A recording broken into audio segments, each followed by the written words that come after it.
All right. We are live for Filthy Casual MMA Watch Party. We are watching this for UFC Vegas 49. Makhachev versus Green. Well, I can tell you, and this is not a great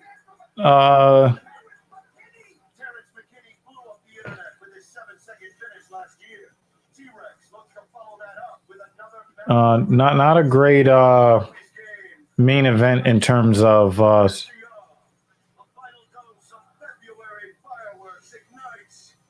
it's not a great matchup in terms of well, this is not a great matchup.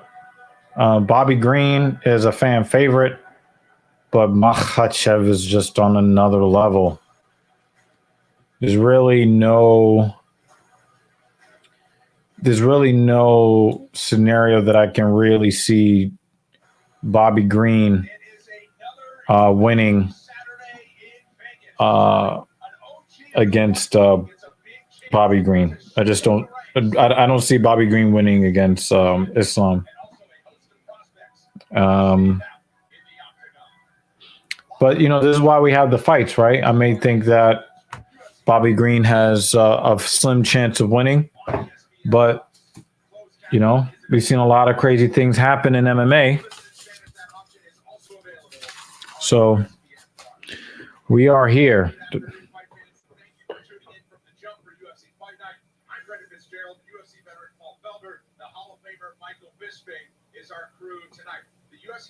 Has been launching UFC careers over the last 2 years. In addition to the contenders coming up in our main event hall, we've got a lot of UFC stories ready to start their journeys tonight. Man, this place, the Apex, has really brought some of the best out of these young fighters. We've gotten to showcase guys that normally wouldn't have had that chance had there been crowds. I feel like that time is dwindling, so I'm going to take it in and enjoy this Apex, enjoy the intimacy as long as we have it. I think we'll be at the Apex for quite some time to come. Listen, this is what the scene of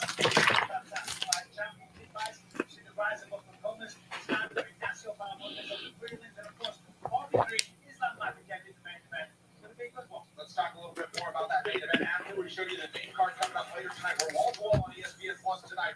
Makhachev and Green is your main event that's come together in the last 10 Oh, they really did do that catch weight bout. I would have liked to see those guys make 155 pounds. Because this fight does have implications at lightweight.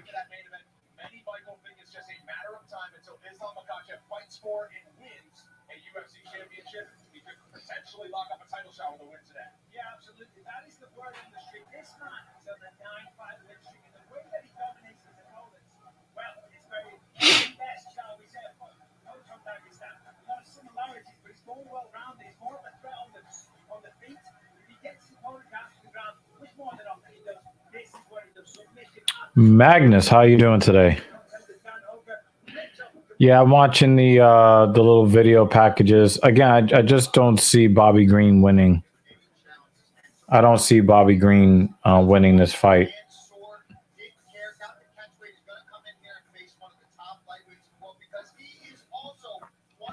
But thank you for coming by, Magnus. Hopefully you're watching the fights and we'll watch it with us. Watch the fights with us. Mrs. Evil will be here whenever she's finished her 10-mile run.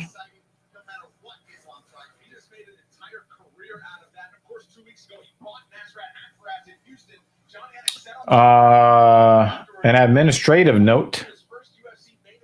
There will not be a Filthy Casual MMA watch party next weekend. Mrs. Evil's father is his wedding is on that day, so we'll be there. But we weren't going to cover that event anyway because the UFC keeps putting this abuser of women on the cards.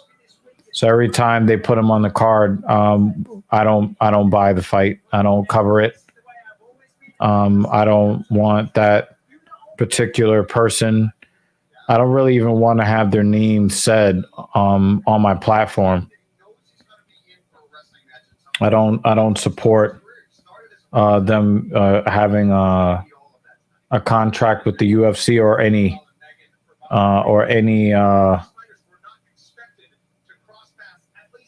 professional anything. So Bon Boone is back. It's been quite a while since we've seen you. I hope everything is well with you and your family. His girlfriend was having surgery the day after the fight was offered to him. His hands were still incredibly sore from landing 188 significant strikes using Texas on that pay-per-view. And maybe most notably, he was around 190 pounds. But when he saw that no one else was volunteering, the Californian knew it was his turn to step into the limelight. He immediately called the high-level wrestlers that he trained with, and they got to work dialing in the details. I think that Bobby Green. I think that Bobby Green is a real G.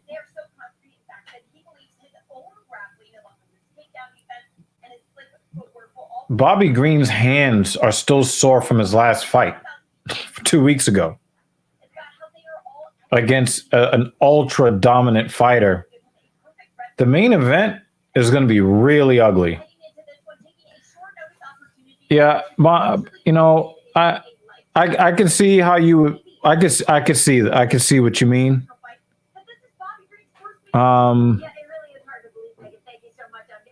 It's not going to happen. It's not going to happen.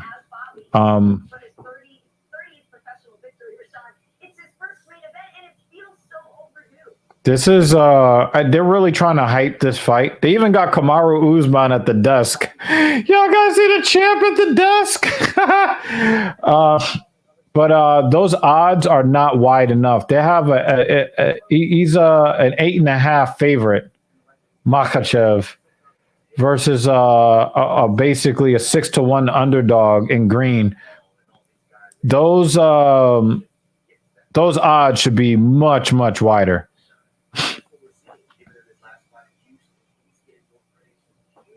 Yeah. It would be quite the story because that would cast Bobby Green into the title picture because everybody's already kind of there's been a pre-coronation of there's been a pre-coronation of Makhachev as the lightweight king. You know, nobody thinks that Conor is going to do anything. Nobody really respects the champion in Do Bronx, although they should.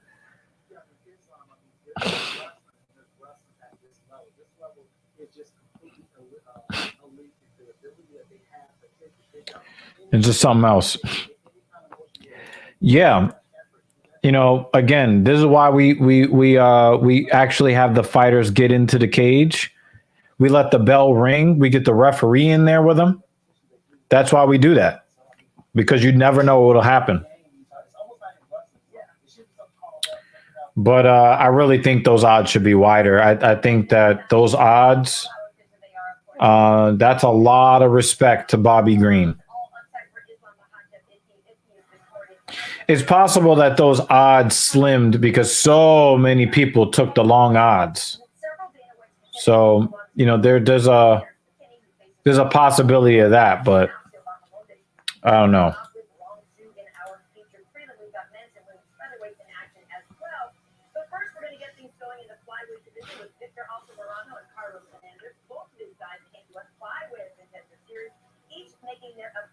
Bon Boone's got another fight coming up. I'm hoping that you get a second round TKO in your next fight, man. Oh, rebound.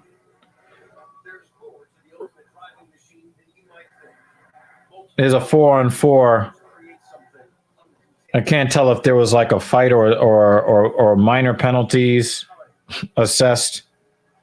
Right now, I'm also I'm sneaking a peek. The New York Rangers are at the Pittsburgh Penguins, and they're on ESPN Plus right now. So I'm kind of sneaking a peek at that. I got another window open for that game. So you get a lot of wide open hockey that happens 4-on-4. I didn't get a chance to see what caused the 4-on-4, possibly a scuffle. But I got my eye on another window. More choices with the largest selection of free 5G phones, like the Samsung Galaxy A13 5G. More 5G coverage on the T-Mobile network, and more savings from the most affordable unlimited plans with 5G included. Get more free. They've got a lot of action in the Penguin zone. Something they didn't do against the Capitals in the last game. They spent a lot of time in their own defensive zone for much of that game.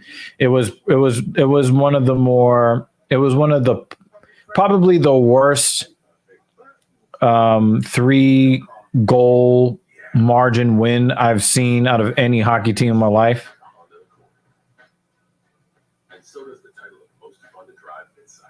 I mean, the Rangers were leading 1-0, 2-0, 3-0, 4-0 for most of the game, and they gave up a cheapie at the very end of the game. But even though they were up by a lot, they were being dominated on both ends of the ice by the Capitals. Very, very weird how that game. But when you've got the best goaltender in hockey, it can definitely make all of the metrics look foolish. So before this first fight, I'm kind of paying attention to the Rangers, who are in the second period at Pittsburgh.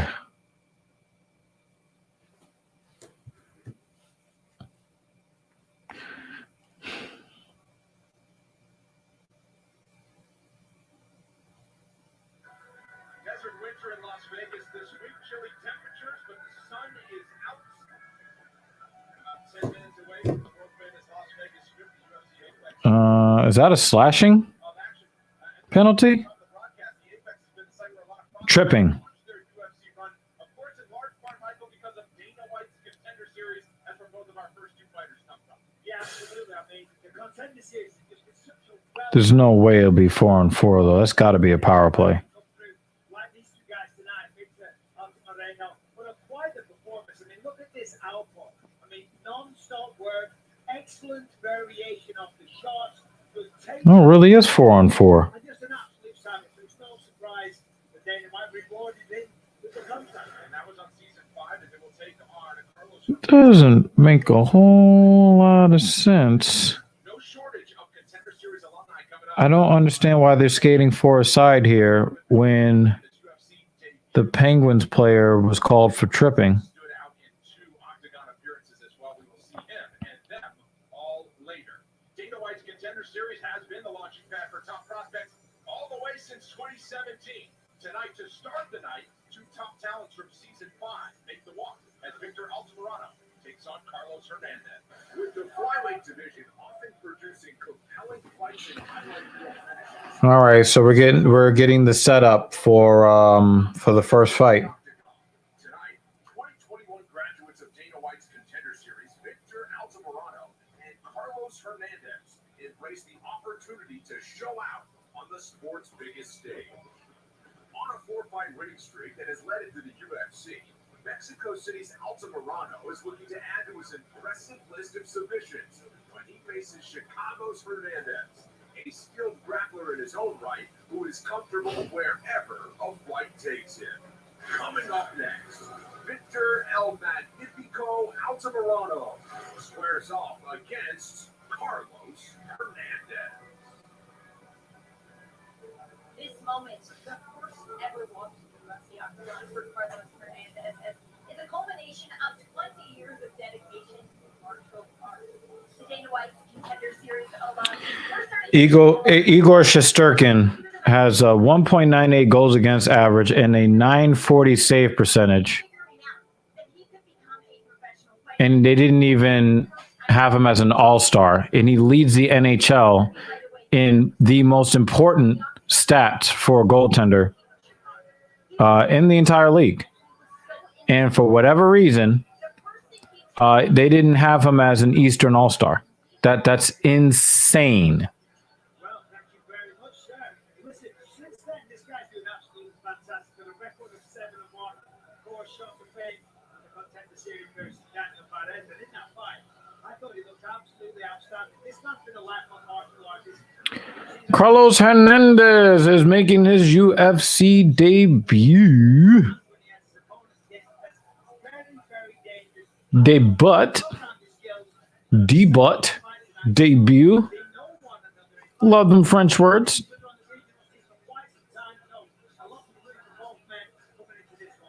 Yeah, absolutely. I feel like Oh shit, that looked like that was going in. They really need to clear this puck. Yeah, get it out of the zone. tonight is really God damn. especially Hernandez. Carlos Hernandez, it took a little while to really get into his rhythm, but once he does, Line change. on the feet, he cuts ankles beautifully. Great wrestling. I'm excited to see him mix it up tonight. BFS Valle Close Striking is the team. He's got several on the card tonight, and Carlos Hernandez looking to start him with a victory.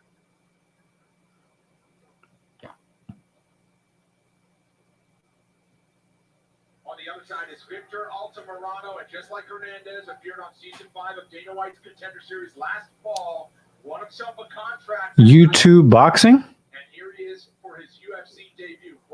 Oh yeah, it's cringe as shit, man. But the thing is, I've been kind of done with even professional boxing. It's just so much the corruption in the sport is just it just makes it unwatchable for me. Talking about he's very excited about talking about that. Like you can tell he thinks musically the way he doesn't like to have superstitions and think ahead of just living moment. So All right, now the Rangers got some offensive zone ice time. good submissions off his back. It's just all around tough. Like, he doesn't look it. The kid is tough. He doesn't look it, he doesn't sound it, especially if he starts talking about playing the cello. However, So you fight MMA and you fight in boxing.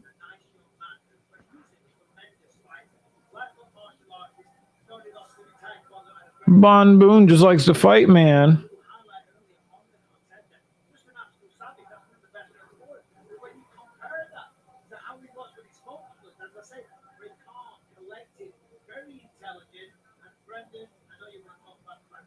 Listen, I haven't brought up the cello because I know that you're just gonna, get after me for being a I think we discussed it in the fight. I did discuss it. that you were going to be very excited about. Well, I asked Victor yesterday if we could sometime do the cello, yeah, maybe that's in the future. But this guy, cello, is in the octagon for the first time, and he takes Carlos Hernandez. Let's get to the fighting, shall we? Enough of the jokes. Here's your tail of the tape. Altamirano, 31 years old. That's 3 years older than the Same height, 3-inch reach advantage for Altamirano. sizable engine reach of 3 inches with Altamirano. Setting the table this afternoon is the one and only Bruce Buffer. Ladies and gentlemen, we are live Bruce Buffer looking dapper. in Las Vegas for UFC Fight Night. Makhachev versus Green. And now, this fight is 3 rounds in the UFC flyweight division. Introducing Shesterkin is saving this team's ass again. 7 wins, 1 loss. He's down 5 feet 8 inches tall. Weighing in at 125 pounds. Fighting out of Chicago, Illinois. Bon Boone, are you ever thinking about going back to MMA, or are you just gonna stick with boxing? A striker, holding professional record, 10 wins, 1 loss. He stands 5 feet 8 inches tall, weighing in at 123 pounds. Fighting out of Fort Worth. Wow, that is the lowest weight I've ever seen a fighter weigh in as on the men's side. He weighed in at 123. And when the action begins, our referee in charge. Chris Taglione. Chris Dione, ready to call the shot between these two flyweights. Vanessa Hansen with us here in Las Vegas. Happy to have you along for the ride tonight on ESPN Plus. And you'll announce as well. Yo, that is fucking honest, man. He's like, listen, my stand up, great. My ground game, I get both of my shoulders pinned to the mat and I can't get up. He's the Kevin Holland of the talking shit community.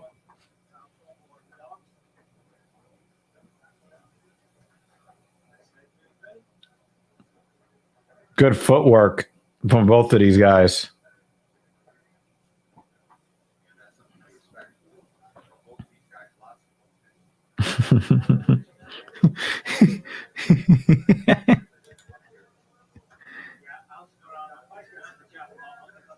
You're Brad Holland.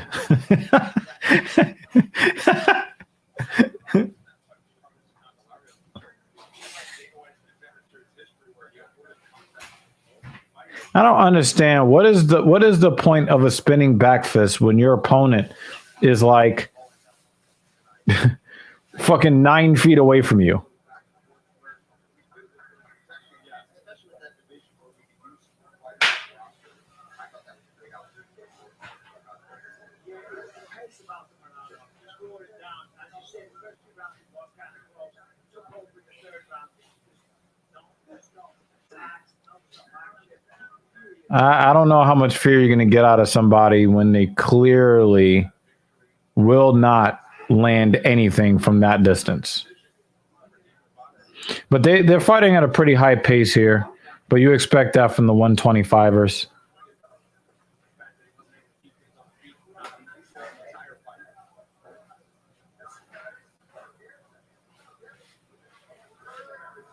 Ooh, nice left from Altamirano.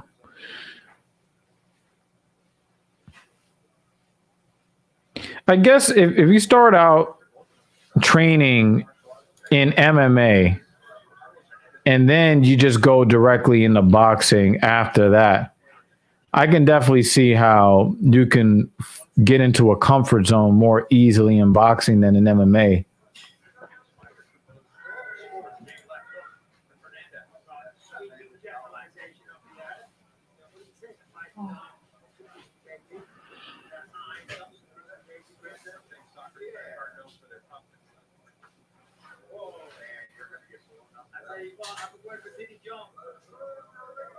Mrs. Evil, a.k.a. Up Your Ram, a.k.a. Little Marathoner on the Prairie, might be coming through here. I'll be there soon. Need to get ice.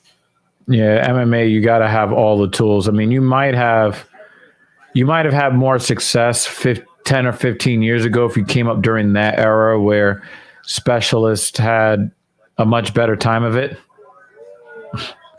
Nice head kick from Altamirano.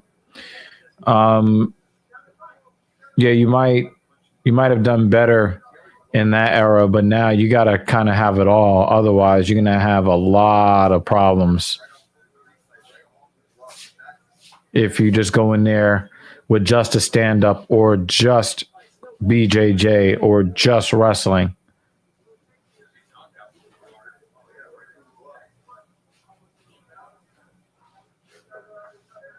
Nice head kick from Hernandez.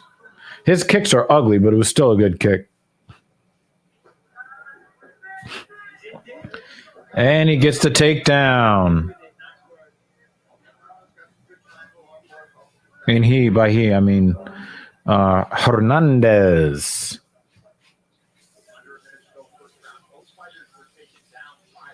Yeah, oh my gosh, Shesterkin is a brick wall. Yeah, when you have too many things to think about, a lot of times your brain's just gonna freeze.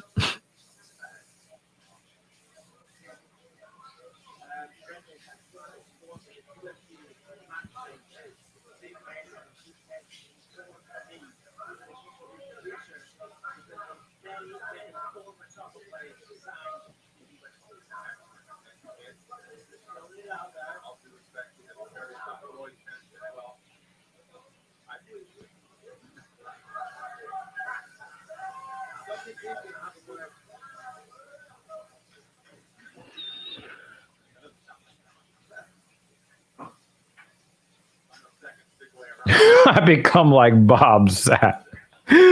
No, my God.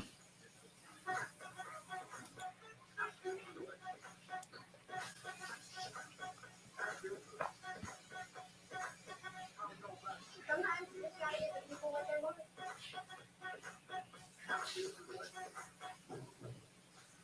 Excitement comes standard at the Honda Accord. And so does the title of most fun to drive midsize. It's also packed with technology, available wireless Android Auto integration. And with the Accord Hybrid, the power to bring the road to life. Stand out with the Honda Accord.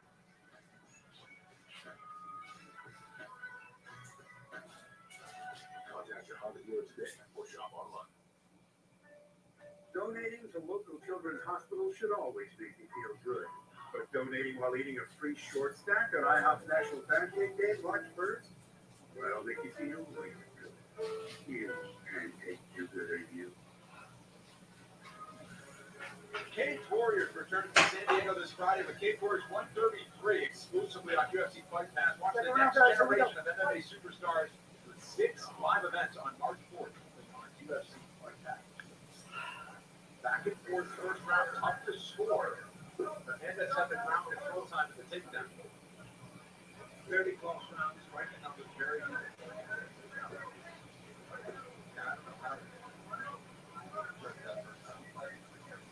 And I all fighters should go into round 2 and 3 thinking, okay, I've got to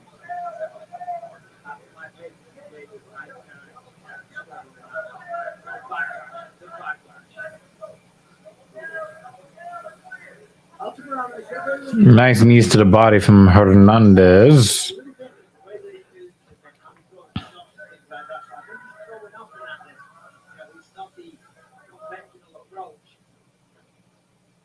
Oh, Rangers trying to get out on the break.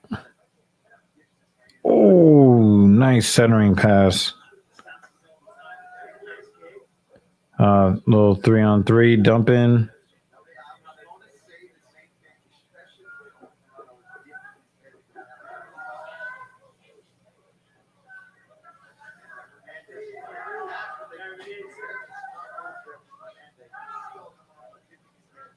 Yeah, the pace of this fight. But again, you got Mexican 125ers. That pace is going to be high.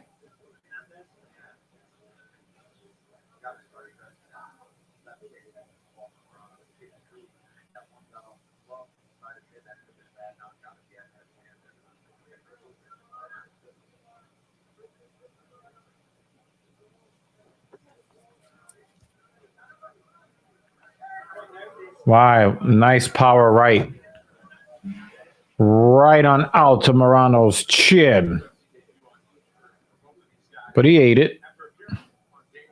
Delicious and nutritious.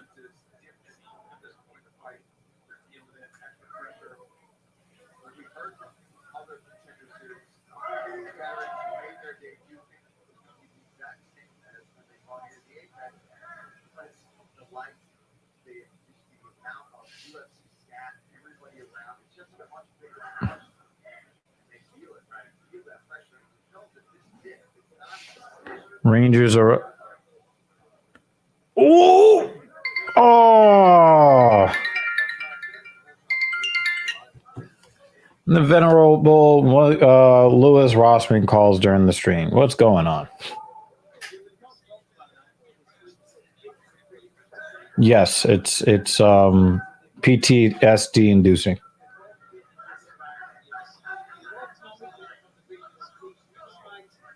Not wearing a seatbelt.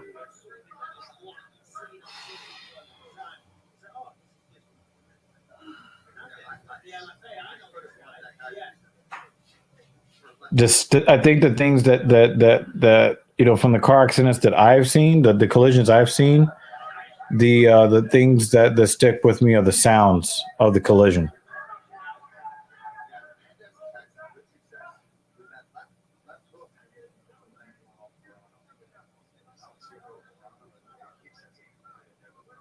I have, unfortunately, but something else.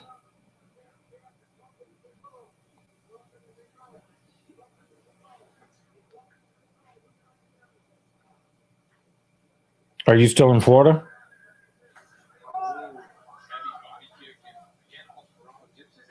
Oh, you're on your way back to New York, and then you'll be going.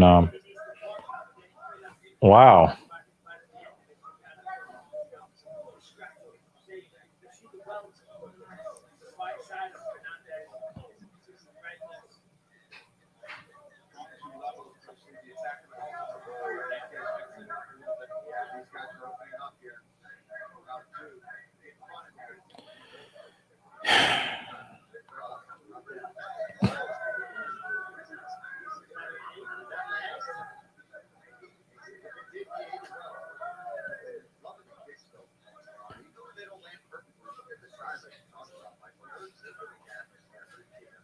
Mm-hmm.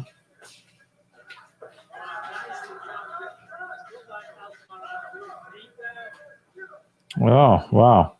Well, too bad you can't watch Filthy Casual MMA Watch Party. Yeah, we're live.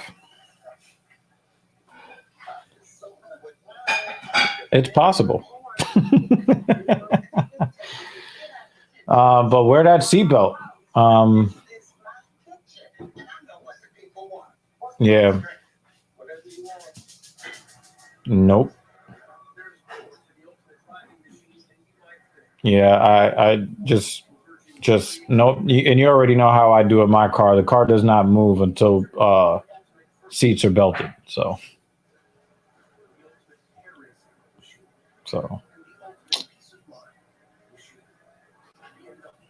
People who also would fight against vaccinations. Same crowd. Donating to a local children's hospital should always make you feel good. Yeah, you need to talk. No, a lot of people, say that there's a liberty cost, but then there was another person I talked to recently that said that they have a friend whose sister died because she couldn't get out of the car because she was trapped by the seatbelt. Yeah. Yeah. Yeah.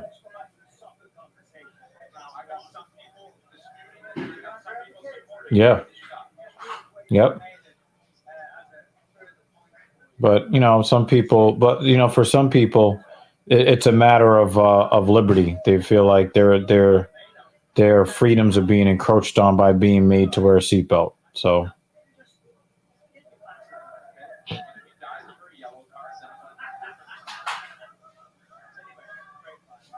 But some people believe in liberty before death and in all things. Yeah, it's a zero-sum game.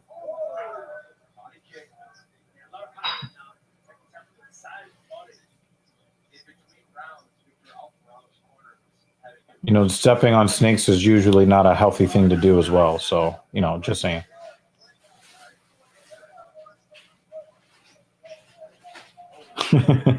I kind of like that.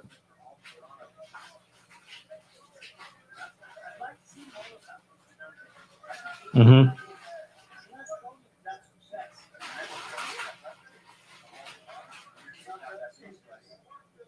Mm-hmm.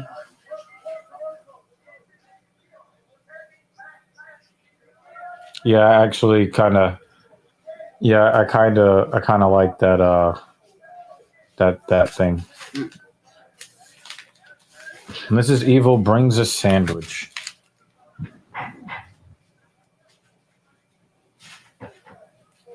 And Louis Rossman thanks Mrs. Evil for bringing me a sandwich. And hi, Louis. And she says, Hi, Louis. but the other one also says hi, Louis. Yep. Nope, because I'm on stream and I don't want your personal business on the stream. Yep. You're just talking on the phone while the stream is on. Yep. And you get all the hellos from Louis. Like, if you're just the type of person who's just like you're a voyeur, just come to our stream. And Well, he's in a car in South Carolina. He might have witnessed somebody dying in front of him. Oh. They refused to wear a seatbelt and was ejected through their windshield. okay.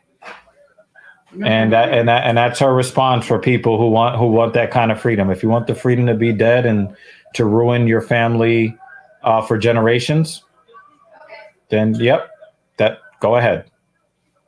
Just as long as you don't try to influence me not to wear my seatbelt, you don't want to be here anymore. Bye.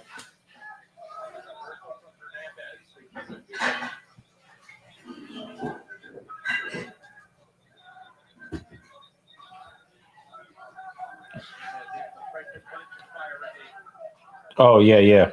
You're talking about the new thing. When big trucks lose their brakes, you go there and it slows you down to a stop.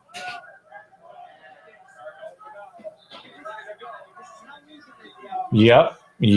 And he got over 100 years in jail. Well, he got over 100 years because he decided to go to trial instead of taking a plea deal. So that's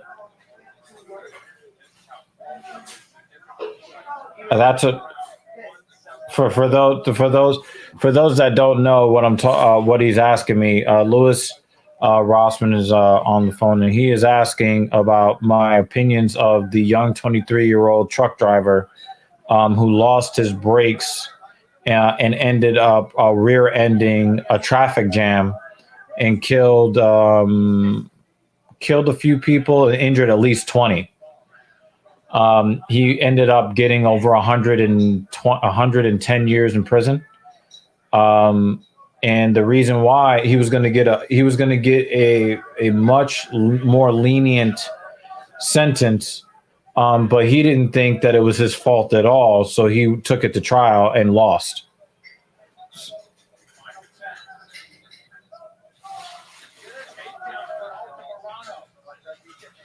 But that's his responsibility. They put the responsibility on the driver to inspect the truck. But that's part of. But he accepted that as part of his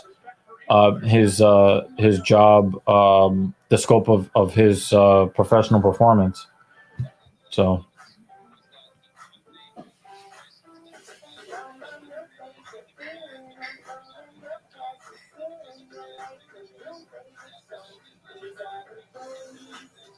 And he was an inexperienced trucker too, so that I have a lot of sympathy for him. But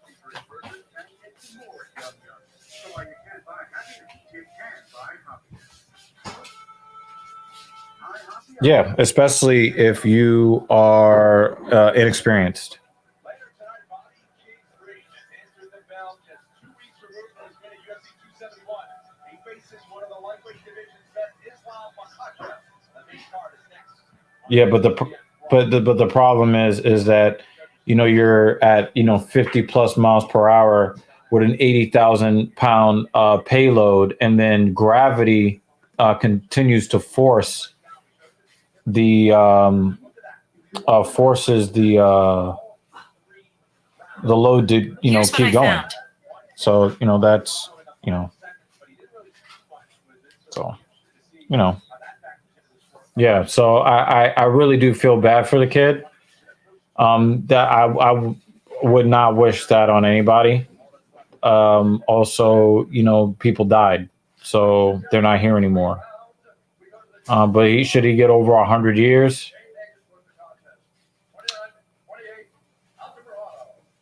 I don't know. We got the score in.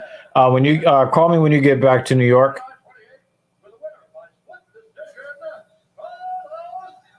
Yes, sir. All right. Yeah, if you want to, join up at some point at night, we'll be here till almost 10 o'clock tonight. So, yep. Well, you enjoy. You enjoy that. I might pop in on your stream if you live stream on the way home. All right. Peace. The great Louis Rossman.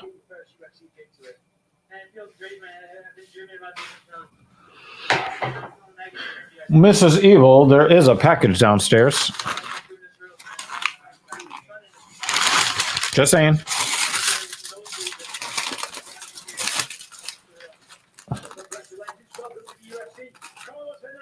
I don't even know what this is.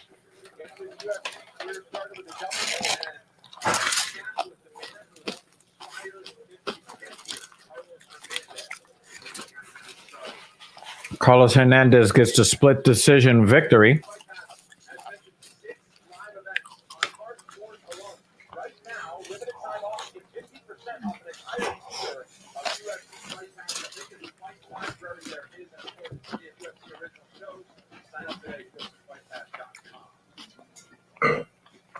Something chicken.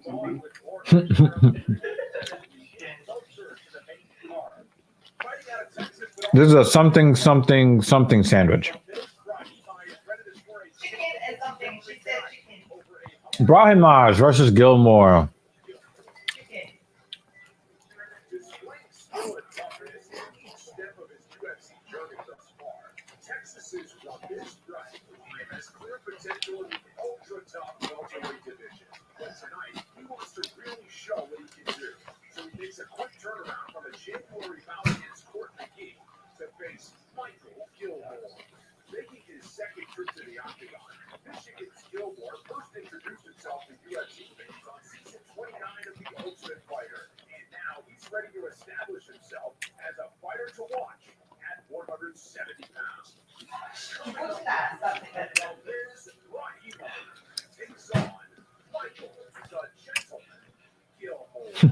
Michael Gilmore's nickname is The Gentleman. How can you root against that?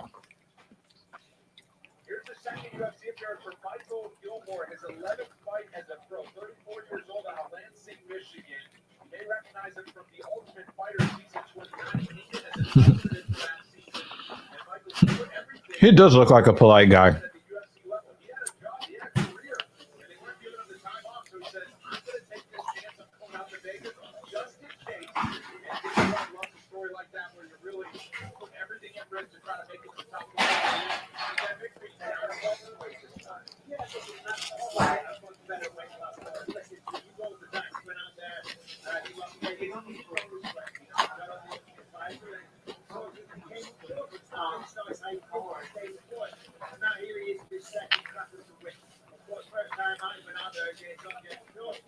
Okay, do it around mine. As I mentioned, go down the weight class down the welterweight, 170. Next time you see what he Rangers and Penguins still deadlocked the donuts at the end of the second period.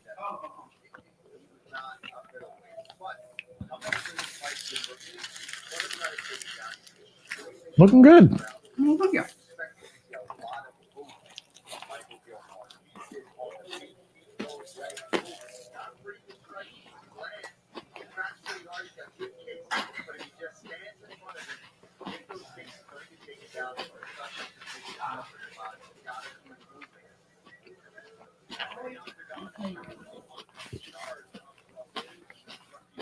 Okay, I made it. Oh my god. Oh my god. I can make it. Oh, If you believe. everything started to hurt at mile 8, but I made it to mile 10. Better than everything starting to hurt at mile 3. At least it didn't hurt in the same spot that it did last time. It didn't hurt in the kneecap, but I felt the pain from the hip flexor all the way through. It was a line of tightness and pain here. And then it started to get tight in the outer part of my glute. Mm-hmm. Started to activate my sciatic nerve pain. Yep. I did my 10 miles. So. 10-mile run. You can see it's obvious where it started to hurt. Yep. Because I had to stop and stretch a few times. Otherwise, it just Strong finish, though. would not have. Yeah. It is done. Now we can enjoy this falafel wrap. Wait, okay, what'd I miss? I'm here. A really, really close five from 125ers. Uh-huh. And the Rangers and the Penguins are still scoreless at the end of 2 periods. Thank you for that update. Yep. That's right. His nickname is the Gentleman. Okay, so we only got one fight in. First one was canceled. Okay. Just checking the list real quick. Michael Gilmore, the Gentleman. Okay.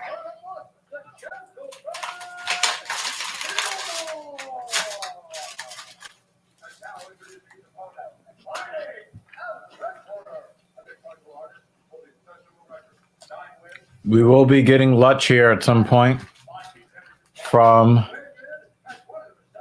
the I Didn't Read Your Book podcast.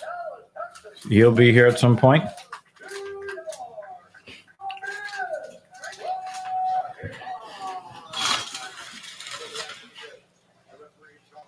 Mark Smith. How's Von Boone doing? He's training for a boxing match. Oh, very nice.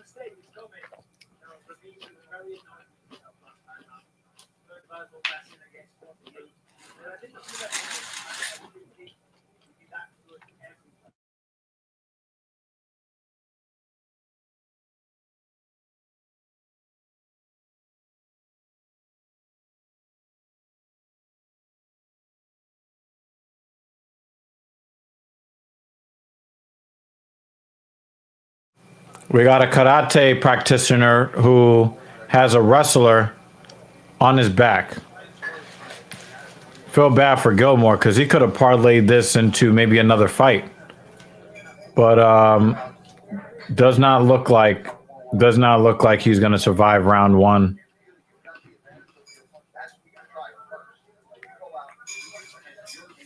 Why is Brahima grabbing his face like that?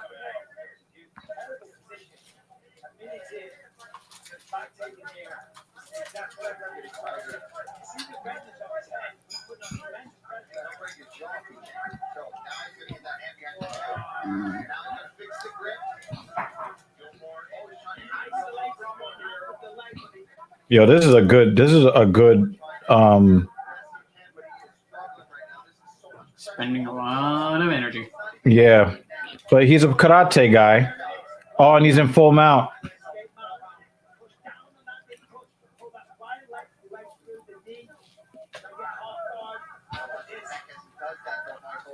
And he's under the chin. Good night. Sorry, I was hoping that the gentleman would have a chance. He had no chance there. 2 minutes and 2 seconds gets the submission victory. His 10th career. I was kind of hoping for the gentleman to come out of there with that, but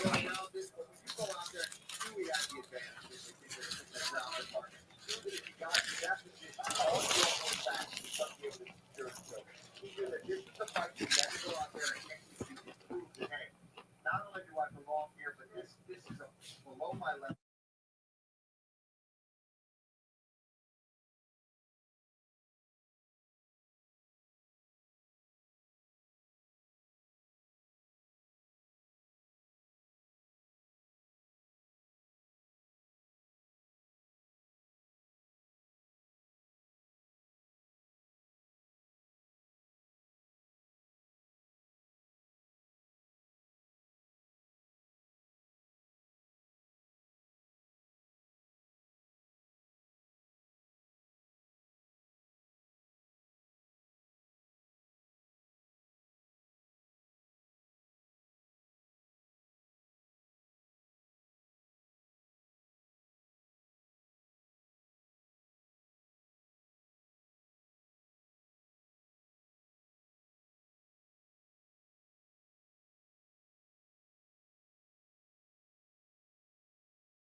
Yeah, he grabbed the fence. It's not a very gentlemanly thing to do. He panicked. Yeah. Oh, fuck. Mm-hmm. Yep. Listen, you said you just picked up Bilal Muhammad, hold you a pair of Crocs. Would you care to tell the people at home? There he is right there. Bilal, where's the Crocs, brother? Let's go. Listen, I want to know where my Crocs are and where Old Felder's version rugged. Where is it? Where is it? It's still in transit. Look, Old Felder's upset. Not Bilal, the rope and the Crocs. Let's go. Got my backstage for that now. But listen, I get through shut up. Listen, I want to thank the UFC so much. They approved my close to fight kid. Means the world to me. I wanted to walk out with it.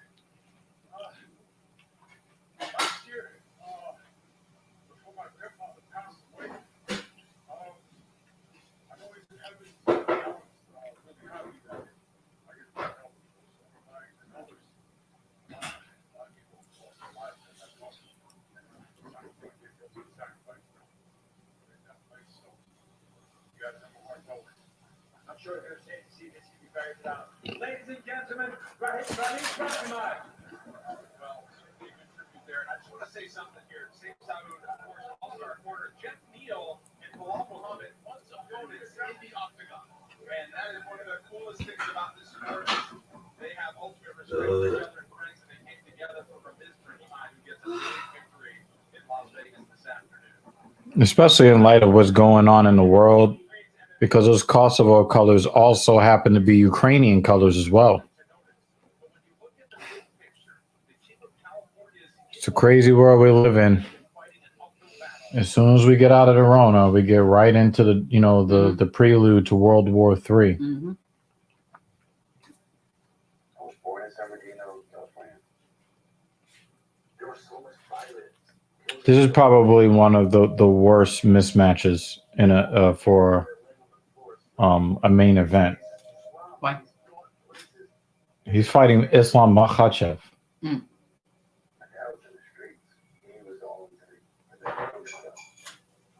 His hands have not even recovered from fighting 2 weeks ago. He was like, oh, my wrestling defense. No, that's Islam Makhachev. You have no wrestling defense against him. You're not going to force Islam to stand with you. You're going down. You're getting your legs pinned together. He's going to climb up your body, GMP, and then rear naked choke or armbar.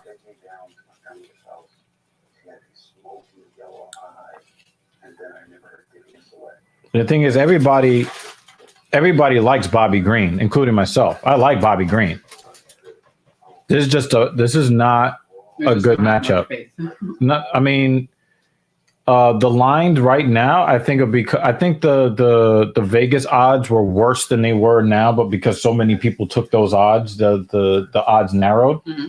But they have him as a 6-1 underdog, and Islam as an 8.5 to 8 3/4 favorite, and that's generous. Mm-hmm.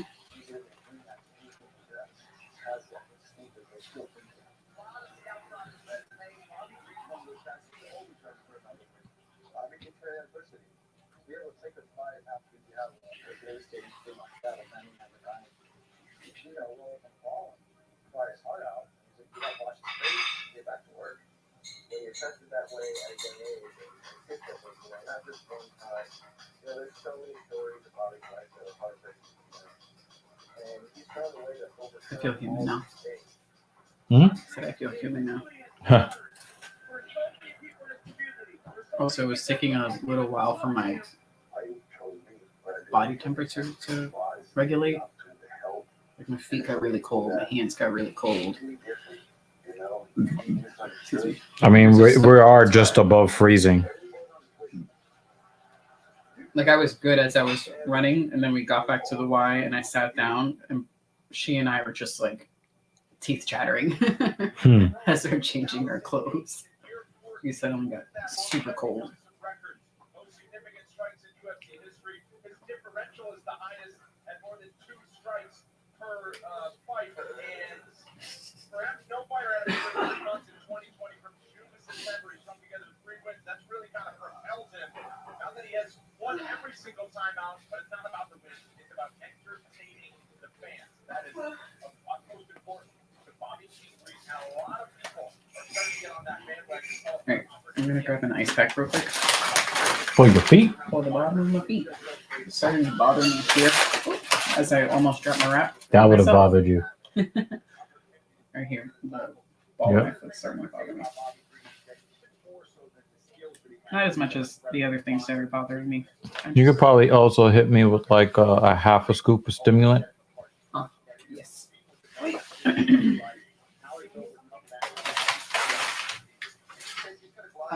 Caffeine for Monty. Ice pack for me. Oh. Yeah, first and foremost, that's what he wants to do. He wants to entertain people. That's what he always says. But he has a massive opportunity here. Now, coming into this one, stepping up at short notice, there's almost no pressure. He's already won in many ways.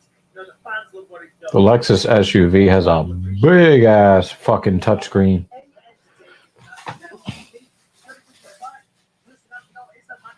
This is a guy that's paid to be a champion. He's potentially the number one contender in waiting. Bobby Green can step up and down on what, a week's notice, beats him at his own game. He's got great wrestling and fantastic boxing. What a story that would be. Wants to give the fans memorable moments. Hard to believe someone would put him off a bigger upset in 2022. Bobby Green's around plus 900 as the underdog. Michael, you were there 2 weeks ago. Yeah, when he fought Nasrat Haqparast plus 600. Nasrat Haqparast was the one. Give us a look at Bobby Green's game. But what a performance it was, and it was phenomenally what we're going to see here. The boxing on display, so quick, so precise, straight down the middle of Nasrat's guard, and they punching from many different angles. Nasrat didn't know where the shot was going to come from. Then look at that, lands a beautiful 1-2, uses the footwork, pivots out the way of the offensive shot from Nasrat, and he's out the way of danger, and then straight back to the well. Time after time, here he is against Ally Winter. A beautiful performance, 1-2, kind of sits Sal down. And as you know, Ally Winter, one of the toughest in the game, gets out the way of the kick, evades the shot, and then bang, straight back to work, sees the opening, sees the face, sees the hands are down, 1-2, sits him down once again, gets him in the front headlock. Bobby going into this one, super confident. I'm telling you, there is no fear in this man, and he's going to be a competitive man. Later tonight, Bobby Green has entered the belt just 2 weeks removed from that victory over Nasrat Haqparast at UFC 271. I know they're trying to build up Bobby Green to be this legitimate counterpart to Makhachev. I just don't see it.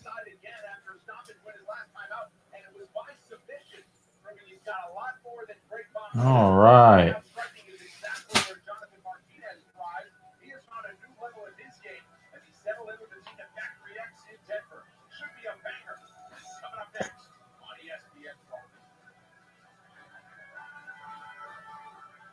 To be clear, we have never been accused of being flashy, sexy, or may I? But definitely not here. I mean, seriously, Booking.com really wants to sell their services. Look what they got to speak for them. Oh, They really want to sell their product.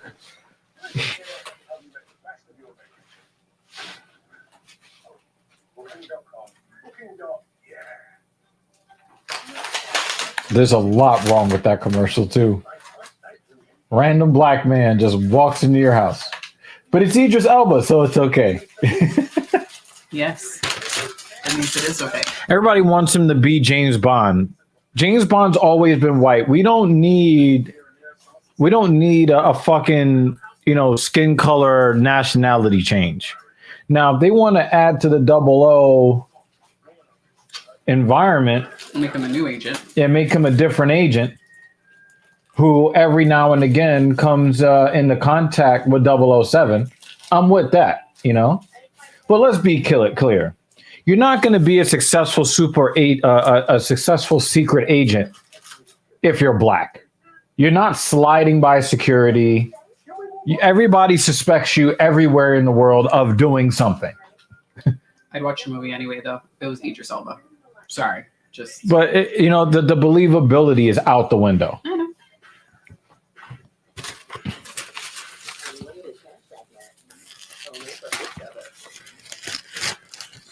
Black people know what's up. We're not buying any black people as secret agents that can, slip by security. I can't even slip by security in my own building, and I've been living here for several months. And they're constantly stopping me to make sure I live here.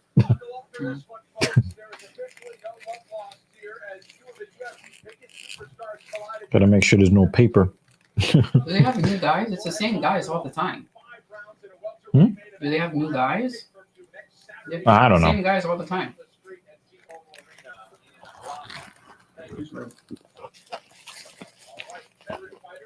Or does it underscore a Y? You can't have Idris Elba as 007. On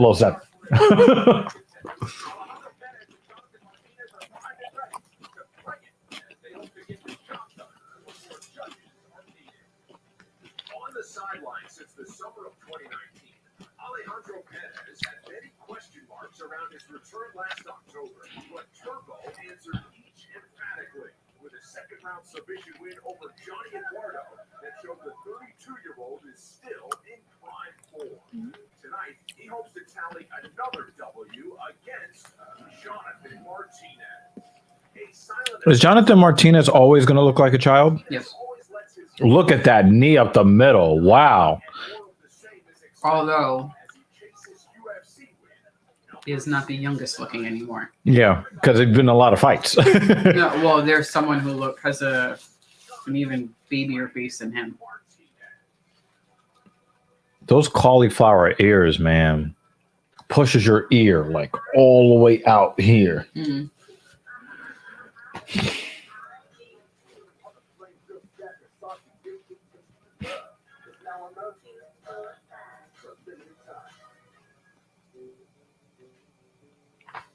Okay, we got a little bit of a rush. Trent Aaron! Blocker to side.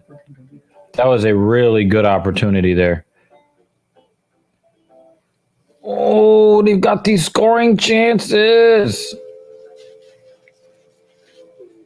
Puck interception. Oh, he fanned on it.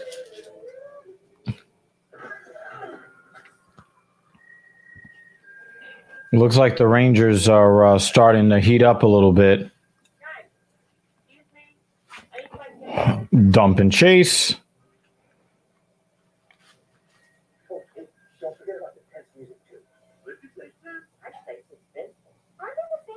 Oh, no.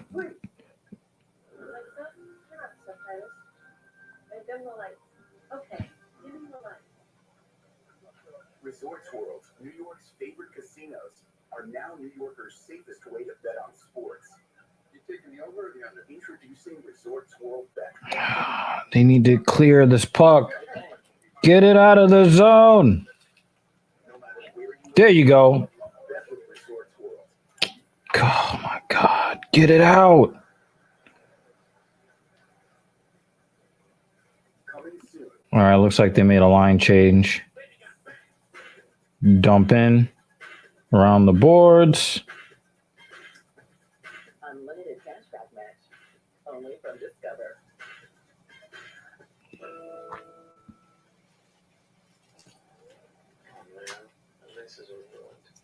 All right, Rangers are back. Get in the back. Look, your cousin dared me. I had no choice. My cousin is 12. This is your captain speaking. You know, because they're like captains. Oh, big hit. There, I didn't say heads up. To be fair, they're sleeping on the couch. Hey, Mercedes, change lighting to baby blue. I think you're actually more annoying back there. Get up here. Mercedes-Benz GLS. Perfect bliss wherever you sit. I'm going to grab the handle now.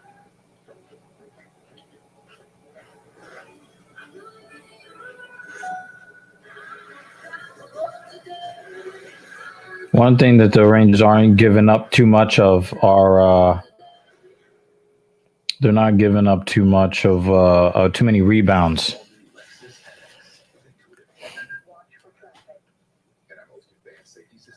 Uh-oh.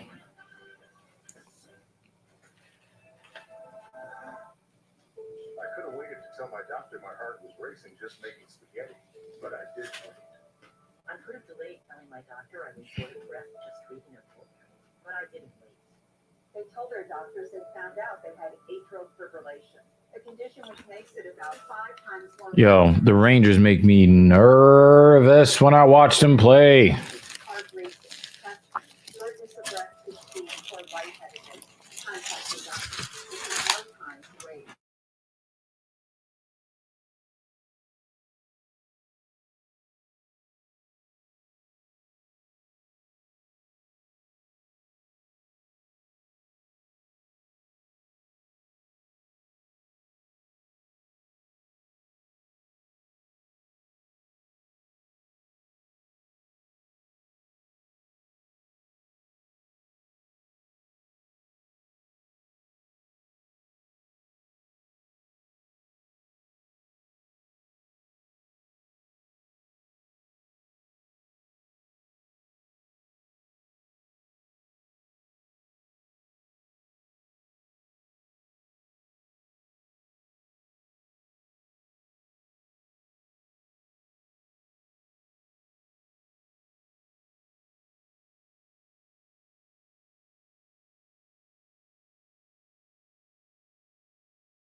And they score.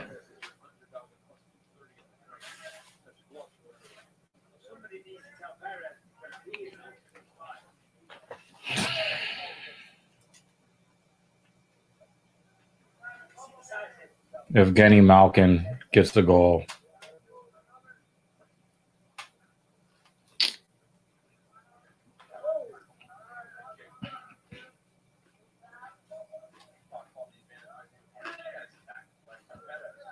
Inside calf kick. Yeah, I just think he's got much heavier leg kick. That is will be busy. He'll throw that. In and out motion with the boxing, that's what I expect to see a lot more. Oh, it looked like he had that kick checked.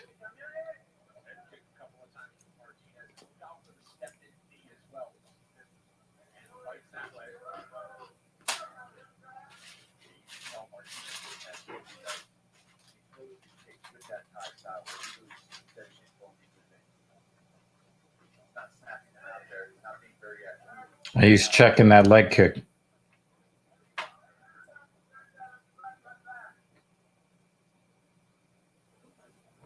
He's hunting for that head kick too.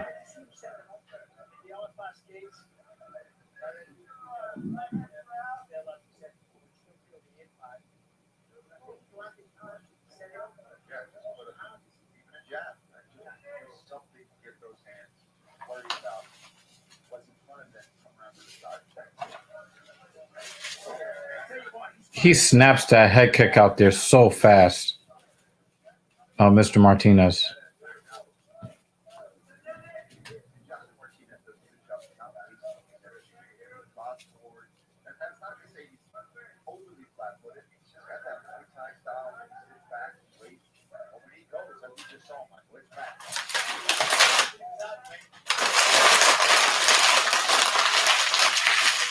It looks like he's using his high kicks to set up other attacks. Normally you see the hands setting up the legs, but that's not Jonathan Martinez.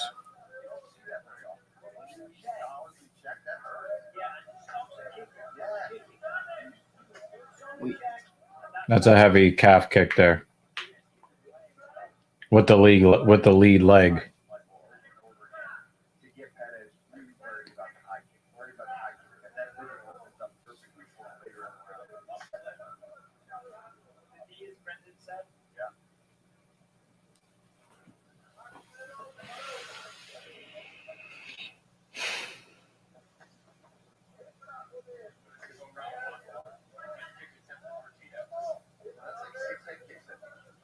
Yeah, there's a lot of head kick attempts.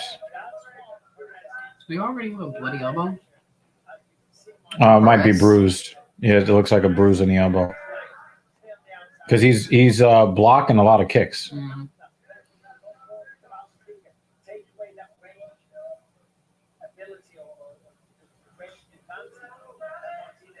So it might be a bruise.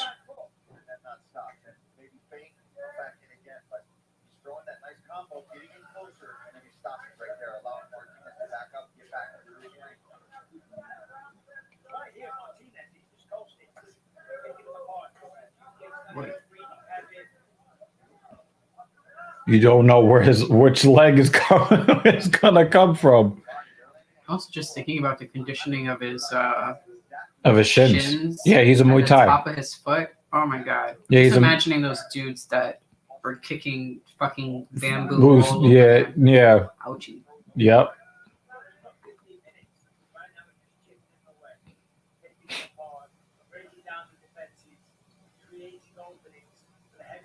Kicking trees and shit. Mm-hmm. So a human is nothing. A human is cushiony. Wow, he made him let his leg go. Ooh! That was a fuck you kick. Ooh! Martinez is definitely, he's running this shit. And the sad thing for Perez is the best thing that can happen to him is taking an outside calf kick from him. Mm.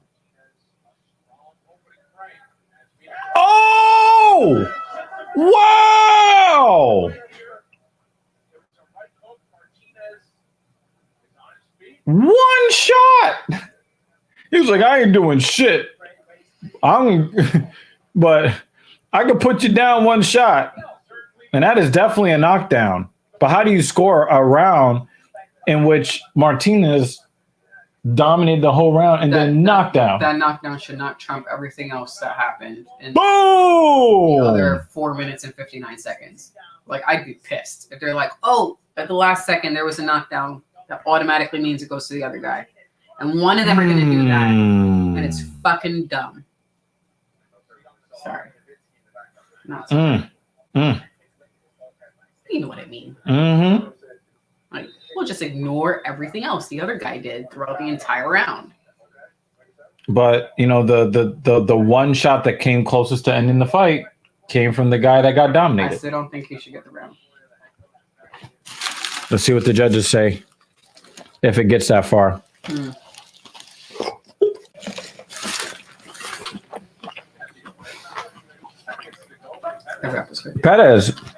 Perez has more confidence now, but that may not work to his advantage because he might be leaving himself a little more open. Also, Martinez doesn't give a shit that Perez might catch his leg. He don't give a No, he don't care. He's like, all right, I'll do something else instead. Mm-hmm. While you're holding onto my foot. Yep. And he just caught him with a liver shot.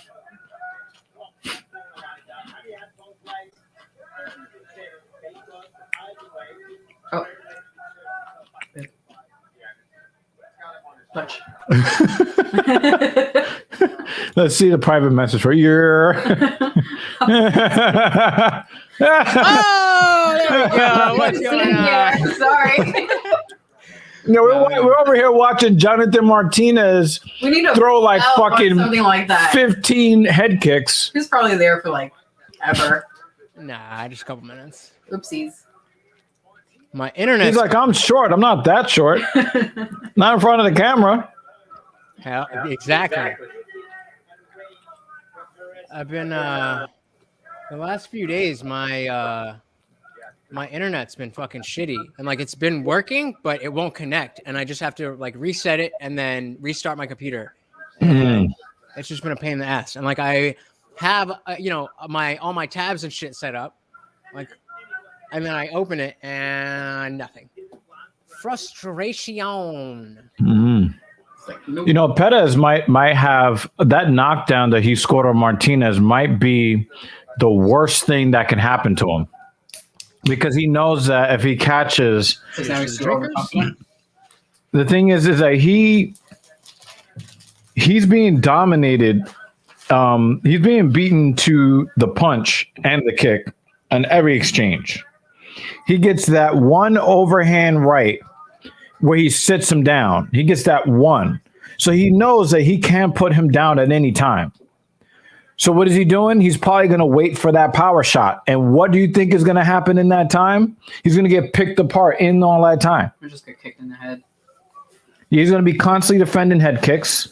He's going to be giving up the liver shot because he's expecting the kick to come to the head. Mm-hmm.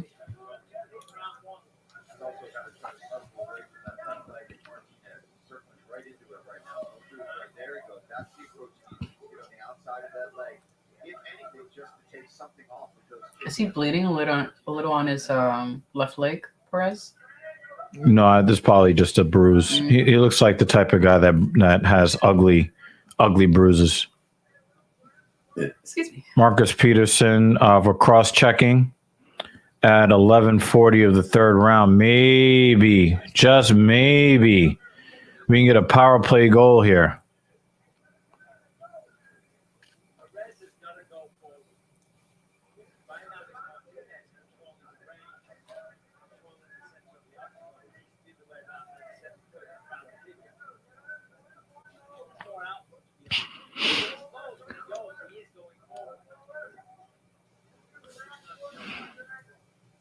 Yeah, Chris Kreider is on the ice. We need Kreider.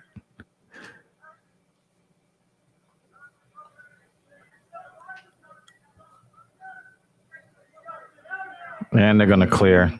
Oh, stick check, and then he clears. Stick check. What are we watching? Hockey? Yeah, I got another window.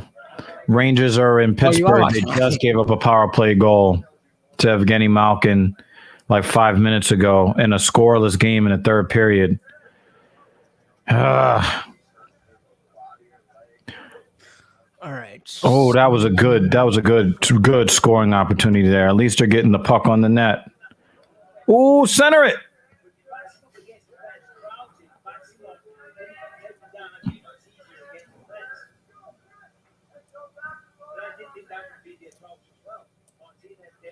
Come on, we got a minute.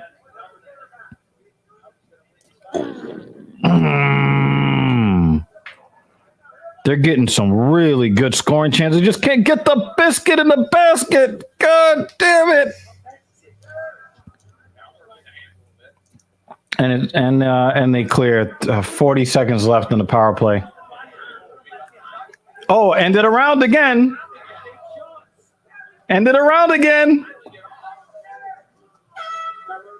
Boom. All right. Now we're set up. So Fanned on the centering pass. 15 seconds left in the power play. The game is like right here. Panarin. Come on, Breadman. Please. Please. I'm begging you. all right. Shout out to that Penguins goaltender, though. He's standing on his fucking head today. I don't even know what this fight card looks like, aside from the main event. Let's see. Usually I'll do picks for like with one of my group of Discord friends, and we'll do like fantasy through ESPN. But Mm-hmm. I had forgot it. So is this the how many fights have we gone through so far? This is number 3. Number 3. Okay. So we still. But Oh, only 2 technically happened, but this is the 3rd on that list. gotcha. Okay. I see. So I don't know anybody until Terrence McKinney. Somebody's desperate now. Mm-hmm. Oh, those were that was the fight that just happened. I just think that Perez actually he feels a little more confident, Oh no, that was. so that's why he's going for it. Oh, what am I saying? Gotcha. Okay. Well, his corner also probably told him that he lost the last 2 rounds. So fucking do something. Yeah, but you see that he's dominating the closing of these rounds. So also, I think that he has more faith in his own chin now, and he doesn't have any respect for Martinez's chin. Actually, let's do this. Martinez, the kicks are not coming as quickly. They're not as snappy. Footwork is still decent, but not as sharp as it was before. You need a knee instead.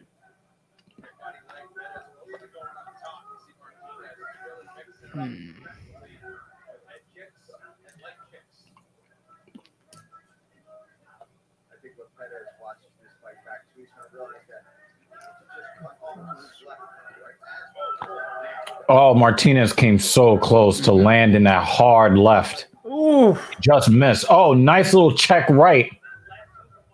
he heard that.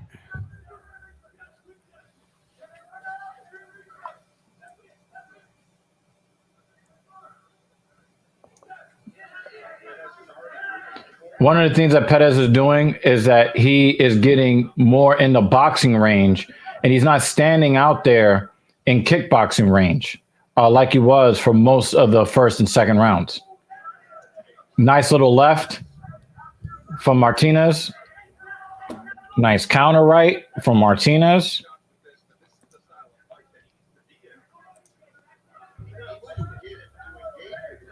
Perez, his eyes are really wide because it's like he can see the knockout. He can feel. It's like, yo, I can get this knockout. But it's like he's only capable of doing it in the last 15 seconds. Yeah. I mean, He suddenly gets a power boost. but I mean, he did pretty well in the first, minute and a half of this round. And then what happened? Nothing came out of that. So in the last 15 seconds, he's going to be like, all right, time to go. Well, where does this He doesn't featherweight? take a rubber shot before then.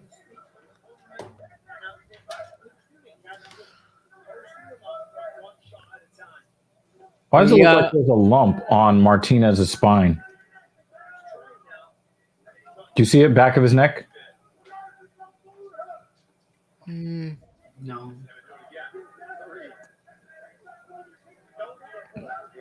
Not really. White shorts, back of his neck. A little bit, yeah. Remember when Kevin Gastelum was? I think it was the Whitaker fight.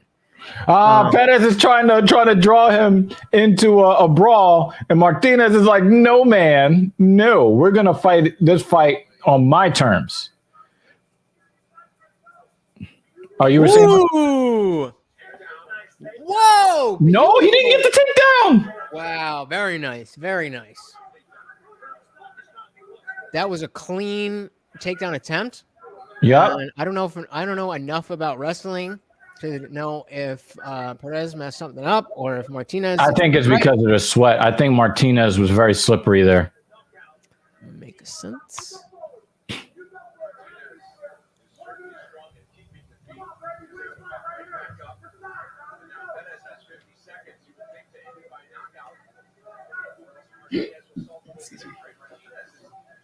Oh, he was ready to counter. I really want to know what's going on. I want to say C6, C7. The spine. Yeah. I really want to know what's going on there. I mean, obviously, there's nothing wrong with his movement, but that's quite the bulge. That's what she said. Oh, Jesus. Wrong one.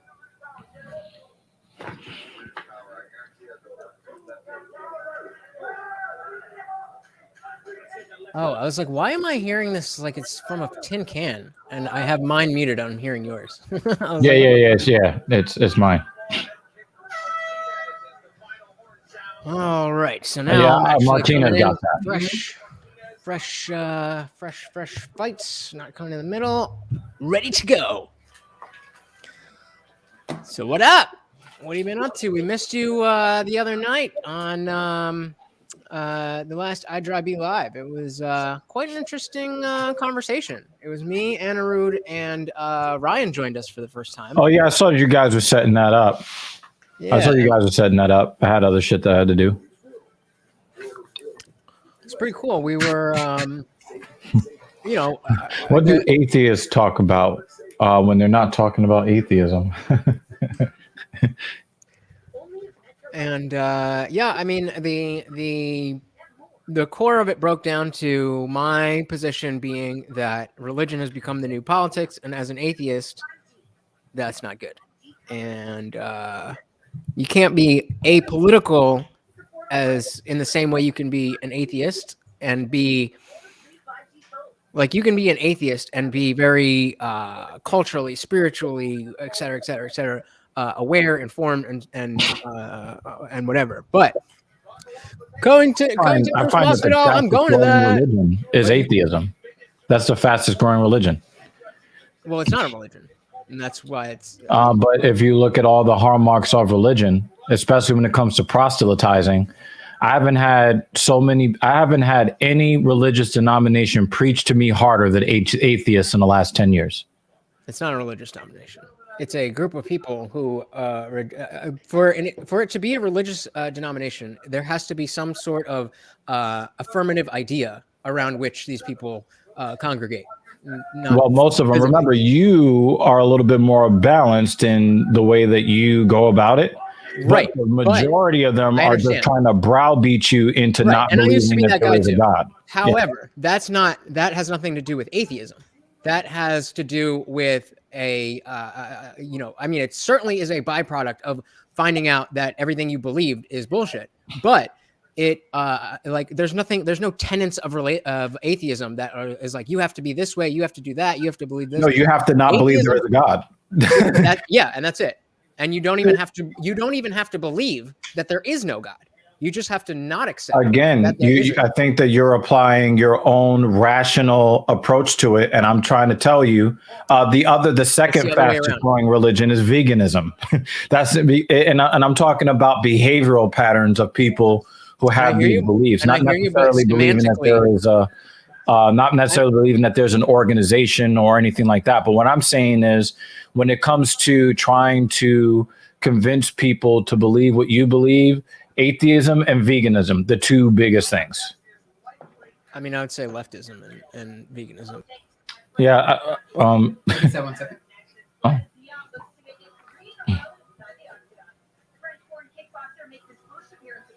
Remember, McKinney fucked his knee up. He got that 7-second knockout, jumped to the top of the cage, came down and buckled his knee. Oh, yeah. He's back. Yeah, he's back. So he gets a set. He was more injured from climbing the cage than actually fighting that night. All right, so more cage climbing. Yeah, I think that if he wins, he's not going to climb the cage this time. I don't think he's going to do that. Or he'll get help coming back down.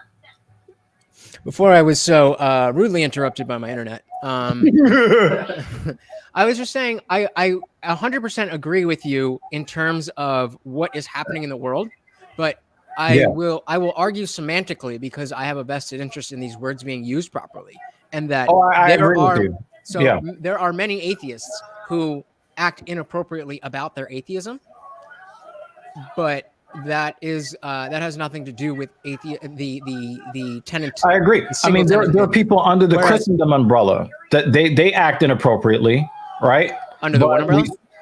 Under Christendom. So there are many offshoots of Christendom, You have Roman Catholicism. You have This is another thing that you have a special word for. You have your Baptists, your Protestants. Right. You know, but being a Christian is dependent on you believing that Jesus Christ is the Lord and Savior. But that's what I mean. Like, so when there it are comes no to beliefs like atheism, that. what It's I'm just a saying is, rejection. There is no I know that, affirmation. but I'm talking about when you're talking about the offshoots of how people practice their beliefs. There are people like you that say, well, I'm not saying that there is no God. I'm just saying that I haven't found proof. Right. That's what atheism means. So you can be an atheist and then take that a step further. But that step further in saying I'm going to browbeat you is beyond atheism. And colloquially, exactly. yes, I agree with you that yeah. Same goes for veganism and, in my opinion, leftism. Absolutely. And a big part of the conversation we had on iDrive Live was the conservatism. I think also falls in that umbrella. Yeah. Especially since they have a very religious skew to a lot of their belief systems. Well, that's why I say leftism specifically, because I do believe it is politics in general, but by and large, conservatives already have a religion, and politics are strictly so the leftism is a religion unto itself, right? At least in practice. If not, there not being any But the argument that you're making about leftism is the same argument that I'm making about atheism. The same exact, like the way you see leftism, I see modern atheism. So what about, I don't accept this claim that God exists is and I don't understand, and the left and some of the leftists will say, I don't accept that there are only two genders. Right, but they're not saying good. That's a great example, because that's that in that case, we're replacing belief in God with belief in gender fluidity, right? And so it's a 1-to-1. I believe this, and I think this is the right thing. But in atheism, again, I think we kind of just agreed on this, but I'm not exactly sure, so I'm just kind of thinking out loud. In atheism, we would say that yes, we believe there's no God, but we don't care if like nothing about atheism needs you to stop believing in God. Whereas leftism, it does require the other person to accept what the leftist position is. Inherently in that position, and so it's not just that in practice it doesn't end up being that way. That's the only thing. In practice, it's different. What do you mean? Like, and I'll make the parallel to veganism. You know how many times I've tried to date vegan women, and the question I ask them first is, do you allow other people to enjoy their food? That's the first fucking question.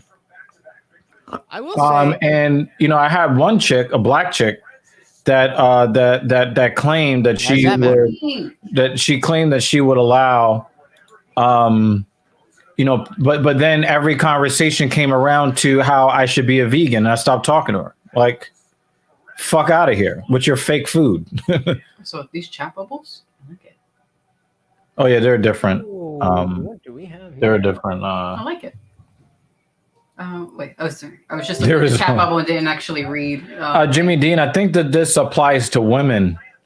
There is only sausage. Sausage is your god.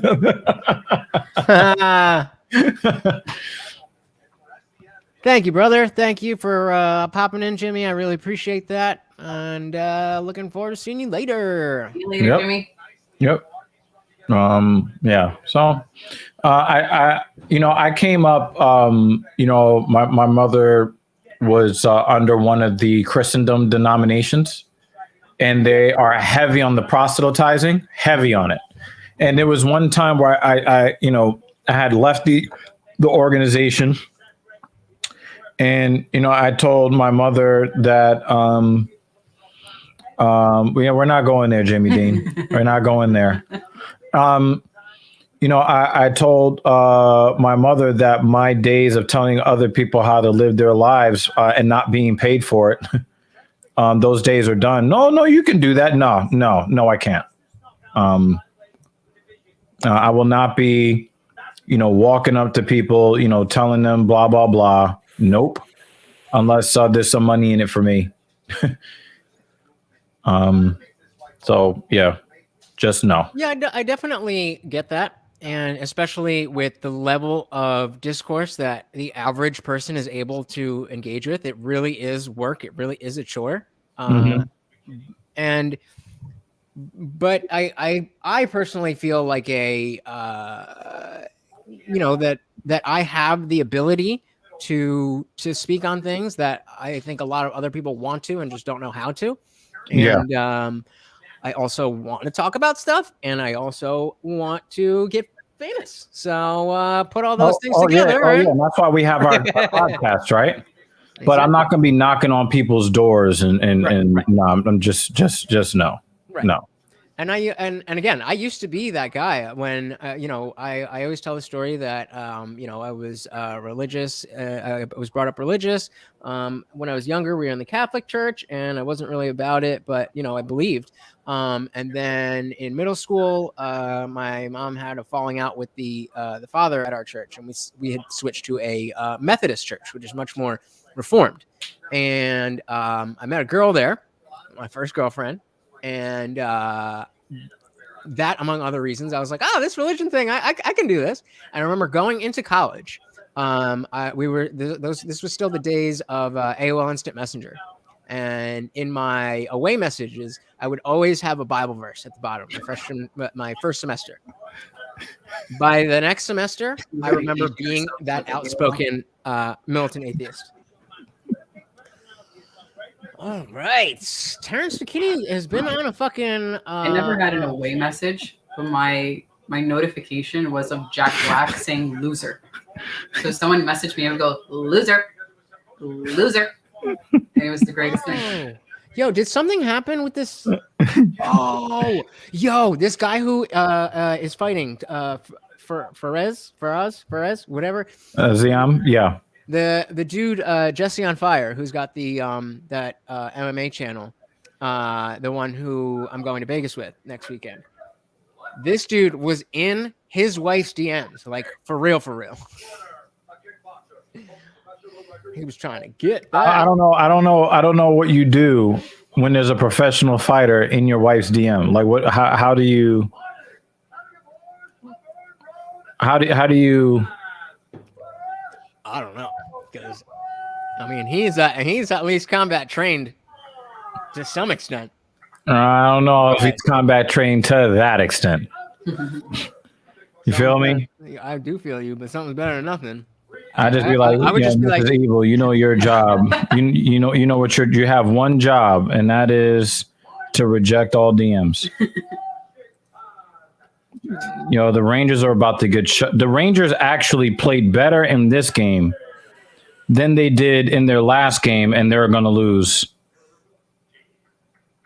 The Rangers just lost 1-0. They played better in this game against the Penguins that they just lost 1-0. They played better against the Penguins, losing 1-0, than they played when they won 4-1 against the Capitals. All right, Terrence McKinney first. Zion. Oh! Already this fight lasted longer than his first fight. Already it's lasting longer.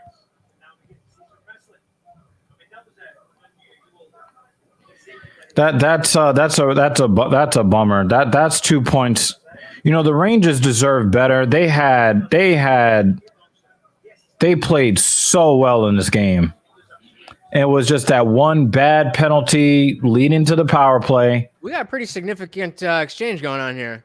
Terrence McKinney's hopping into full mount with fucking. Well, that's more of like a 3/4 mount. Side control. Excuse me. Half guard. Two guys that want to stand up, and they look like they are making love. That's not what we were. That's not what we were looking forward to in this fight here.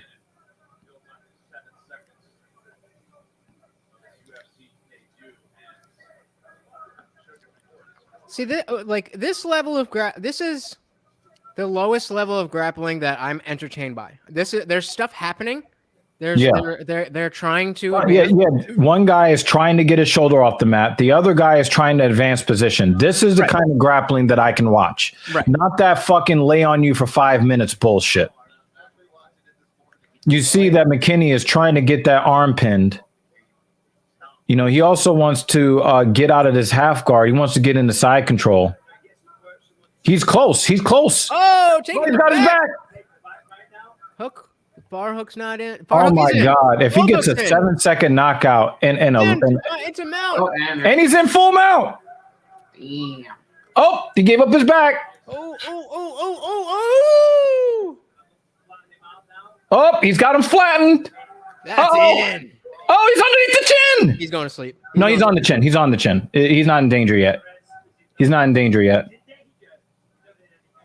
Say what? He tapped from that? McKinney goes longer than 2 minutes, which was the entirety of his win streak, but he doesn't go much longer than that. It's another first-round stoppage for T-Rex. T-Rex been doing work. Notice how he did not climb the cage. What? I don't think he's going to any more Why games. Why did he tap? He wasn't in any danger from that. I mean, as Chael says, a rear naked choke tap is quitting. So I got to see that one more time because it looked That is like a great scramble. it looked like he went for a punch and then misstepped. Yep. He overcommitted. This is not good positioning for a rear naked choke. Certainly not. But that's why I'm thinking it might be stronger, even though it's not as far under. Because No, he's but so much the thing higher. is, But it looks like he's pushing his head up, so I think he's just That's not, yeah. extremely And so uncomfortable. even it's not a down neck crank. but if you're a fighter, that's not a good enough reason to tap. If you tap to that, that's okay. Yeah, That's not and- okay for him. in the neck. Yeah. He's pushing his head up and then cranking it. The thing is, the dude was breathing easily.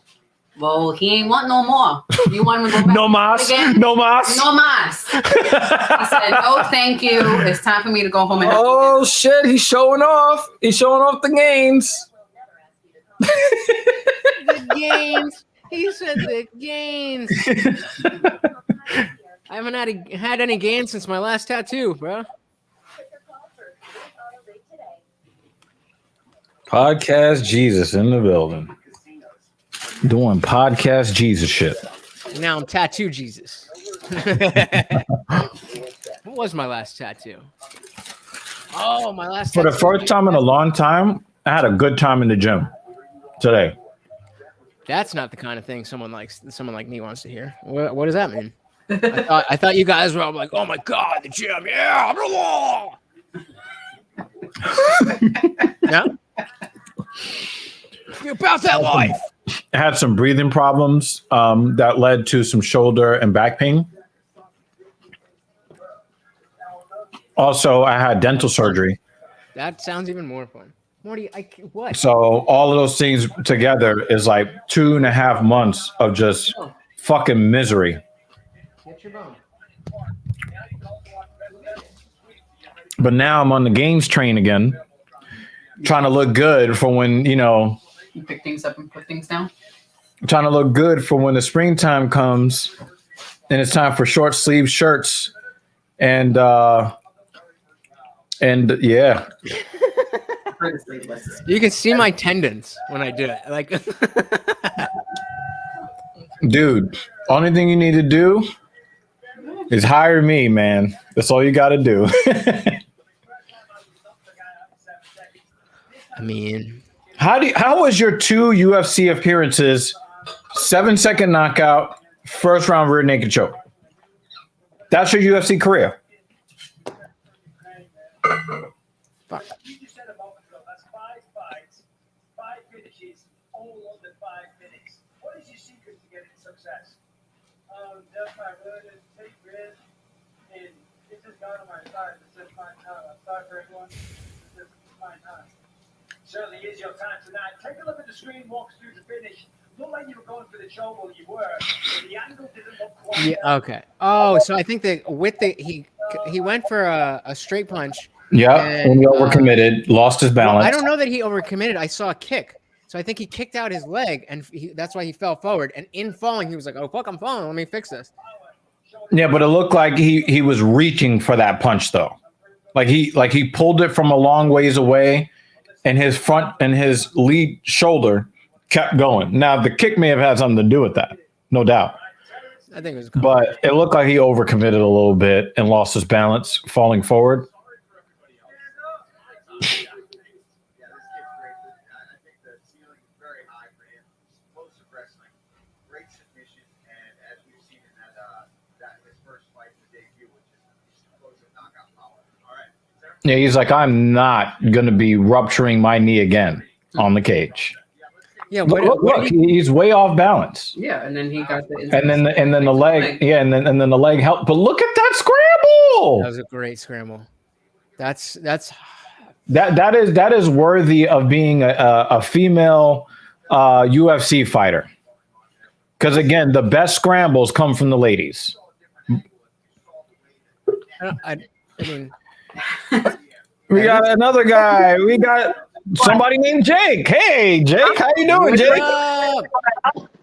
What's going on? You don't work for State Farm, though, right? I was about to say you need to invest in this. Is this Jake from Jesse on Fire? It's like a zero line. And We can't hear you.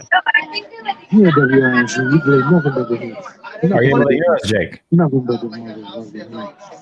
Wave to us if you can hear us. Blink twice if everything's okay. Blink twice if you're being abducted. We had like when mom coming to the yard, they're like, "Girl, you got so much yard." Right? I don't think You have he's a big yard. Pretty your friend. Hey, Jake. Khakis. She sounds hideous.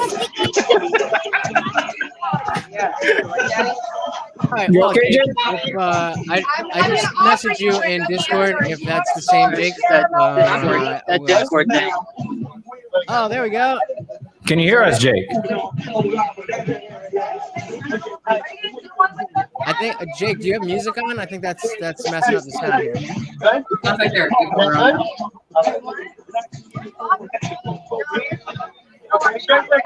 Yeah. Jake, can you turn down the music? Oh, I have.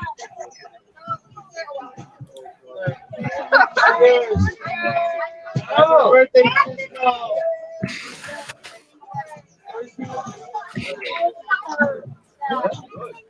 Do you, son? Don't worry about it. Don't worry about it. If you're at a party and everything, the music's coming through too. We're here every Saturday. I'll see you in Vegas if you're on 272. Otherwise, There you go. yeah. He was from the Discord group, but I didn't. Yeah, he's not in an environment conducive to. Yeah, he's like, I'm at a birthday party. Like, all right, well, I mean, And how much you want to bet he don't want to be there? No disrespect to those people, but I think he'd rather be experiencing some MMA right now. exactly.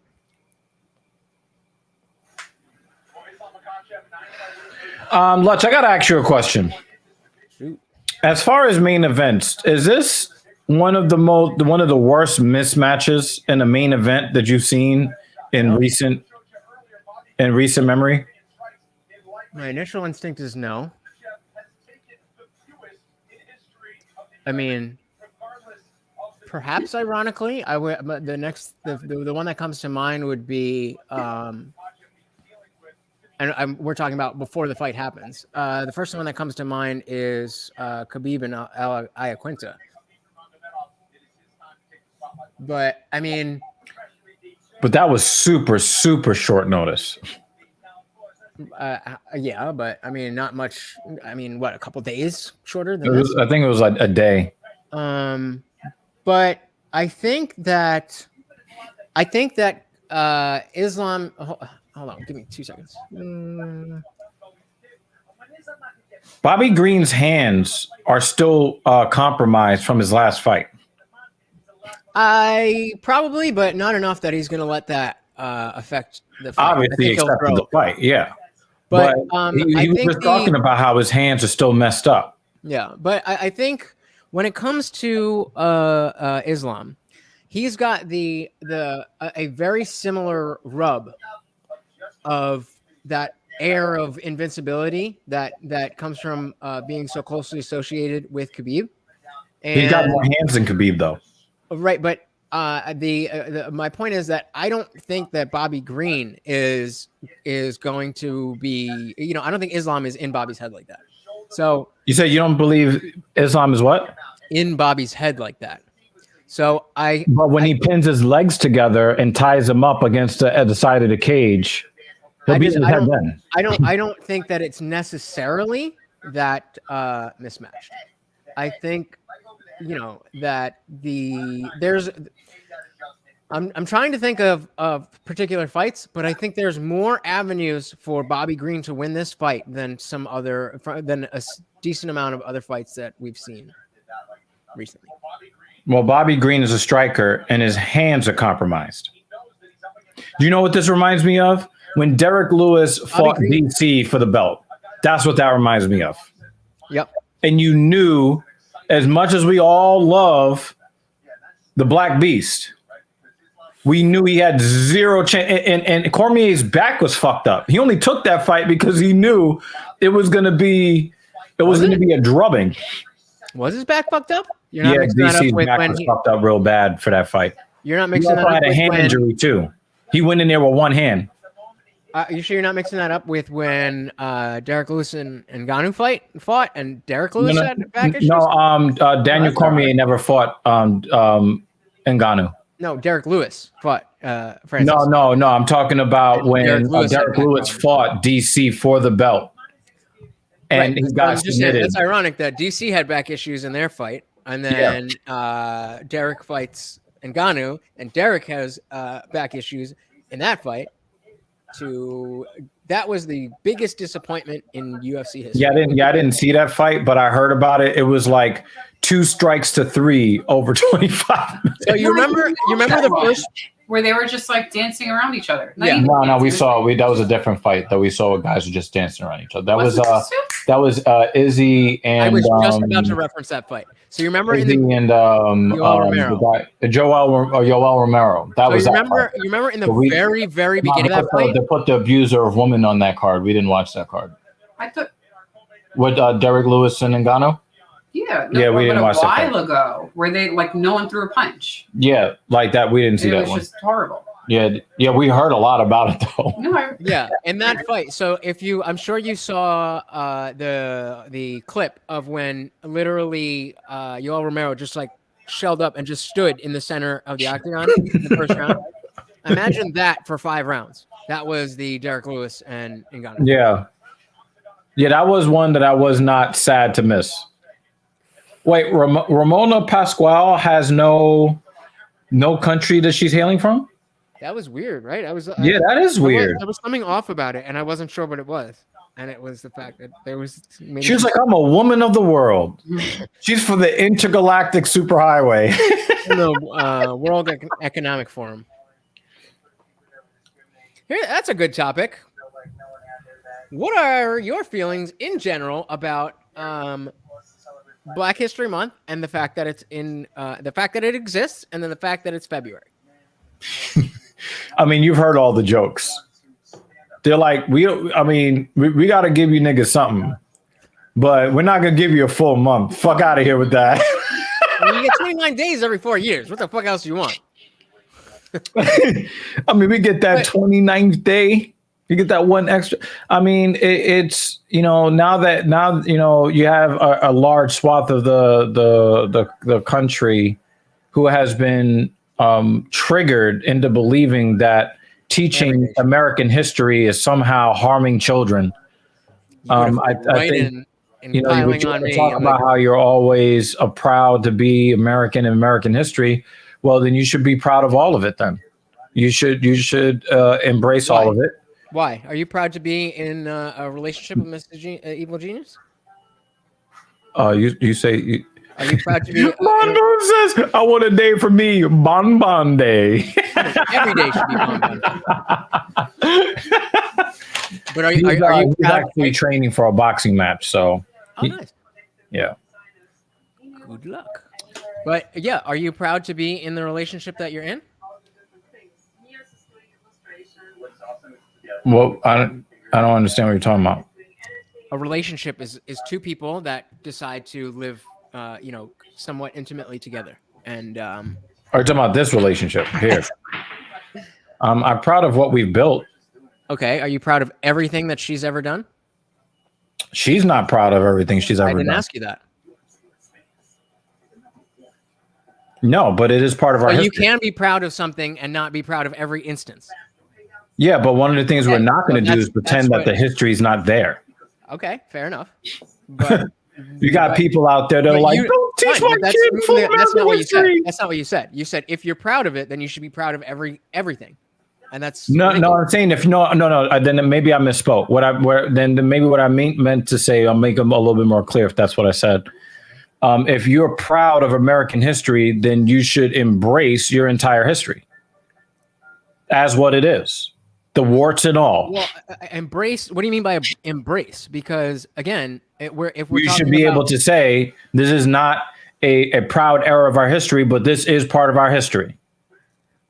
absolutely, And absolutely. we're not like this anymore. I mean, we are still like that. But if you want to believe that that our country is not the same as it was in 1500, 1600, 1700, 1776, 1865, the Jim Crow era. If you want to believe the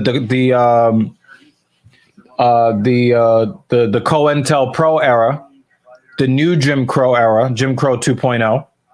If you want to believe that we've moved on from those things, and I submit that we haven't. I mean, it depends on what you mean by moved on. Do you mean completely eradicated any? See, instance Bon Boom, of- this is what you get with Lutch. Lutch is what would we call Lutch? We would call not an agitator, but Just likes to stir shit up. devil's advocate. yeah, that would be an agitator. Yeah, it would. But this is what happens in between fights, and if I don't reel it in coming shows, it's going to happen during the fights. Yeah, this motherfucker's over here talking about hockey. Like shit. Nobody else is even watching hockey. Hockey is awesome. Fuck y'all. Hockey is awesome. Once I got into MMA, there was Everything else just paled. Right. Yeah, I get it. And there's just not enough hockey fans. Do you know what's part of the problem? MMA is coming up at a time where professional football got softer, professional baseball got softer, professional basketball got softer, all at the same time. Yep.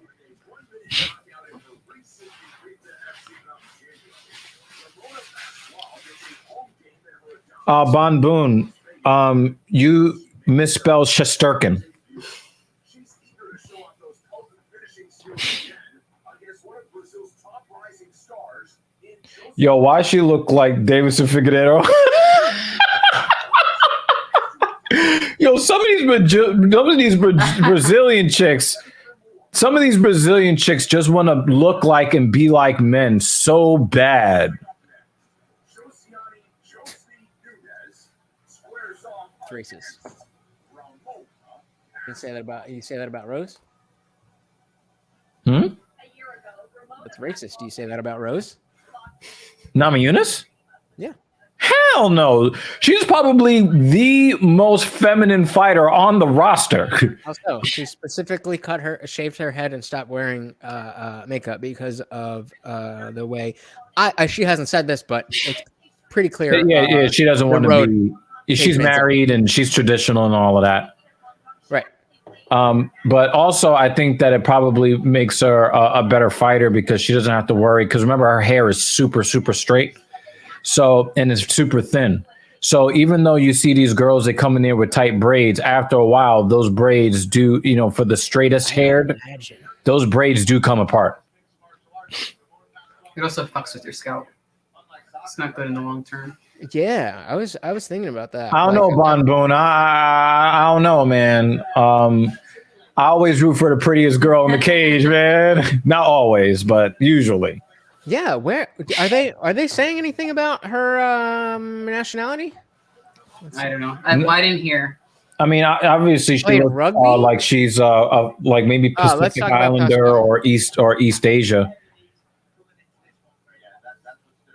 Maybe she with her name might be Filipino, but she's rocking no flag. Hong Kong. Yeah, but not every fighter has one. She's which might just mean she's American, and they just didn't have a maybe she's You like know what it might be? It might be the UFC is kowtowing to China. She's from Hong Kong. Or because she just said she's from Hong Kong, She was born. and maybe they don't want media recognizing Hong Kong with the flag, and that does happen. That happens a lot, where a lot of these international companies that want to get into that Chinese market, they do whatever the fuck China tells them to do. I'm gonna ask Jesse on fire. What is her name? Fuck. What's her name? Pasquale. We'll start putting in Ramona P. It'll come up. Ramona. 7-inch reach versus 7-inch height disadvantage. 7-inch reach disadvantage against Bea Malecki. You know, there is a lot of talk about how that essay and inappropriateness for men really led a lot of Brazilian women to try to take on a persona, a male-like persona, to insulate themselves from SA and other forms of violation. Well, depending on where, I mean, she's Brazilian, so I don't know how much of. Yeah, I would. No, I've heard a lot about that coming out of Brazil specifically. Well, I was thinking in two minds because the other girl is from Hong Kong. Yeah, Hong Kong. I was just. Have you heard of Lily? What the fuck is her name? Lily something Williams. Lily Tang Williams. Lily Tang. What the fuck is her name? Come on. Lily Tang Williams. She's been making the rounds with different podcasts and stuff. She lived in Maoist China and escaped and came over to the States. So she talks a lot about how the signs of communism are creeping up in society. Mm-hmm. And it was just she was talking about how, because of how strict they are about you're not allowed, the concept of love, like romantic love, individual love, is not allowed in their society. And so it used to not be allowed in this society. When marriages were for legacy and for resources. People didn't marry for love. That's a pretty new concept. Okay, right. But people were still in love. Like, love still happened. We still talked about love. Like, that was still a thing. Maybe not all the way back in before the height of or the bottom of civilized life got to a certain point. But that's always been a hallmark of free societies, that you can engage these natural impulses that you have. And her point was just that it was easier to cut your hair because if you found a boy that you liked, and that as anything went down, then that dude could get disappeared. So I asked in the Jesse on Fire Discord about Mark this, Smith. and he didn't answer directly, but RJ, who was here last week, in the he was in the chat. Yeah, he was in the YouTube chat. So I said, Ramona Pasquale is from Hong Kong. On her banner thingy, they don't show a flag. Do you think that this has to do with appeasing the CCP? And I just put what RJ responded. And for people that don't know, it's Chinese Communist, the Chinese Communist Party. Yeah. All right. Oh, featherweights. Really interesting. Yeah, this makes a lot of sense. Yeah, this makes a lot of sense, Lutch. Yeah, and the thing is, a lot of people in Hong Kong, they're very unhappy about what they believe to be an Ooh, I like that. Oh, she's like, yo, Bring it. I'm not gonna front Pasquale. She's kind of thick, I'm son. with it. She's kind of thick.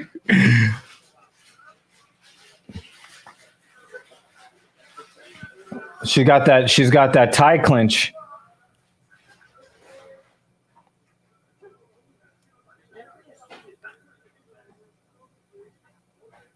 Lower body reminds me of yours a little bit. Huh? Pasquale? Lower body reminds me of yours a little bit. Thanks, babe.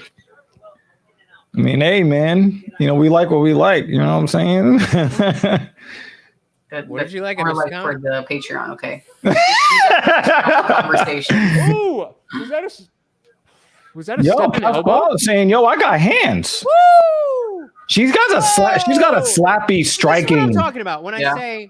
When She's I kind of say slappy with fight her for fight, hands. You get a lot of scrappiness from the female fights. There's Sometimes, sometimes for sure. I swear to God, she looks like Davis and Figueiredo. I'm looking at Davis and Figueiredo right now. He's just missing. She's just missing the red strip in her hair. Yeah, exactly. Just call her the goddess of war.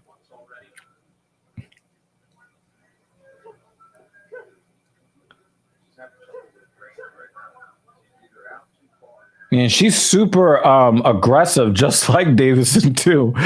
Oh shit! Me and RJ are in a bet. Oh fuck! Oh, left hand! I just bet Pasquale was gonna win. She got knocked the fuck down.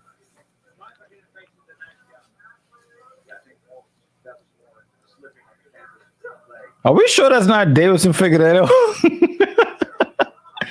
Uh-oh. Oh, knees. She kicked herself off. She kicked herself off her feet. But she doesn't have a grappling game. You can tell. She gave that up real quick. Mm-hmm. What are they chanting? Josie. That's Nunes. She thick, son.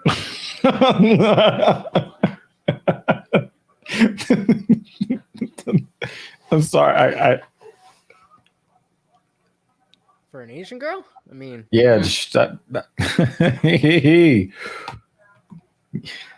and at featherweight, she probably walks around at like. No, I don't think this is featherweight. I think this is this is featherweight. That's what they said. Isn't it? The featherweight's 145. Yeah, I know. They said featherweight on the fucking screen. Are you serious? Yo, they look tiny. Both of them look tiny. Featherweight. I don't. I thought that there was only like Nunes and like Harrison. Those are the only two 145. RJ just said the same thing. Pasquale is a big girl. She thick. Yeah. Woo! But she's 5'6" at 145. The other one's 5'2" at 145. Yeah, because that's actually Davison Figueiredo. Just didn't put the red streak in his hair. Yeah, Figueiredo's too small. She's bigger than Figueiredo. Nah, that's walk around weight. Right. He didn't cut weight for this. You got to give this round to Nunes, right? She got the knockdown. It depends on where this ends, because I think that when the round ends in a dominant position with blows raining sometimes down, they definitely that immediacy bias, that recency bias. All right, she passed over in the side control, but she's not going to do anything with this. I would in still 15 give seconds. it to Nunes. There was two North south. Ooh. Triangle. Yeah. So that's definitely one for Nunes. Nope. Nee, come on! Nah, her hands were still on the floor. Yeah, but on the way up. Nah, her hands were still on the floor. She still had one hand on. Yeah. Looking at you, Peter Jan. Especially if she can't see both hands. Yeah. Too risky. Yeah, it's way too risky. Yo, RJ. Wait, why are you ultra here now? Where the Ragnarsson? fuck are you? How you doing? What's up, dude? I was just telling them, yeah, that We had you the guys female Davidson Figueiredo versus the thick chick from Hong Kong. That's really what this is. I'm over here trying not to salivate too hard. I mean, she We have thick, one she ain't extra like, napkin. she's So, not you know, just catch it while you can, okay? Just literally we have one napkin here. Okay? You had one job. Don't drool too much. One napkin. Cheers to whoever's drinking. Pasquale is thick. And I mean, you can. Oh, Yeah, that cross took she got off punched her right feet. off her feet. Yo, kryptonite for us both, brother. So wait, I'm not even gonna whatever. They swang it. I think we got a TKO in Nunez's favor. Well, what will be very interesting Because is the if pretty one of chick them in the gasses, fight almost because never they are wins. going hard, and I have no idea about either of their cardio. So they very much could be able to keep this up, or if one of them Nah, gasses, Nunez is going to get the TKO. Watch right here in a second. She got clipped. And there it is. Get up, you fucking bitch! No! Boop, boop, boop, And then- boop, boop. oh yes, go! Oh, that's a high. That Fuck is you, a RJ, high. you're not getting none of my money. Fuck you, I get my money. I told you. TKO second round. I told you. There's 4 minutes left. Oh, that's an bitch. You elbow gotta to the get back up. of the head. You cannot hide. There's 4 Is minutes. she trying to left. set her up for a rear naked? Yeah, she is. Yep. Yo, props to Pasquale. She did not try to look for a way out. No, it seemed like she was Not only enjoying that, but she herself the stayed first composed round. as shit. Nah, but she started getting her head boxed Oh, here in a second. She's shaking her off. Yeah, she's trying to. Yeah, she's trying to get her pass recovery off time. high. This is all recovery time. Oh, and she got out of it, but she's gonna get her head boxed. Look at her eye! Damn, son! Let's Damn, go! look at your man eye. Big man, he never tried. So they roll with him, stole with him. Asian nation. Oh! Oh, spinning back fist attempt. Look, she's wobbly on her feet. But and again, the point I just brought up, it'll be interesting to see if Nunez blew her load, thinking she was going to win right there. Nope. Look, again, another one. She is going to shut that eye. Yep, another one. She can't even see that coming in. Yep. She cannot see the left hand coming Oh, in. holy shit! If that kick went to the head, this would have been over. Or a liver shot. It could have been over. Yeah, but it was coming straight, like it would have gone shin to fucking forehead. Yep. She didn't even, because And of the thing is, she cannot see anything out of her left So eye right why- now. Or is it her right eye that's messed up? Is it her right eye? It's her right eye. Yeah, she can't Right see eye. anything out of that right eye. Oh So my anything God. coming, and any left-handed attack or left-footed attack coming from Nunez, it's gonna land every time. Well, Uhtred, would you like Venmo, or would you just like me to throw some money on the roulette table when we're in Vegas? Yeah, that's what I want to see. Throw that right jab out there. Then start to come around with that big left. Oh, what a takedown! Let's go! Woo! That was really Last well minute submission, timed. Let's go! No, I'm in Jersey. You guys are in New York, right? yeah. Yeah. We're in New York City. We're in New York City.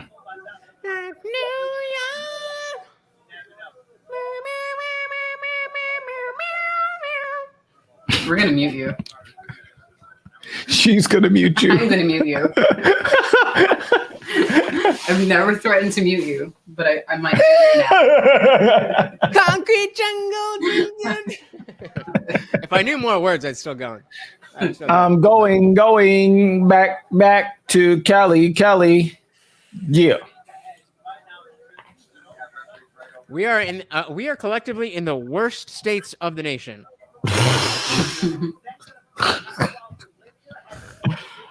Depends on what metric.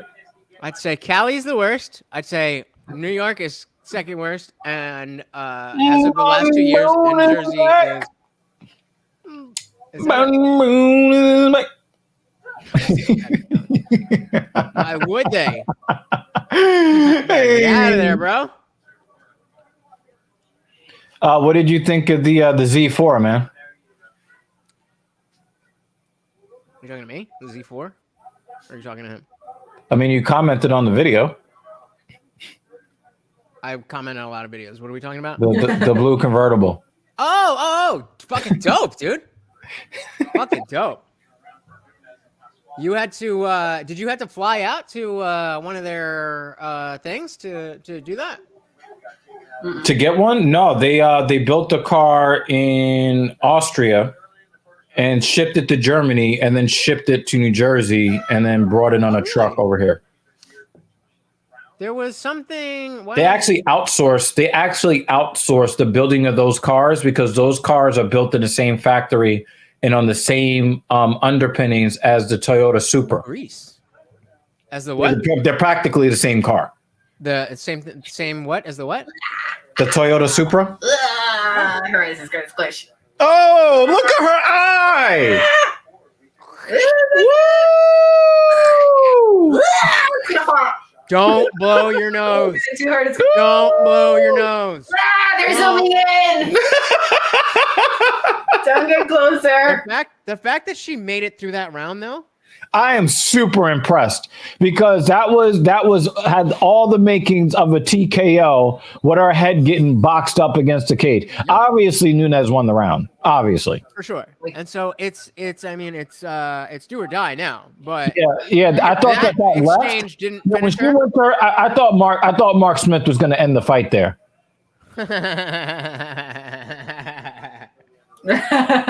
I don't know. You might prefer her that way. Oh shit! Just jokes, y'all. It's just jokes. All right.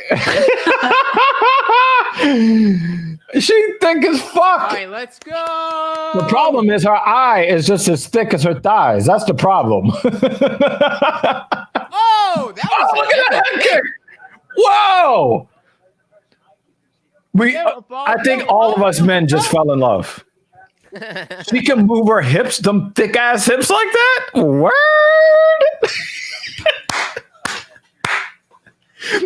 You make that face old. Come on, baby. What? You should have seen the face he made when I was just like, shit. Oh, let me see. Oh, that was not good. That wasn't a good showing. Why they keep putting up Phil Murphy's comment over and over and over again? He ain't that important.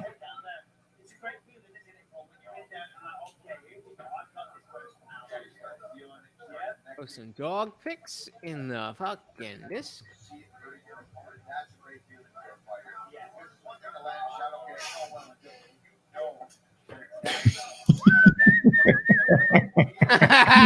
Good one, Mama.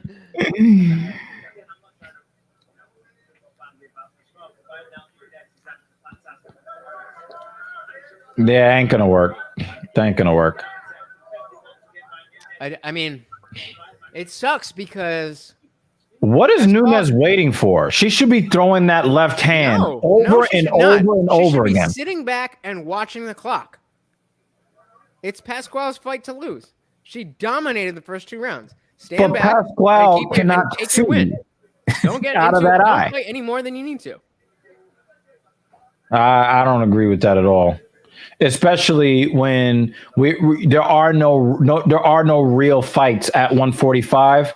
You're going to need to give finishes to get people interested. Fair enough, but for that exact same reason, a win is not going to do much more or less than a highlight. But if she topples this giant that's in front of her. I agree. But I'm saying it's not going to do much more than a win. And a win will do more in other areas, namely her purse. And being a 45er and putting on a good fight, whether there's a Pasquale can't see out of her right eye. She just needs to throw to left. Okay, and Nunes did that. Yeah, that's what I'm saying. I don't know what she was waiting for. But this is what I'm saying.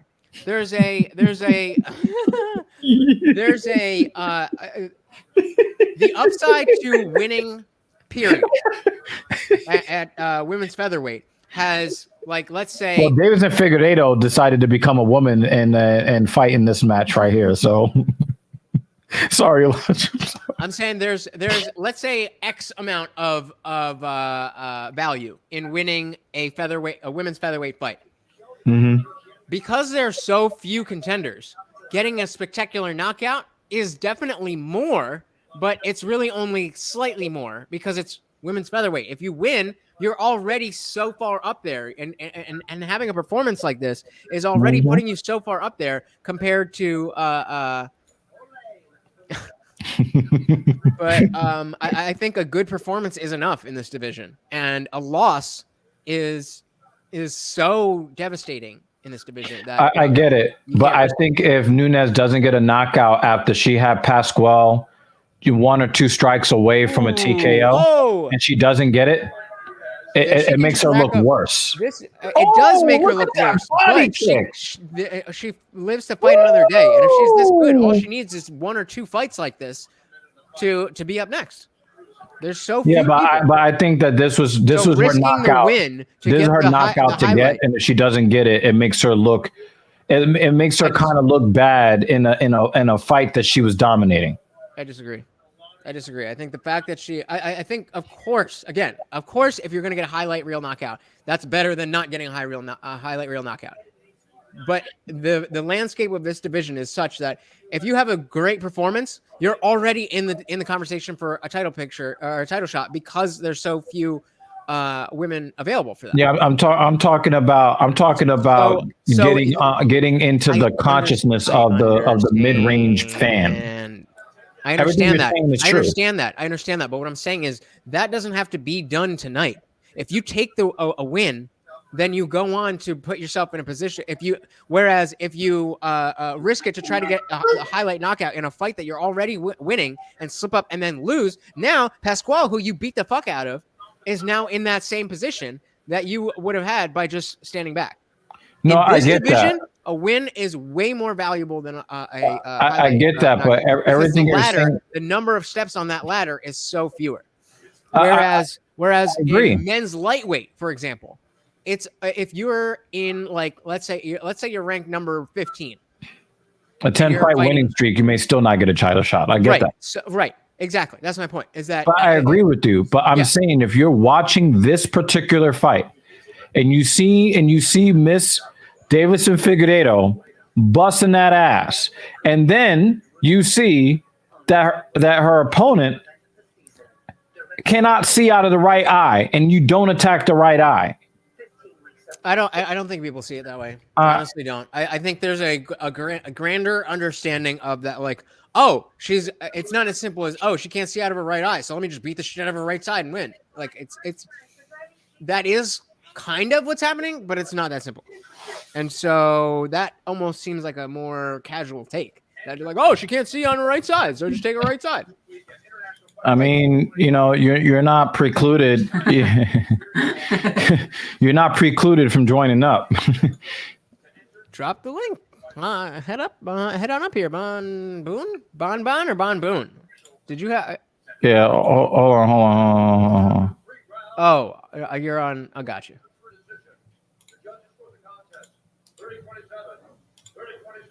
Yep. Oh, they gave a 30-26. Good. That's what I like to see. I will again bring up the fact. We got Ragnarok. He is back. What is going on, brother? What's up, fellas? What up? We can hear you. Can you guys hear me? Man, I'm scared of lunch. I can't join. You better be scared of me. Oh, shit. Davidson say hi. Davidson Figueiredo just defended his belt at women's featherweight. So, Coach, you're out in you live out in Cali? No, I'm working out here. I'll be out here for like another couple days. So it's like, that looks like a hotel room. We're going back to Texas. I live in Phoenix. That wasn't too far off. No. Wow. I'm letting you out. Mega Fair pause. enough. Fair enough. Mega good-looking dude. pause. son. I fucks with it. Uhtred's a good looking dude. You're What going happened? to I didn't hear you guys. put that put that back up so he can see it. Put that one back up. Hey, yo. You can see the comments. And you have to join us and defend yourself. Defend yourself. Von Boone 375 said Uhtred looking fine, no homo. Just a man to a man. He said no homo, so that's cool. There you go. Yeah, exactly. He got all caps going. He's like, no, son. Come on, you getting nah." defensive as hell. Are you sure it's still homo? It's okay if you're a homo. Whoa. It's okay. That's why he afraid of you, man. That's why he afraid of you. Yo, come up, Von Boone. Come up. I promise to be nice. Because I think Von Boone is watching the fights, too. Yeah, come on up, bro. I I think he's watching. And Von Boone is like, he's been supporting TSP and more specifically the Filthy Casual MMA Watch Party almost since like the very, very beginning. So yeah, please don't stay away just because of me. But if you're using me as an Yo, excuse, he's afraid you really that don't you're want to gonna be up here and no, you're gonna bring up some political shit, and he can be like, nah, B. I don't know. But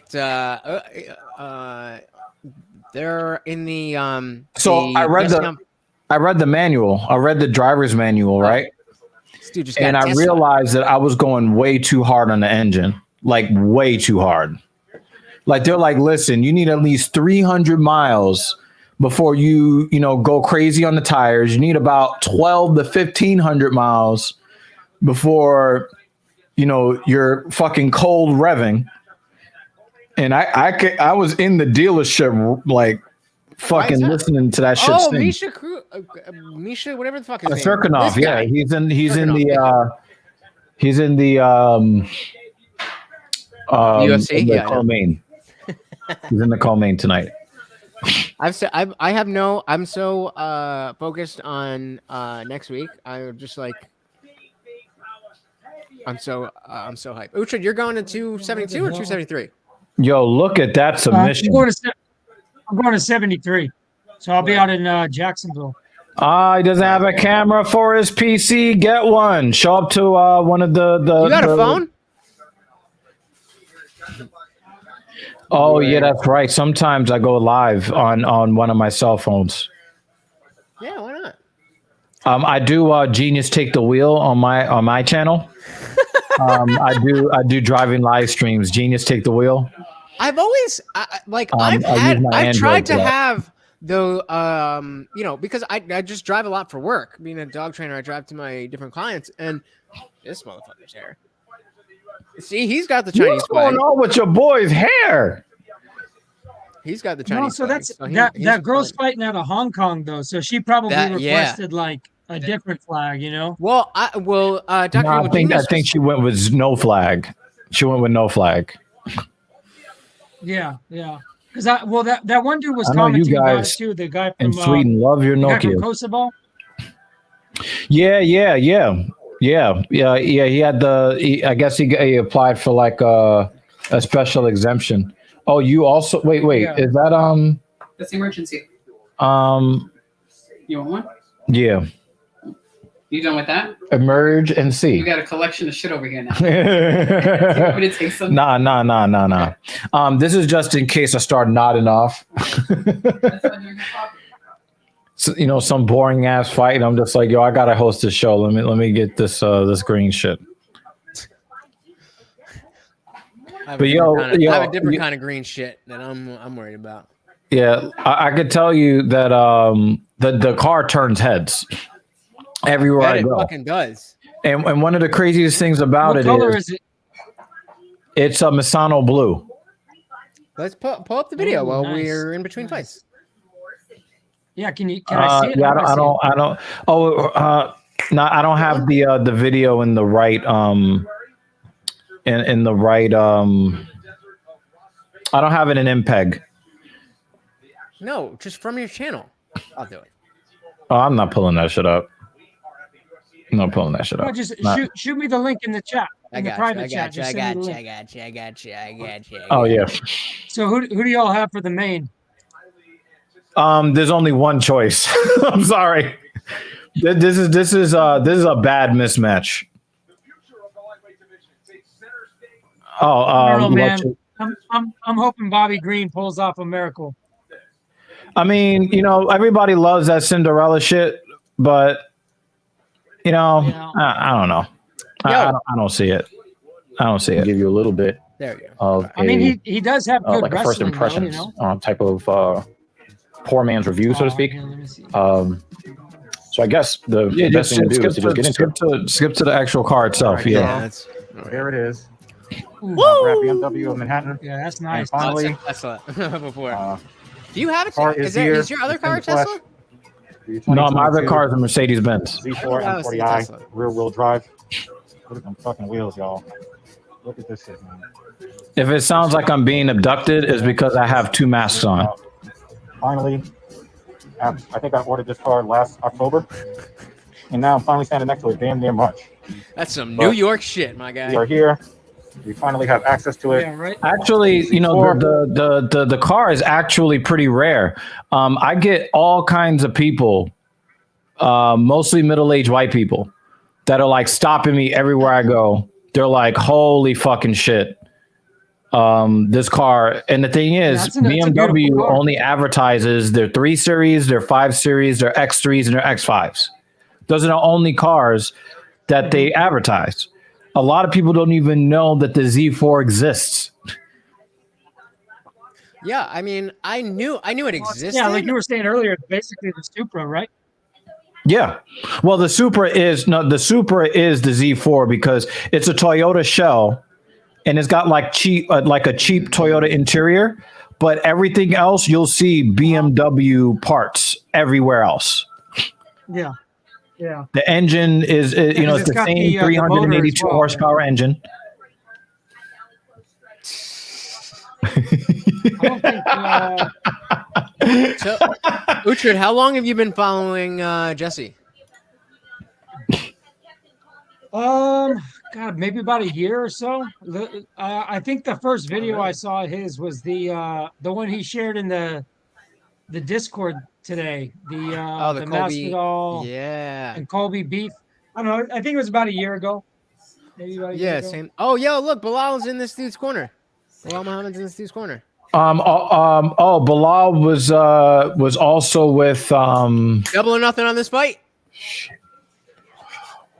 Jeff Neal. Fuck, I don't even know who's in it. Hold on, let me see. Bilal Me neither. I Muhammad just and think Jeff Bilal Neal Muhammad's were don't cornering the same fighter earlier tonight. And they fought each other before. Do they have the same manager or something? Let's see. We got Breaking news: U.S. and allies agreed to limit Russia's access to SWIFT banking system. awesome. Who do you That's gonna stop them.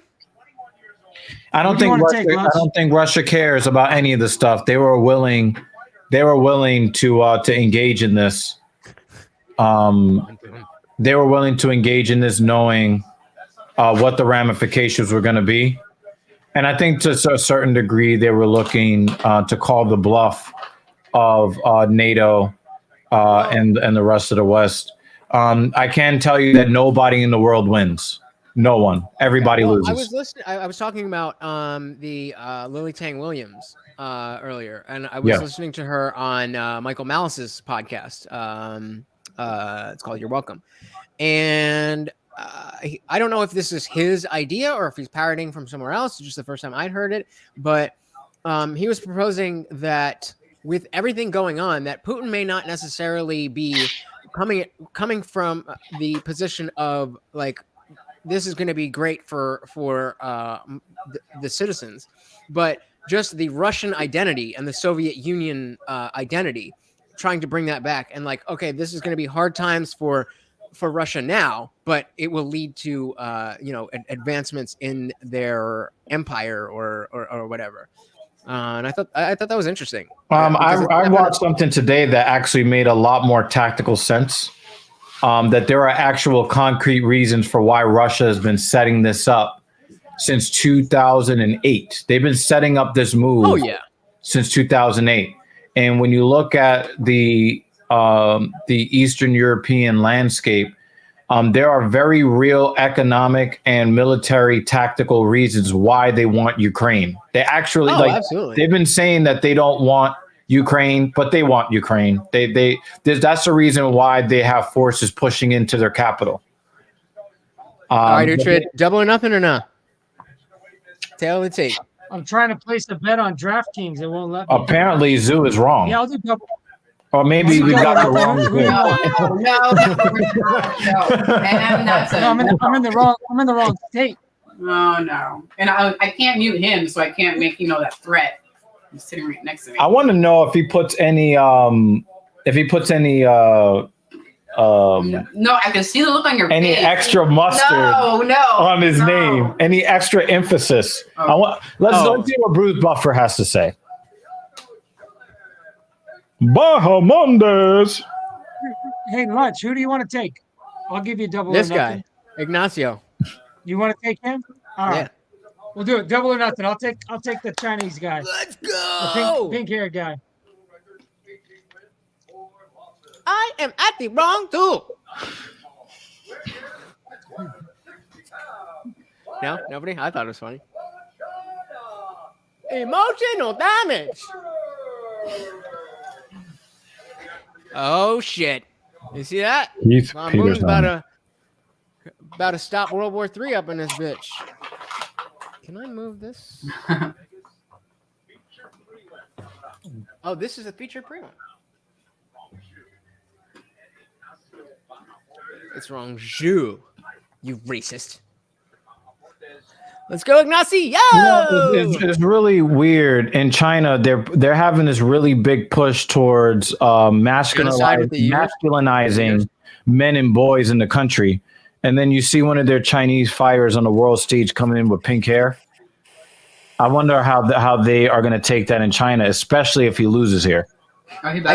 Well, with that pink hair, there's probably nothing more masculine than getting in the cage in your underwear and fighting somebody. So that's a good point. And I also wonder the Chinese view of things. Yeah, is very binary. Right, but in that same vein, I don't know if they view simply the color pink the same way we do. Right. I could be possible. That's possible. But I've never seen anything like this before. I could tell you that. I don't like pink, but that shit looks awesome. Like, I got a pair of Jordans. I got a Mercedes-Benz polo shirt that's color. Say he likes the pink. Yeah, he likes the pink hair. I don't hate the pink hair. I just wonder what the social ramifications are, especially if he gets knocked the fuck out by Bahamondes. Well, I wonder, I would always wonder, like, what level, because, I mean, there's been a lot of Chinese fighters coming up in the last few years. Yeah. Obviously, Wei Li. She's a massive disappointment. Massive disappointment. The way that she fought that last fight against Rose. Against Doug Rose, that I was very angry with what I saw. Why? Especially in the 4th and 5th rounds. She voluntarily laid on her back in the 5th round, in the championship rounds. Yeah, Rose gave her a chance to stand up, and she chose to keep both shoulders pinned to the mat and do nothing. Yeah, because she was tired. She was beat, bro. She didn't know what Rose had for her. Same yeah, with Joanna. I guess. Same with Joanna. Joanna didn't even fucking know. But at least Joanna fought all the way through. What do you mean? She tapped her strikes. Joanna tapped She her fought strikes. all the way through. Until she tapped her strikes. Until she tapped the strikes. Wei Li just laid with both shoulders on the mat with nobody on top of her. There is no fucking way that you can say somebody who is knocked out didn't go as hard as somebody who tapped. No. I'm talking strikes. about the second fight, not the first fight. I don't care. The fact is she still tapped the strikes. Wei Li laid down in the 5th round, both shoulders on the mat with nobody in her guard. I don't give a shit. Like at women's and I'm rooting hard for her to win. I wanted Wei Li to win. And I guess that's why I'm more pissed off. Rose is my number one. I'm not mad. I'm not mad. I just get loud when I drink. Yeah, that's how we talk. Like, I know I can't stop yelling. That's the way I talk. Bomboom, where are you from? This is some East Coast shit. I think it's from Sweden. Yeah, this is some East Coast. This is how we talk. This is why you should be in the stream with us, Bon Boom. It's just, it's honestly just that Blue is a little bit too representative of the Ukraine. ideas that I think are causing the downfall of our country, and I just can't. I can't be associated with. Oh Blue. yeah, that's right. He doesn't like leftist politics. See, you did this, Bon Boon. This is your fault. Never mind. You're like, never mind. That's in tight. That's in tight. Oh, somebody's in trouble. Somebody's in trouble. Damn it. Somebody made the wrong. Ooh, we made it out.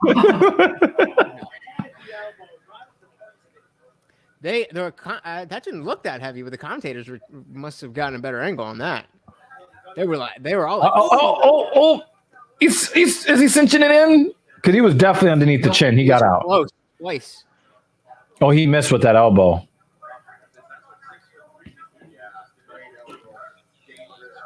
But yeah, Uhtred, I was That's a good elbow. following Jesse right around the same time, right before he blew up with all the Fabia stuff, and I don't know. It's just it's cool to have been there for a channel that I really like, and like a dude that I really fucks with. That's that I was there early, got in with this shit, and it's cool. There's so many people out there whose content like I would want to watch, but that I don't necessarily feel like I'd want to hang out with them. But right. Cool. I can't even pronounce that. Uhtred? Severageta Mokra I'm not even Mokra. Severageta Mokra. I got it, but you keep interrupting me. Okay. Sparagedemonic. Fuck. I had it. Swedish Democrats. That's what I figured, but Swedish fish. Swedish fish are pretty good. Swedish Democrats. They've got to be special. I don't know. I had a joke there, but I didn't have a joke there. Yeah, I'm not versed on. In fact, contrary to what you might sometimes see on the channel, I really detest politics. I tend to not like everybody who knows parties.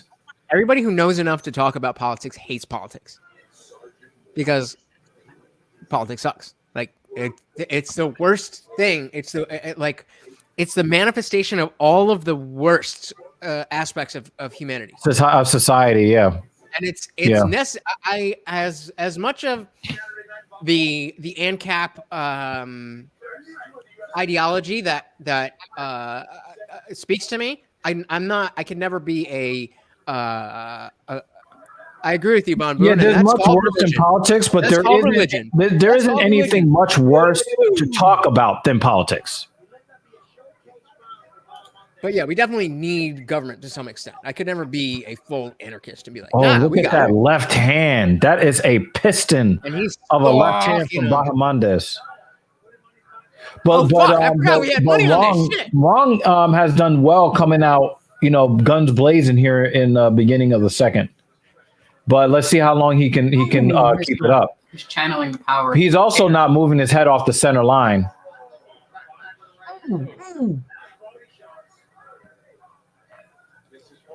And what time are you guys at right now on the fight? 4:10, 4:09, 4:08? 6, 5, 4, 3, 2, 1. You're ahead or you're behind? Yeah, we're synced up. No, we're synced up. Nice.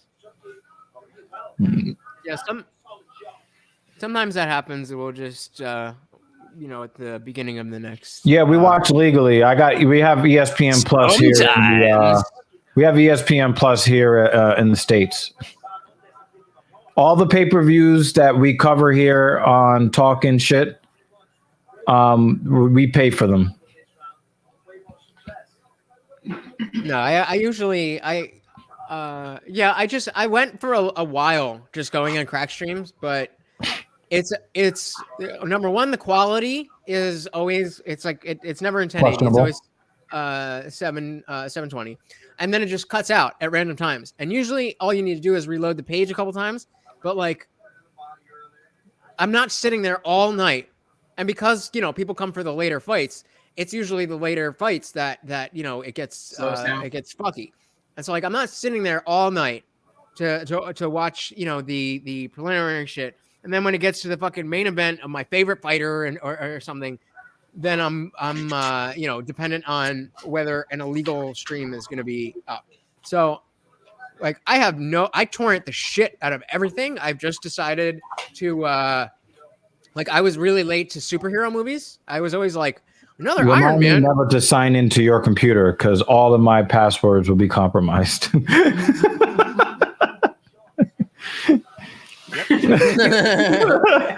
But yeah, I was I'm a huge MCU fan, but I was late to the game. I was always like, what the fuck else can they do with a superhero? Okay, superhero comes in, there's a bad guy, he saves the day, superhero wins, that's the end of the movie. What else can there be?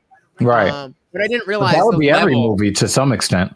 And which is also a good point. But specifically with the MCU, I didn't realize how much like storytelling was actually happening across the movies. Yeah, we'll put it up. I mean, if you want to. Yeah. Yeah. Hell yeah. Hell yeah. Hell Absolutely. yeah. We support you over here, man. For sure. But don't give us a video if you get knocked out though, because no. You gotta commit to posting the video before the fight, one way or the other. No, I can't be posting videos of Vaughn getting boomed. Are we still here for you?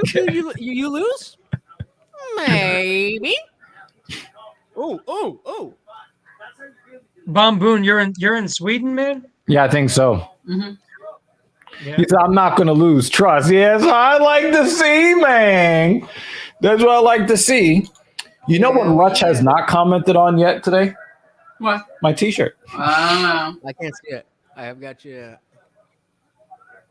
What does it say? Coheed and Let me Cambria? guess. It's Coheed and Cambria. How many fucking Coheed shirts do you have?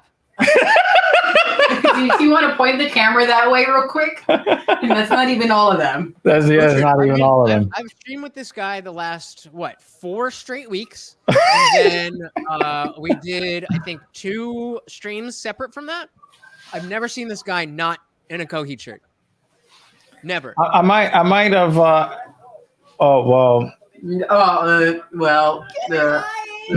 the last TSP. I had the Prize Fighter Inferno shirt, which is a side project. It's still Cody. So Cody, if it's one of the band members, even if it's their side shit. I ordered my vanity plate for my second car too. Is it Coheed and Cambria? It's Cambria. My first vanity plate is Coheed. That's on the front, and then you have Cambria on the back? No, like my first car, the plates are Coheed. And for the second car, when I get those plates in, it'll be Cambria.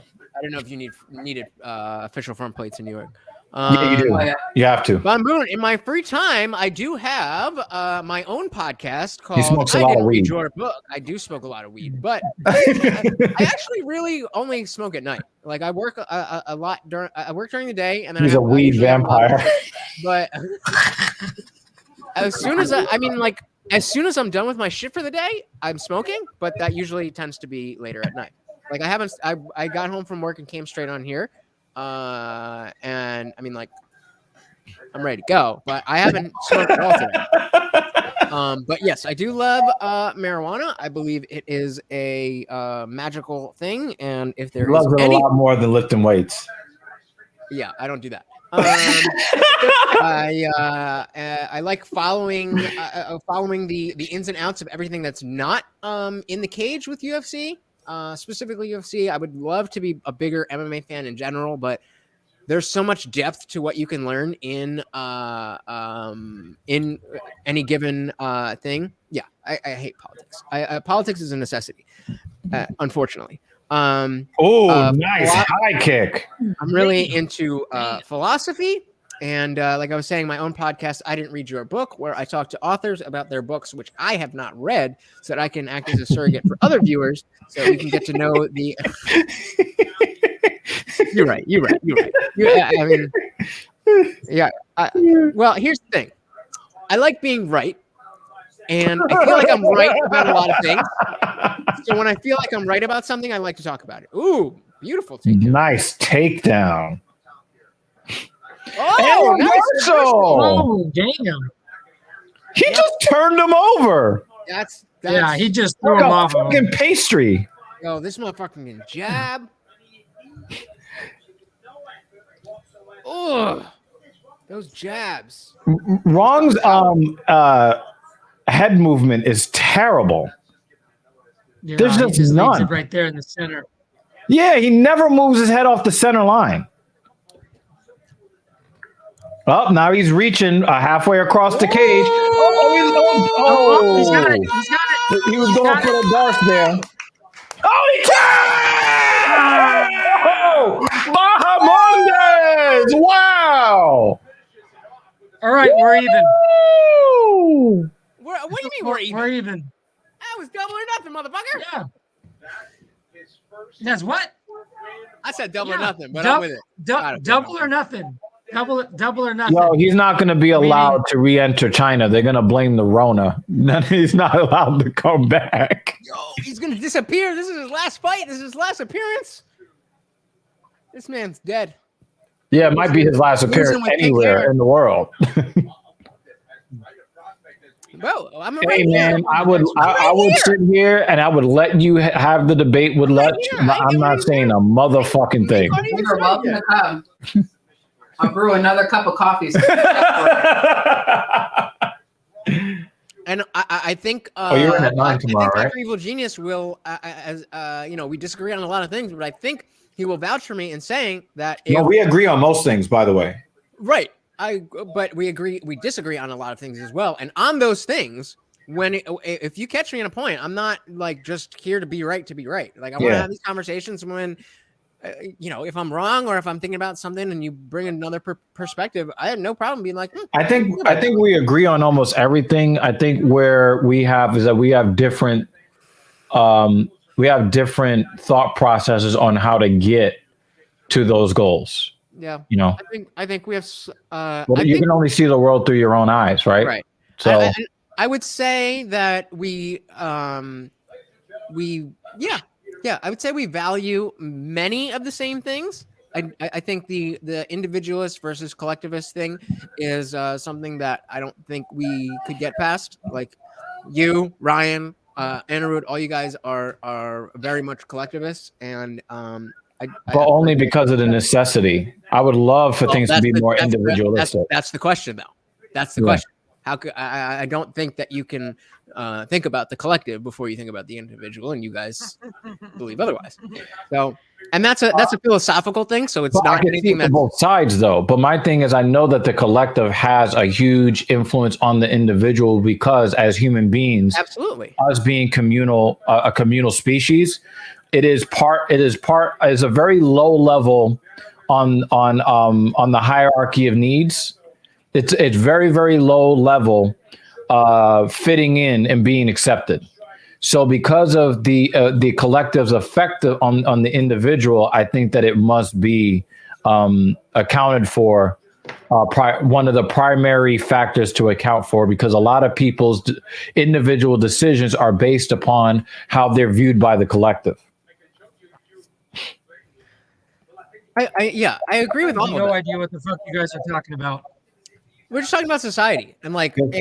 I just checked my phone for like 2 seconds and then you guys went off the fucking. Well, we've had we do this regularly, so we were referencing a conversation we already had, so there was a lot there. So it's not like, but so the question, I guess, he's an individualist. He wants people to stand on their own too, and So is it possible to have an effective community if the individuals are not I'm at a loss for the word, but help me out. Like whatever good enough is for, you know, to be able to Responsible. Functional. Yeah. It's not a specific characteristic, but just whatever the goal of your collective, whatever the goal of your community. Is that possible to address the community at large first, or is it more effective to have the individuals of the society the individuals of society get their own shit in order and then pour from a full cup? I don't believe you can pour from an empty cup. And so I think that you need to you need to think about yourself first. I think you need to get your own shit in order before you can worry about anything outside your front door. I think that a lot of the problems that we have in society have common threads where certain trends and customs lead to certain outcomes for individuals. So if you're able to recognize that from the macro, then you can say from an individual point of view that this is what can be done on the individual level. I think of it like this. I wasn't in your guys' original conversation, so maybe there's some things that were already said that It's more of a I might principle say thing. right now, You can speak but on it. the only thing that you can do, right, that you can affect, I can't affect the macro. You can't affect the macro, right? We're not in positions to where, you know, even if you were the president of the United States, he can't control certain things. All you can control is what you do with yourself, with your life, right? So like if you say, oh, the country is a bunch of overweight people and they're costing an arm and a leg for healthcare, right? Healthcare costs go up because everybody's out of shape and unhealthy and everything. Okay. So how do you fix it? Well, first, you have to lead by example, right? You have to take care of yourself, your own health, your own fitness, all that kind of stuff. But when you get some guy who's like, you know, I forget that guy's name. He's like the head of the Department of Health or something in some other country. And he's like fucking 400 pounds. And you look at him and you're like, this is the dude trying to tell people how to be healthy. Like it's hypocritical. And then people, even if the guy is 400 pounds and he knows the right things, knows how people should be taking care of themselves, nobody's going to listen to him because he's a hypocrite. You know what I'm saying? So that's why it's more important to focus on the individual. And if he's not a hypocrite, and that's where you build. And even if he's not a from there, hypocrite, you got to build. even if he's not a hypocrite, and at the very least, his methods have not worked for him. Right. But such an asshole. I'm down for that too, dude. I mean, you said you were scared, so I'm willing to put kid gloves on and have a civil discussion. Pop some popcorn. But if you want to get hyphy, I'm fucking ready, bro. Oh shit! Where's the Michael Jackson meme with the popcorn? It's cute to say that from the comments, but I mean, you know. Yeah, and then we'll see what's good. You try. I totally agree with that. What weight class do you fight at, Von Boone? But one of the things that I could tell you, Tread, and again, you know, from you said debate. My own 5'4". I'm not fighting anybody. from my own experiences, there is a value to having somebody say, "Don't do what I've been doing." Sure. Because this is what happened to me. But you don't put that person. But you don't put that person in charge of everybody else as the bad example. Unless you're Donald Trump, you put the oil execs as head of the EPA. yeah. But that's I mean, you know what I'm saying? That's nepotism, though. That's nepotism. They put a medical doctor in charge of housing. Yeah, what's Hunter Biden been doing? He's probably smoking some crack somewhere, but at least they didn't make him the head of anything. They know they can't trust him with shit. He'll steal all the furniture and sell that shit for some crack. Hey, I'm about to be staying there. There's a lot of positions that are. Let's go. Sorry. What? Thank you, Boone. I appreciate that.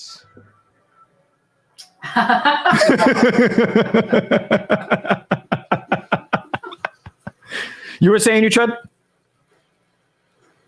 God, I don't even remember what you're talking about. No, you're talking about people qualified for their positions or something. Oh yeah, yeah. So like, and this is the other thing that you see. You've seen it a lot with COVID. You get people that are qualified. They say, "Oh well, this person's not qualified to speak on this. This person's, listen. I'm going to defer to the authority, the expert on the matter." All the But those science. people, they're not. Yeah, they're not immune to corruption. They're not immune to bribery. They're not immune to anything else. And it's like, again, that's why it comes down to the individual. I think the whole concept of our country is that there's no greater minority than the individual, right? So everybody wants to get divided up into groups, but there is no greater minority than the individual. That's why individual rights are so important, right? Because that comes first before, Christian rights, Black rights, Asian rights, LGBTQ rights. The rights you have to guarantee the rights of the Of the individual, person. Yeah. regardless of what demographic they're from or what community they're from, because then it doesn't matter, right? And that's how you get true equality across the board, is when every individual is guaranteed the same respected. rights. Right. The problem is that It never works out that way. we see. Well, we like to conflate.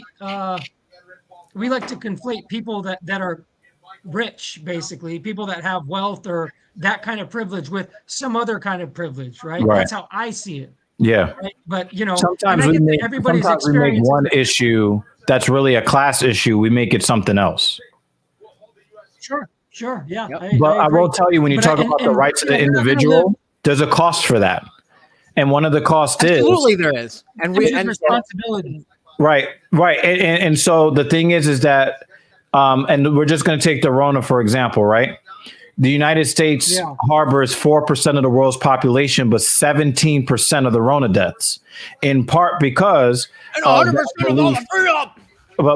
in part because of that individualist mindset. A lot of the countries that had low death counts, these are people that didn't have to have max mandates because they actually care about their neighbor. It's not all about themselves, and that's a cultural thing. I disagree with that, right? And I'll defer to your statistics where you say 4% accounts for 17%. Yeah, we have 17% of the world's COVID deaths. We only have 4% of the world's population. Okay, assuming that data is accurate, right? That's what they're putting out. So again, correlation isn't causation, right? So I don't think that it's because of just people are all in it for themselves. No, that's not the only factor. I agree with you there. The largest factor is the way that they treated COVID, people that were sick with COVID, right? They'd come into the hospital and they had a standardization of care that wasn't working, right? And they pushed back on therapeutics, things that actually work. Like if you look at any of those other countries, right? Say like I don't know, Peru, right? Just pick any fucking South American country. They all pretty much had the same therapeutics and standardization of care. They were all using ivermectin to treat COVID, right? But that was like a big deal in the United States. They wouldn't use it. They would ban ivermectin has been proven to be ineffective against the Rona on all levels around the world. It's been proven. That is not true. It has not been proven. The reality is that I can cite that to you. I can email you a bunch of stuff. You're free to do. As a matter of fact, let's put that banner up there. Talking Shit Podcast LLC at gmail.com. But yeah, they've done extensive studies in India, in Japan, and one of the things they will say is ivermectin will not cause any adverse effects. So while they will not recommend that you use that because it's an antifungal medication. It doesn't have any bearing on viruses because it's not an antiviral. But the idea is that the virus itself. That's not true. That's not how it works. That's not how it works. All right. So like when you have malarial drugs, right? Malarial drugs. So, I mean, I'm not a doctor, right? But from the research that I've read, the way that certain drugs is they'll bind or they'll keep certain proteins from binding to your cells, right? That's how it works. Yeah. So you might have something, and things are used off label all the time. So you can cite studies and say, oh, well, a study in India says this, or a study in Japan says this. But the standardization of care in Japan and India is to give ivermectin, right? So people might, and the thing is No, this, right? that You is can not go the on the internet standard in and either find- country. That's not the Yes, it standard in is. either You can- country. Yeah, absolutely. Okay. Well, we're going to agree to disagree because this is the thing. You can Google whatever, right? You can Google any information that you want, your viewpoint, you can find that on the internet. Yeah, right? I do So when agree you with say, that. oh, a single study is going to, India, I found a study in India that says this. You can find a study for anything that says anything if you want. That's the beauty of the internet, right? But we look at certain things and people will say, well, that's why you defer to the experts. That's why we listen to the doctors, because they're the ones that can look through all of the studies and say, okay, this is one study. That's the whole peer review process, right? Mhm. The issue is that the problem that we're seeing is that when the same people that are peer reviewing these studies are basically only getting their funding from the pharmaceutical companies. And this that is where stand you and I are benefit going to the most. agree. This is why I waited so That's a long to huge get the third Rona shot, because for a long time, the only thing I heard was you need to get a booster I shot. haven't even gotten the first Rona shot. Well, they say you need to get a booster shot. And then who do you hear that's saying that you need to get a booster shot? Is the CEO of Moderna. Yeah, you stand to make billions. And what did we just find out about Moderna? You got information, Lutz? Yeah, did you? Oh, I figured you'd be all over that, Lutz, sending him the don't message care. that They we don't sent care. that we They, shared. they're all fake Oh. news. Nope. They don't care. So I mean, No, you look the like you issue had is with all that stuff. When you had is- some information, when is Lutz. enough? You could you About have the link, Moderna. Lutz, you could share it. Hey, Well, let me ask figured, you this. I figured If- you seem to be more well read on this, and I've just I've simply not taken the shot. I've been for my I've own been personal paying reasons. attention, But- but I can't catch everything. There is a DNA sequence that has a probability of has a probability like the chance of a probability. The chance of a coincidence that these two DNA sequences would be the same is 1 in 3 trillion. 1 in 3 trillion. Moderna has a patent on this DNA sequence that appears in the virus. Now, I don't know enough about virology and that stuff to really like. One of my first questions was, okay, how common is it to have a patent on a DNA sequence? And apparently, it's relatively common. So that doesn't mean It's not the smoking gun that the uninitiated might think it could be. But that certainly 1 in 3 trillion is a very, very small chance that the people who are Buy benefiting a lottery ticket.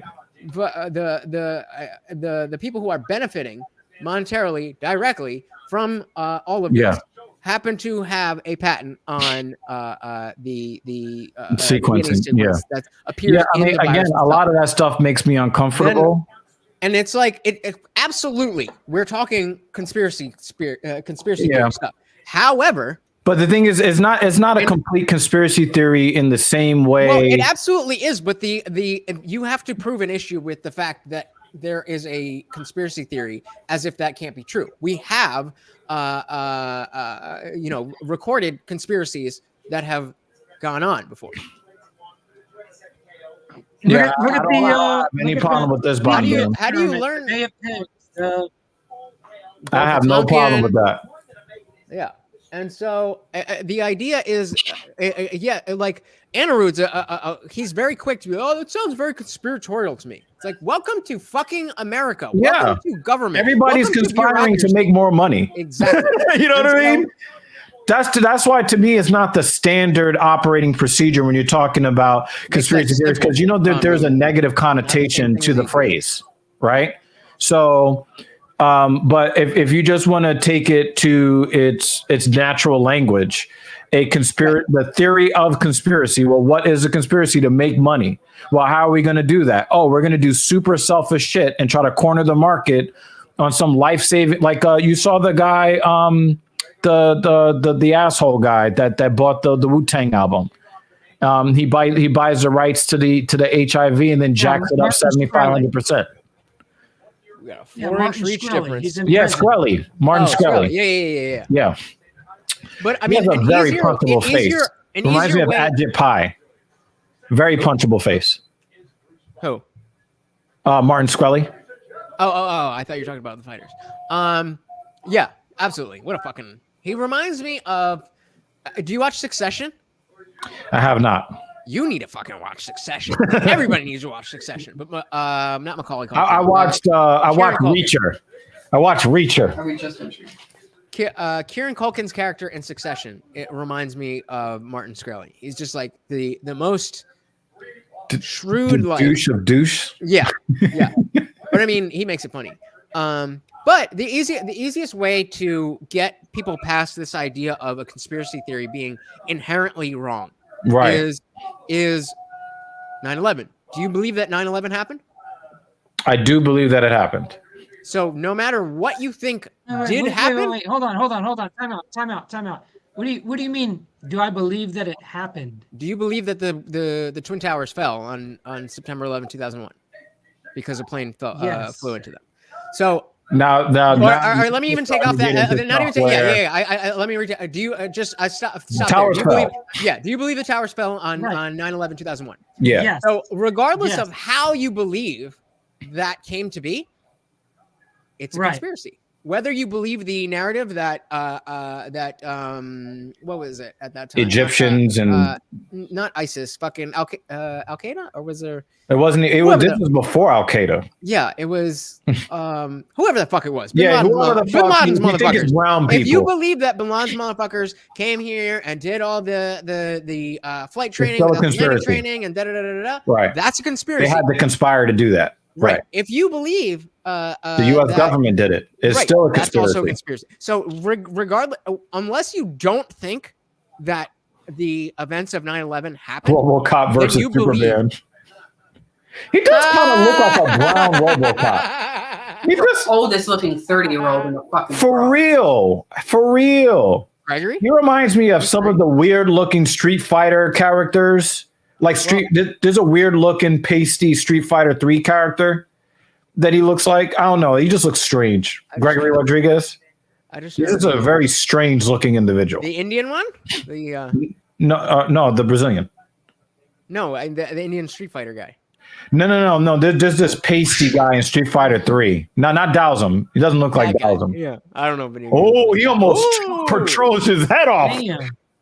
Whoa. That being said, Rodriguez, from what I He remember, hits has hard. been very crisp. I don't know what his I don't remember what his record is, but I remember him being. He's a good fighter. Yeah, he's a good fighter. He's just strange looking. He looks like a roided up Gumby. He's 11-3, and Armin Petrosian. Petrosian is 6-1. So I mean, that's a pretty average. I mean, they average out to pretty much. Above average fighters. Hey, he's gonna go eat some tacos. I didn't know they had those in Sweden. Oh, Oh. you're such a douche.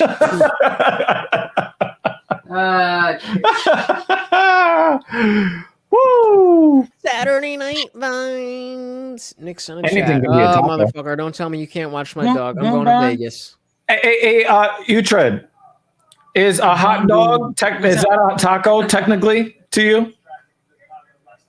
A hot dog? Is that a taco? No. For a sandwich? Why? Because it's got meat? No, it's bread. A taco's got to have a tortilla. Does it? It'll be a Wait, what was the Makes a question taco. about?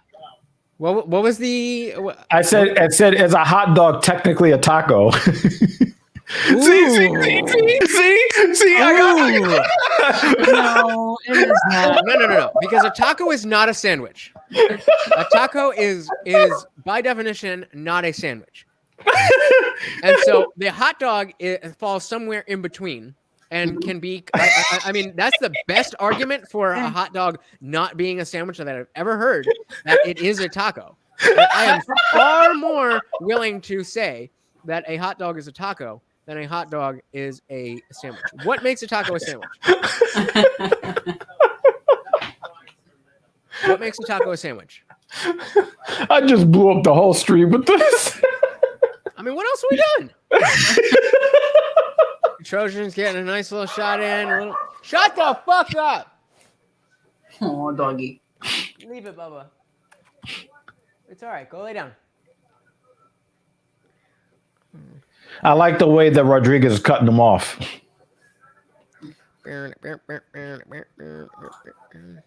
Ooh, nice left. Right, but that's not the question. A taco is a sandwich because Von Boom might have fucked up his argument with that. I understand your claim that a taco equals a Yeah, sandwich. you might What have I'm fucked asking up is his for own argument with that. justification of your claim. That's not how logic works. That's called losing a debate. This motherfucker wants a fucking you want a fist fight debate with me, bro? Oh my god.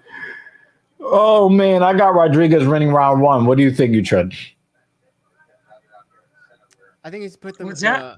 I got Rodriguez winning round 1. Okay, prove it. I'm happy to say that I'm wrong. If you can show me why I'm wrong.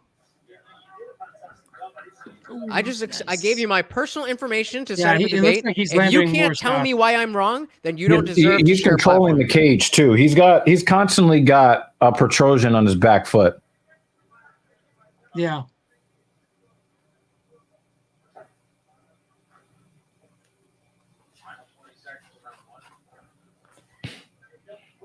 That's cute. That's a lot of projection though. Lutz, you know, in the manosphere, they're talking a lot about that football player with the white girlfriend, the mixed race football player quarterback guy. I don't know why I can't remember his I was name. gonna say you're gonna have to give me a name, but even if you did, I probably wouldn't know who we're talking about. So And you're talking about how like this woman So is I'm assuming you're talking constantly- about a black player. He's half black. Okay. And people are talking about how his girlfriend is constantly embarrassing him in public. How?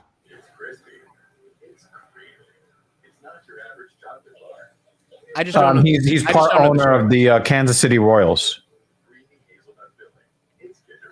I don't know the story. You got to tell me the story. One detail isn't going to tell me the whole story. Oh, well, like a lot of people are saying that, like, you know, she's emasculating him and making him look bad and all of that. But when I look at her, she looks like a female version of Aaron Rodgers, and I can't unsee it. She looks like Aaron Rodgers. Bring up a picture.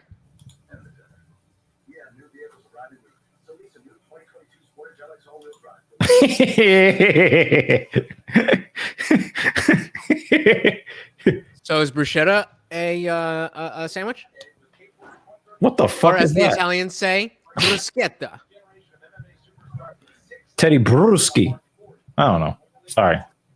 He said yes. So then, okay. So then define sandwich. Because if bread is the only thing, then how is a piece of bread Baguette with butter? taco. how is a piece of bread or a baguette with butter not a sandwich? Or do you consider that a sandwich? How do you like conversations like these, but then you don't like politics or things that things that actually Bamboon's affect right. your life? I do love engaging this. I think that that it exists. I think these low consequence debates are just more fun because it doesn't remind you of your mortality every waking moment of the day. You know what I mean? You're right. But yeah, I Bamboon guess, got, but, And you then know, people are not going to make you an enemy. Your neighbor is not going to make you an enemy because you like pineapple on pizza. yeah, But they'll make you an Bamboon got enemy me if you pegged. don't support the president they like. but your neighbor might make you an enemy if you say, because you like pineapple on your pizza, you're a fucking you're a conspiracy theorist, or you're a fucking science denier, or you're I don't really see that. you hate your neighbor, Can we? or whatever the fuck. I want to. I don't really see that. I think people laugh that off. I want to put a pin. I want to Well, put a pin in the nobody's sandwich forcing you to conversation. eat pineapple on your pizza either. That's the other issue. And When you start forcing people, I to want do to know things, how that's the when you rest got of a the problem. world. I want to know how the rest of the world feels about pineapple on pizza, because we're Jersey and New Sandwich York. with So butter like, is taco. that's the only requirement I have to debate somebody is good faith. Yes. So We agree. So, that being said, you are disqualified, sir. Although redemption is It's possible. always available in my book. But so being Jersey and New York, I personally don't mind a Hawaiian pizza, and the fact that there's a thing called Hawaiian pizza means that it's not just some random thing, Right. but I think it's been more of a meme to hate pineapple on pizza. Yeah, I would suggest that a good 75% of people who are talking shit about pineapple on pizza have never had a Hawaiian pie. Or they do it's a eat it, trend. but they just make fun of it tongue in cheek. No, it's a trendy thing. I don't know. It's trendy Yeah, to be against pineapple on pizza. Yeah. Right. Yeah. Yeah. But again, is that I don't something? eat pizza anymore, but when I did, put some fucking pineapple on it. I don't want pineapple. God, I'm about to order pizza right now. I would like bacon and pineapple on my If slice. there's pineapple on my slice, I'm putting it on your slice. Well, but you have to have something. You have to have ham or bacon or something. Yeah. I mean, I like pineapple. You have to be a complete deviant to have pineapple on your pizza. Swine. Pineapple alone, or No, I said swine. Pineapple, Swine. just not on my pizza. That's all. But I enjoy pineapple. That's why I try to eat as much pineapple as I can. Oh God. Do you eat pork? You strike me as the type of motherfucker who say some shit about pork. You tried? I was talking to you. What's but that? No, I eat that bacon. Oh, fuck? The fuck are you talking about? You seem like the type of dude to be like, well, pigs are dirty animals. And they're either pigs are dirty animals or pigs are super intelligent. No. I'm going to submit. Delicious. And we have beni instead of turkey on most Thanksgiving. I am going to submit to you that a sandwich is not a sandwich without bacon. Ooh. The next debate. I think I would agree with that, but in a different semantic context. Yeah. There is no sandwich that is. I won't eat hot dogs though. That's too much waste product to be eating. Won't to eat me. what? Hot dogs. It's too much waste product. Yo, Rodriguez is breaking Petrosian down. Look at the look on Petrosian's face. He is not happy to be there. Yeah, he is not. We got another round. I don't know about that curry though. What the fuck? I don't know about that curry though. Cheese pizza. Yeah, I don't know about banana. I don't know. I'm allergic to banana and I don't do curry. If I come visit you in Sweden, I'll let you make the food recommendations. I'll take a bite, but if I don't like it, you're gonna be eating the rest of it. Now you want to put some plátano on it? I'll do that. Some what? But not a regular banana. Like I don't want banana or pineapple. I don't want fruit. But if we put a little plátano on it, I'll take that. Kebab pizza. The sweet one though. No. Chicken bacon ranch is the peak of anything beyond the perfect cheese slice. The perfect cheese slice is what you want. Chicken bacon ranch is pretty great. Yeah. Yeah. It's not top tier for me though. It's pretty great. If there's a chicken bacon ranch, I'm grabbing it. What about you, Tread? What must be on a slice for you? Ooh. I'm kind of a classic dude, just pepperoni's all right. Yeah. But I like Pepperoni's it's not one of bad. those new ones. I'm ordering pizza. You know those pizzas that they put hot wing sauce on? Yeah. You ever had one of those? Yes, and I do like it. But it's got good. buffalo chicken on it too. Yeah, one slice they is put good. Chicken and hot sauce. Yeah. I fucks with that. I can do like one slice. You know what I love that everybody hates? What's that? Take a guess. Freedom. No, I'm just kidding. Wah, wah. I'm done. I'm done. Anybody want to venture a guess? It's the one that people give give us me more than give us some pineapple. kind of hint. Are we still talking pizza? Are we? Yes, talking- on pizza. I don't know you well enough to guess. I'm gonna say so. It's not gonna be bacon. It's not gonna be pepperoni. I'm gonna go. I'm gonna go, and maybe we're kindred spirits, and maybe you're asking this question because it's so simple, and the answer is extra cheese. No. No, that's not it. Extra cheese. I really thought you were gonna get it. I thought he was I too. really thought so. I thought he was gonna get it too. All right. So okay, let me. I'm looking at my my order here. So it's not pepperoni. It's not bacon. Sausage is a maybe. Oh! Yo, almost kicked his head off. Ooh, fresh. Yo, cheese. Rodriguez is putting the mitts to this man. Actually, a clitoris is an orgasm in my mouth. Oh! No! Oh no, that hurts! That hurts! Oh, he got out! Oh, he got out of that. He let it go. That's the only reason why he got out of that. Rodriguez let it go. Yo, his nose is fucked up. Your dude is leaking. So give us a guess, you tread. One topping that and he hit the hands. He hit the hands. Ooh, that's in. Oh, he's done. He's done. No, He's he gonna let it give go. up. He let it go. He let it go. Not yet. Not yet. Yep.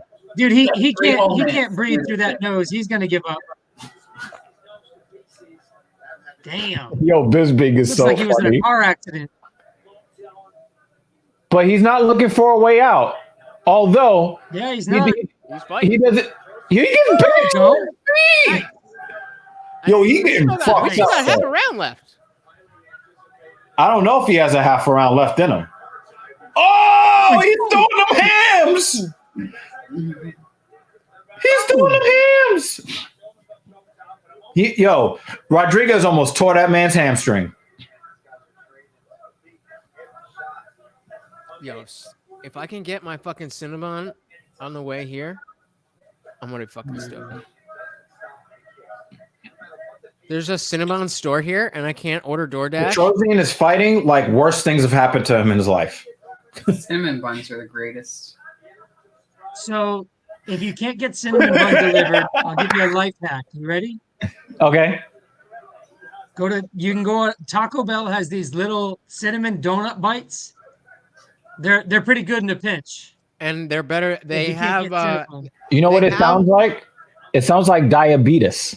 I don't. Yeah, but I don't really eat that much. I don't That's what it really tastes ingest like. that much sugar. Like I have a sweet tooth, so I like to have like a little some, but I really don't eat like sugary stuff. Blood pudding ain't for me, man. What is that? Blood pudding is not for me, I feel like my man. dad's talked about that. That What ain't was for the me. Kebab That ain't for me. pizza. I see Anybody pizza still want? kebab. Anybody want one more guess at what topping I love that most people hate? Is it a meat or a vegetable? I'm not- These things right here. Is that your nutsack? Mm. Looks like Oh no, that would be what. You want to know what's funny? Shit. You want to know what's a funny? good donut bite. Ooh. That's Yeah, that ain't for me, Bon Boon. That is not for me. what was that? Blood pudding.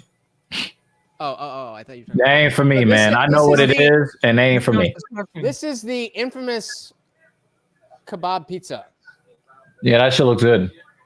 You try give us one guess of one topping most people hate that I love. All right, but On what, on a pizza? Yes, on a pizza. I think he's gonna guess it. onions, Most people hate onions. That most people hate. olives. Most people hate mushrooms. You don't really like mushrooms, Oh, I love. Fuck! I should have put mushrooms on this pizza. huh? Is it a veggie or? Oh, I'm not giving any clues. That's what I asked. Because Like, it could I be literally think anything. Once you figure it out, you'd be like, oh, that. Yeah, but that's not. Are you ready? Yes. Anchovies. Oh, come on. Weak That reminds me sauce. like the Ninja Turtles, you know? I do like Oh, spinach on anchovies. pizza, Bon Boon. I will tell you that. I do like spinach on pizza. I like spinach on a lot of stuff. I should have ordered. I just like spinach. Mushrooms on this pizza. All right, I can take dugout. BRB. That's how I ended up with these Popeye forms. I don't like spinach. Well, you'll eat raw spinach. I will eat raw spinach. Or I'll put it in a smoothie. Baby, she likes it raw. I told you, this is some Patreon Yeah, shit. like- They have to pay for those conversations. I'm not doing that for free. We're trying to get monetized. Egg pizza. I would eat that. Let's talk about what is I'm a janitor, my own table of doing things different work, and that's what works for you. Professional with you, professional with us. It's ours to define. Tonight's UFC telecast is brought to you by Buffalo 12. Smoothest thing to go in the world.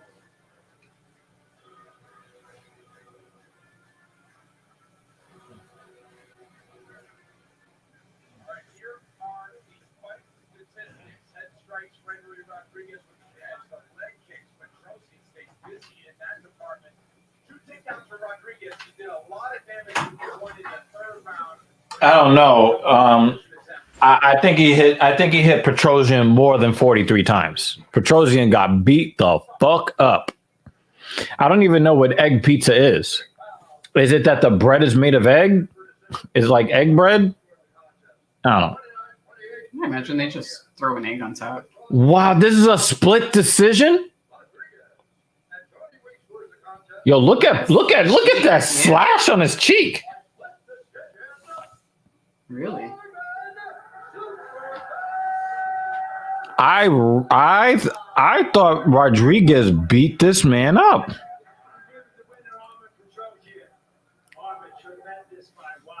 How confident were you that you were going to get the decision then? I'm surprised. That doesn't even look like a nose anymore. A pizza is a taco if you fold it.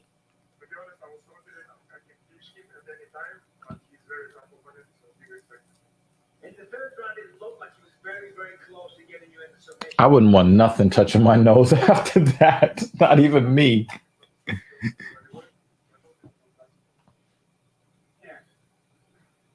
That was a scrap, though. But I thought Rodriguez won the fight. Mm-hmm. Well, it was a tremendous fight. We can't wait to see you back in the octagon. I want to know what Dana is going to say about this fight. Goes the distance, gets the win. He's 7-1. He wins the UFC debut. This is the first time he gets his hand raised without scoring the knockout. But he came close a couple of times and showed that he can take a win and keep on going as well. Big night for him. Here's what's available on UFC Fight Pass next Friday, or this coming Friday, March 4th. 6 live events for all you fight fans out there. Limited time offer, 50% off a 1-year subscription. All you have to do is go to UFCFightPass.com/sign up. We are back here at the UFC Apex on March 12th for a spectacular light heavyweight main event 2 weeks from tonight. Prolific knockout artist Thiago Barreta Santos is back in the octagon, and he faces fast-rising Russian finisher Magomed Ankalaev. It's wall-to-wall on ESPN+. Should his nickname be Uncle?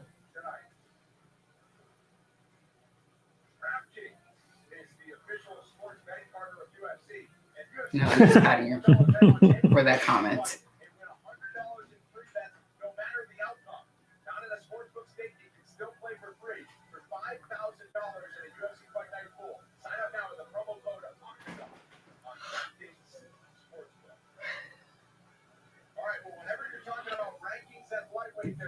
We went to go walk the dog. Yeah, I'm assuming so. Standing an opposing 6'3" tall, Spain's Joel Alvarez is a tough puzzle for anyone he faces on Fight Night. But Sarukian. he's got the tools to extend his winning A lot of Eastern European.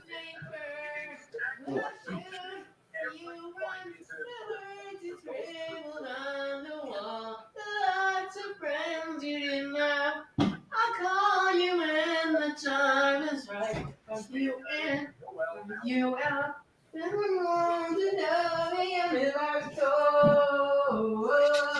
If he made a horror movie, that's how you know that the guy who's kind of like Michael Myers is on his way. You can hear him singing in the background. You know what I mean?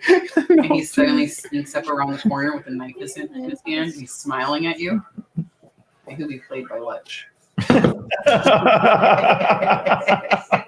Could you hear me singing? She totally was not talking shit about you. Totally was not.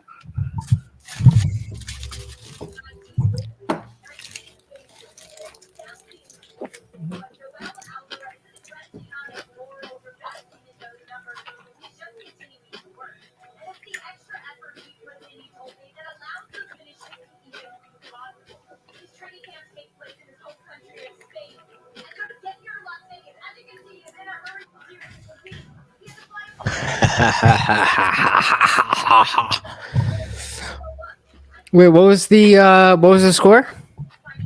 Split decision for the guy that got beat the fuck up. For the guy? Wait, what?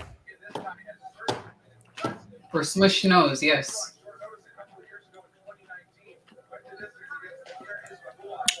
Gregory Rodriguez lost by split decision.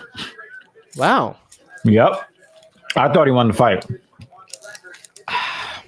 See, the problem is when I'm on this, I'm not able to pay attention close enough to be able to score this shit. Especially like when we get into it.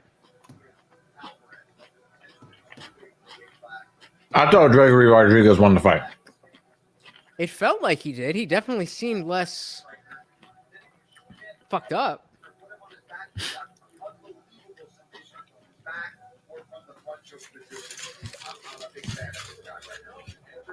I was waiting for the TKO finish. Well,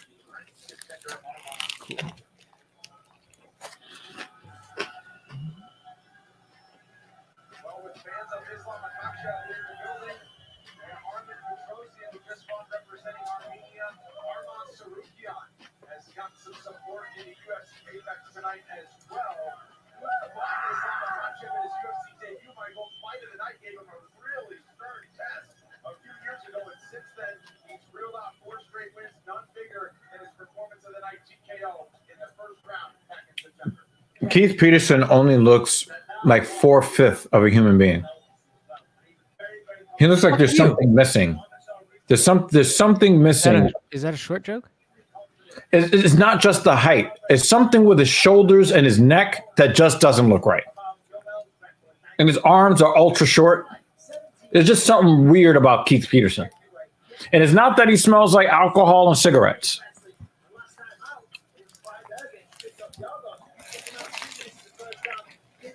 It's just every time I see him, I'm like, yo, where's the rest of him? I feel like if he bowls his nose hard enough, he'll reach his full size.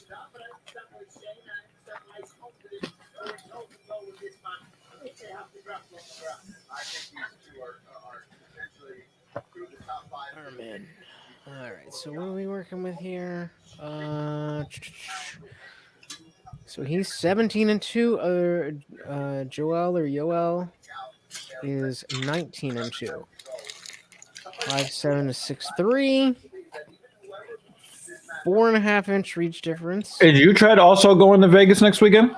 No, I thought so. He is going to The one after. 273.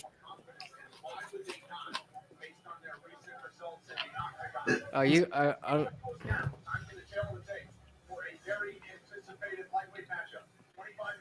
5'7" versus 6'3".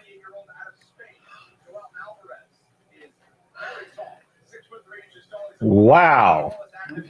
This is going to be a weird fight to watch, y'all. I think Sarukian is probably going to go to the wrestling.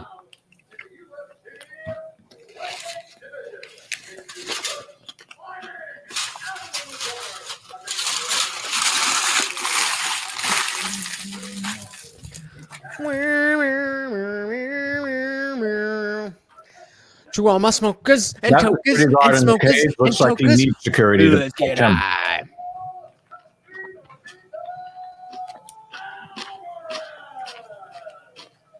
Listen, there's All no right. bills to pay. This is the fight I've been waiting for. The 6'3" versus the 5'7" guy. Yep. I So think Sarukian, he actually put up a really good Sarukian, fight against Islam Makhachev. I got Sarukian probably winning by GMP TKO. I think he's going to go to the wrestling and climb the ladder.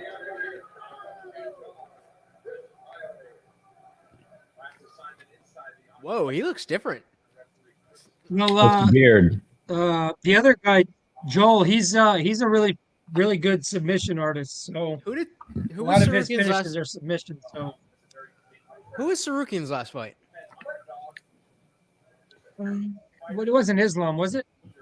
I don't think so. Let's. I don't think he was Islam's last fight. I don't think so. I think Islam's last fight was like Drew Dober, wasn't it? No, Sarukian. Islam was Sarukian's last fight.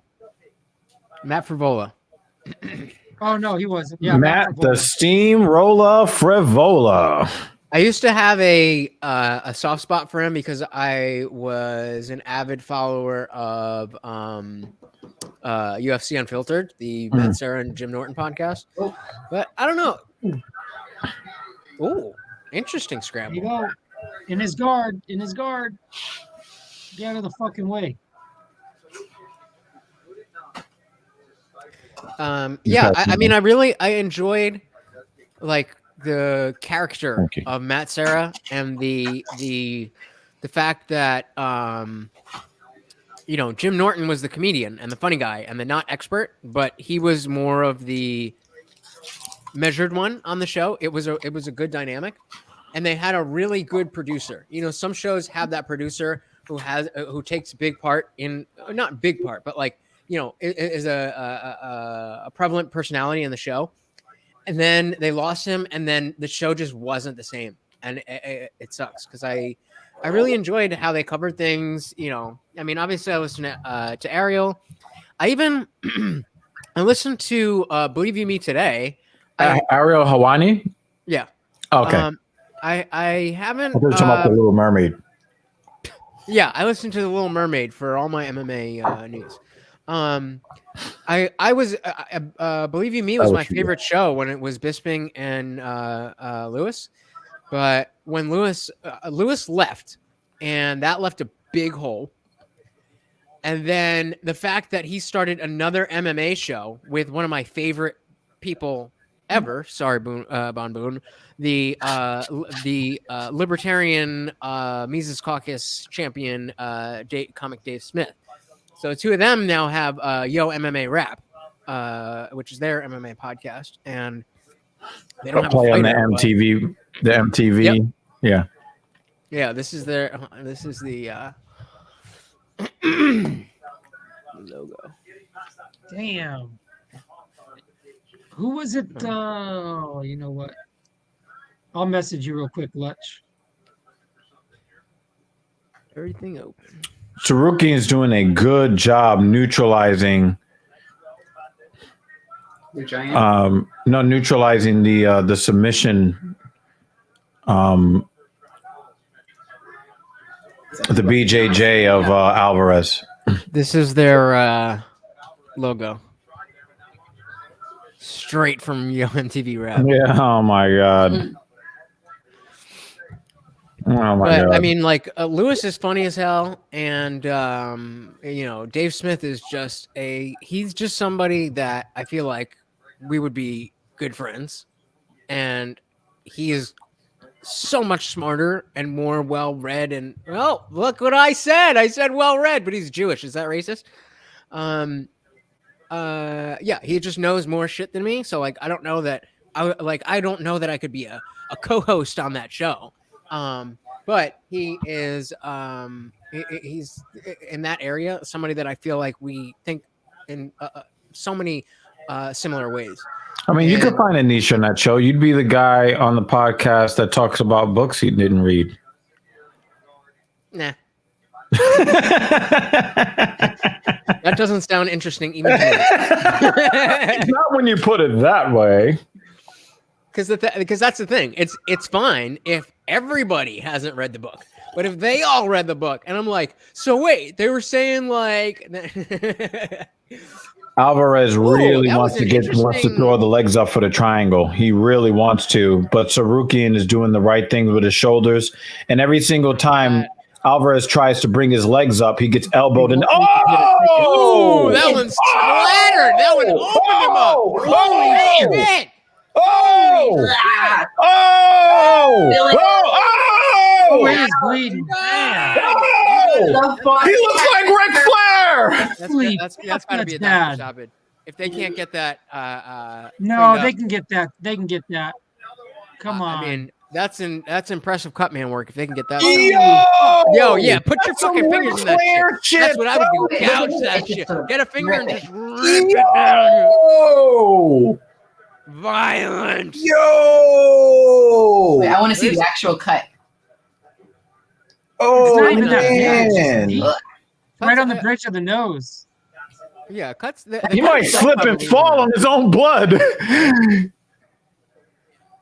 Cuts shit. in and Come of on, themselves. That nigga's leaking. He looks like fucking Spider-Man from behind. Jesus Christ. Yo!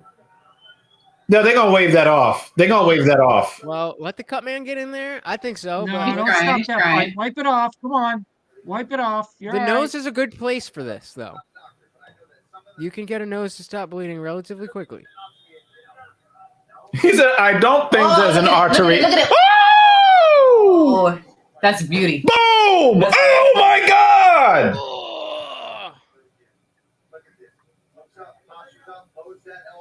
And the fact that it's on the nose and not over the eye. Oh, that's not gonna stop. Oh, and then he wipes it. Come on. That's not even the nose. That's just fucking. That's between the eyes. Oh, that is. No. It's here. Well, look between the eyes, right?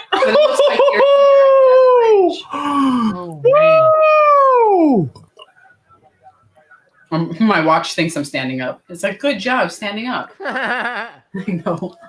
Oh, beautiful. That's good strategy. Nah, he's gonna have to let that go. Get him on his back. Yeah, he's gonna have to let that go. Oh, he's already hurt. Yeah, they're gonna stop this. We knew. Oh, he's in climax. And he looked up our elbows on him. No, oh my God. Oh my God. Look at the carnage. He's got so much blood in his eyes. Oh my God. I can't believe what I'm seeing. My nigga's leaking. Oh, another one. Tyone's about to stop he's it. He's going to stop it. The guy can't see.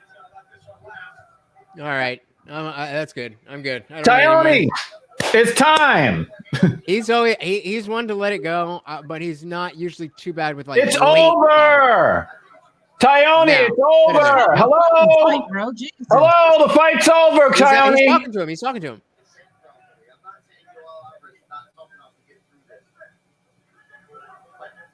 He cannot intelligently defend himself. The fight is over.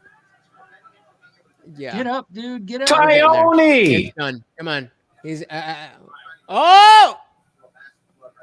That's one for Tyone right there. Tyone, hello. No, he just made a defensive motion. What's he doing, bro? He cannot intelligently defend himself. You can. I mean, you can't. The guy just improved his position. You can't stop a guy. I mean, does that look improved? It shouldn't have gotten that far. Does that look improved? Jesus. I did call it though, right? How fucking deep I did is say 155? TKO by GMP. Indeed you did. Indeed you did. But how fucking deep is that is the most blood I've seen come out of one person in a UFC fight. Because we've seen people like have blood like pour out, but not from a cut. It was a chick fight. Oh my God.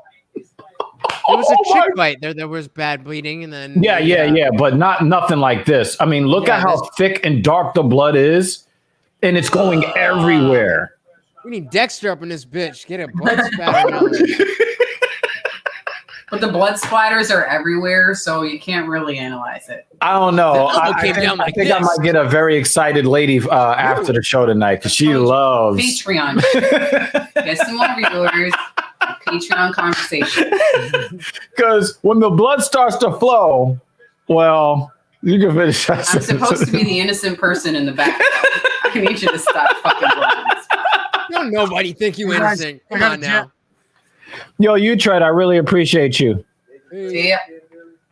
You Tread, you muted yourself, but you Tread, thank you for coming through. We appreciate you here. Yeah, of course. Welcome Thanks for back having me, guys. anytime. I'll catch you later. All right, All peace. Have a Later, good night. brother. Cool dude. Good dude.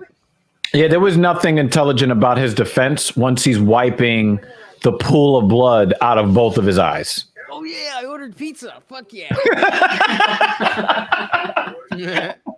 He just reminded himself, "Oh yeah, I have No, pizza." I get coming." that my order's been picked up.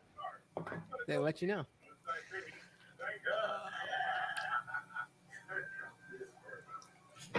Wow.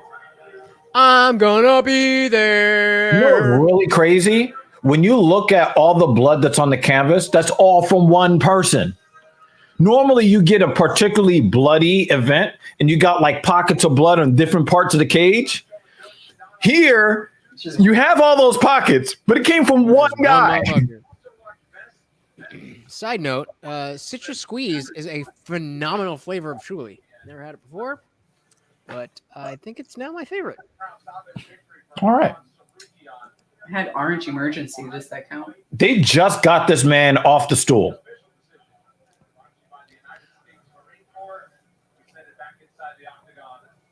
Yo, he just parted in a cross. It was like a cross cut on his forehead.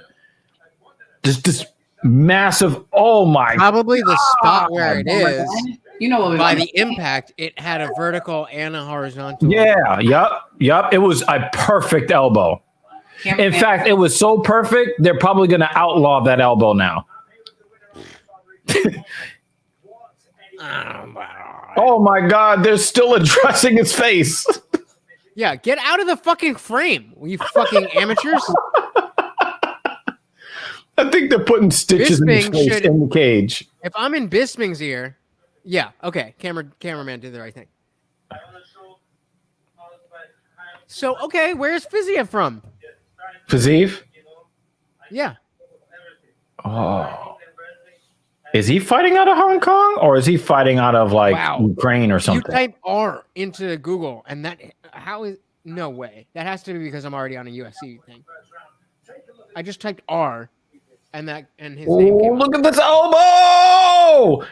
Oh, and he brings his forehead into the elbow. Yep, he was on his way up. Oh my God. Tatiana Suarez, when are you coming back, my baby girl? You are going to shake up that division. She is going, oh man. What division? 135? 125. No, 115. 115. Oh, I'll have to say, because ain't nobody shaking up 125. I think she could. Honestly, I think she could. Because she's a big 115er, and she is Valentina is Valentina. I hear you, but she can only be Valentina for so long. Somebody's gonna dethrone her. It might be 10 years from now. Maybe, but I'm saying the biggest possibility in anybody that we've seen in a long time is Tatiana Suarez moving up.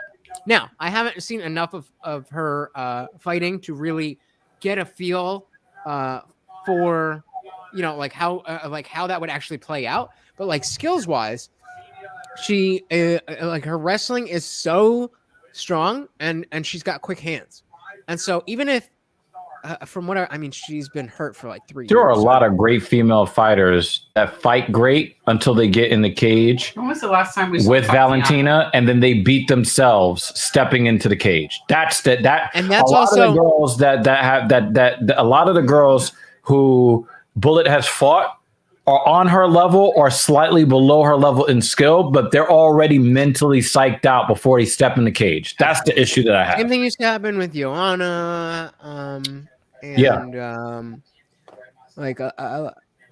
Promo for next week. Then I'm gonna be there. Ronda, yeah. Connor.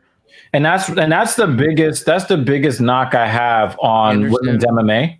That's the biggest knock, is that you have these fighters that they fight hard and aggressive until they go up against somebody with a reputation, and then they change their entire approach to fighting from the time that the first bell rings. And I hate seeing it. Yeah. So I should have brought this up while Luchard was here, because we've been talking about this. But do you think the Colby Masvidal beef is real or fake?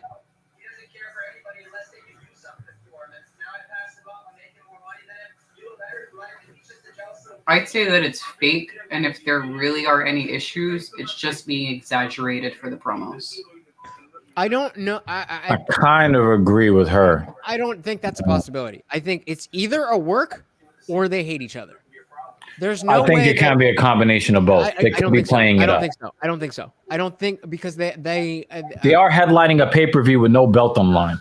Right, but that's because of the story that's already out there, and which goes to the conclusion that they concocted this. But the even if they didn't, a ex-best friends fight is a good story.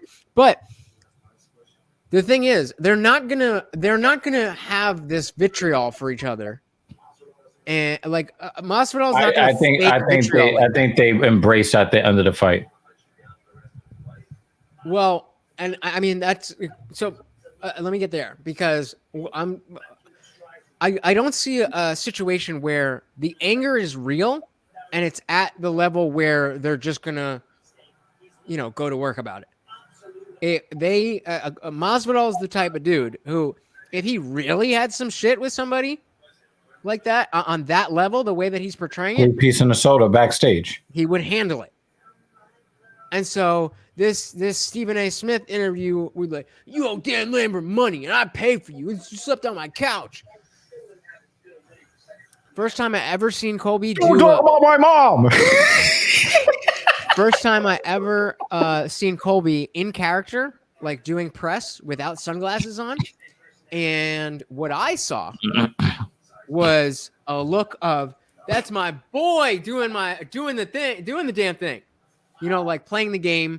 You think it's a complete work? I think it's a complete work. I think they're best friends. Have you ever lived with a dude for an extended period of time over, let's say, 2 years or longer? I have, and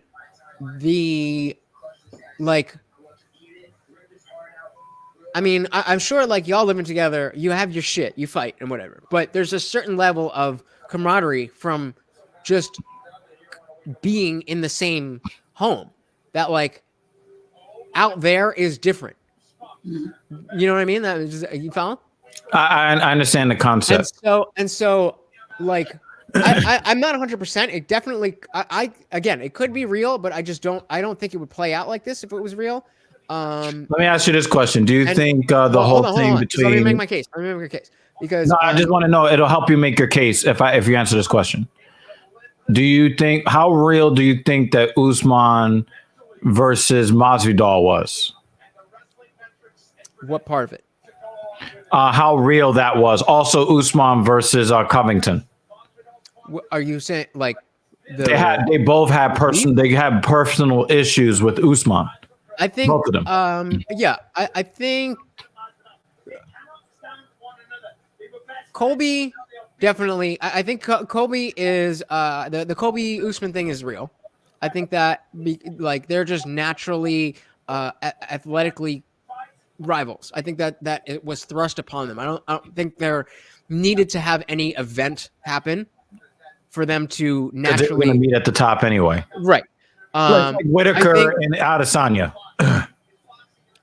They don't yes, need any extra. They're just going to meet at the top. Right. Right, but to a stronger degree. Right. Masvidal and Usman, I'm trying to think back, and I don't really remember.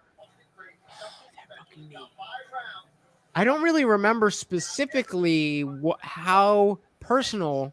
That is the greatest knockout in MMA history. I don't really remember how personal that beef really was. How personal did they get? I feel like it didn't. Who? Which two? Masvidal and Usman. Yeah. There was it was pretty personal. Like what did they say? Even I remember Usman was on JRE, and he was talking about and he was talking about his issues with Masvidal, and the whole I think everybody started calling him Marty and saying that he's a fraud and a fake, that he's not really this. That's Askren. Huh? No, Askren also had issues with Masvidal. No, I know, but Askren's the reason that Marty came about, because he used to wrestle with Usman when he was when they were young, and the coach called him Marty. Right, and so all of them were kind of like jumping on that bandwagon. He's a fraud. He's not this, super tough guy that he makes himself out to be. But he proved all the motherfuckers wrong, though. I mean, he jabbed Gilbert Burns to death. He knocked him out with a jab. That's why I don't want to hear Gilbert Burns talking shit about anybody. Well, I mean, you can't He's the only guy I ever know to get TKO'd on a jab. Right. But when you here's a perfect I don't know if we could use this, but 11 minutes, that's a long time. I don't really watch that. But when you compare that to the shot that Usman took Masvidal out with, that was a cross, right? That was a straight right. Yeah. I mean, right? he actually spinned his soul out of his body. But I mean, the fact is it was a kill shot. It was a kill shot that he hit Masvidal with.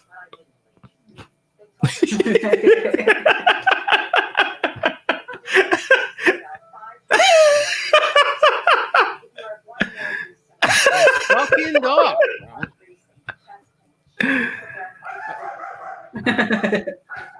What, dude? What is even? Maybe somebody is trying to break into your house. Upstairs. Touching your doggy. He might. There's no windows up there. What is he barking at? Somebody's trying to break through the door or something. Was that all right? He just like squealed. Hold on.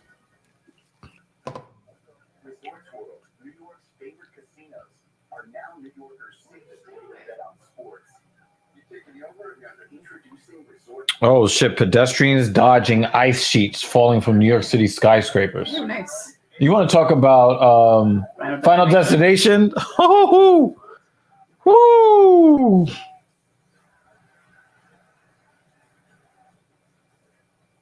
Coming soon to New York.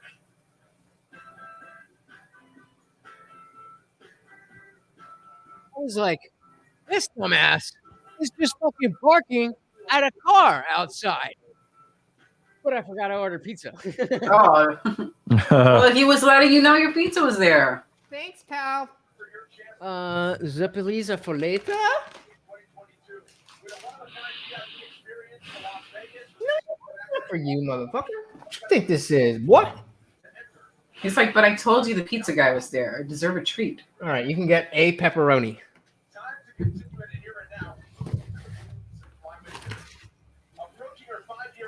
Yeah, look at that. We got Mike's Pizza, grandma's sauce with fresh mozzarella and pepperoni.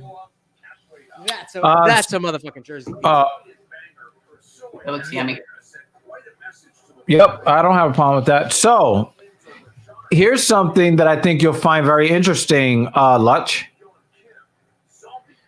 CNN selected Chris Light as the president of CNN. And this guy, I guess he's done like other stuff with CBS and MSNBC, right? Here's the interesting part. All the way at the bottom of the article, it says,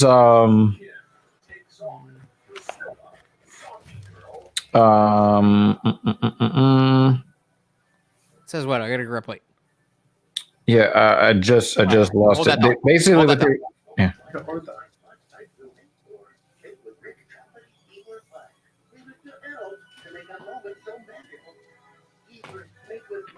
All right, go ahead.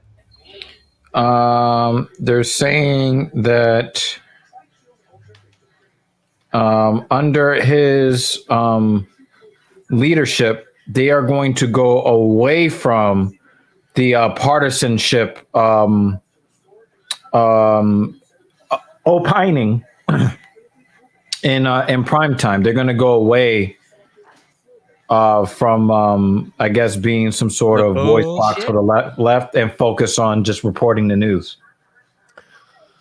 I mean, good for them. I feel like That'll be really interesting to see if that actually happens.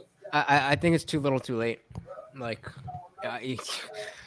you should have been done that, motherfucker. Like, what do you mean? You're CNN. You shouldn't have to pivot to that. That was what was advertised. Yeah, but also, I mean, you could say the same thing about Fox, right? Their tagline used to be fair and balanced, and they've been playing, this. Absolutely. But I think that if you get one of the news organizations out of that game, you might pull the other one out of that game as well, possibly. Maybe, but I doubt it because the rise of legitimate independent news sources, despite what Anirudh will say, the rise of independent pundits, journalists, whatever, has become such a prevalent thing that Staple. people who want to know what's good will go to those those sources. And I think no matter, like, again, good for CNN for wanting to do better. And I think there is a significant portion of the population who is not seeking out independent sources. And they are just,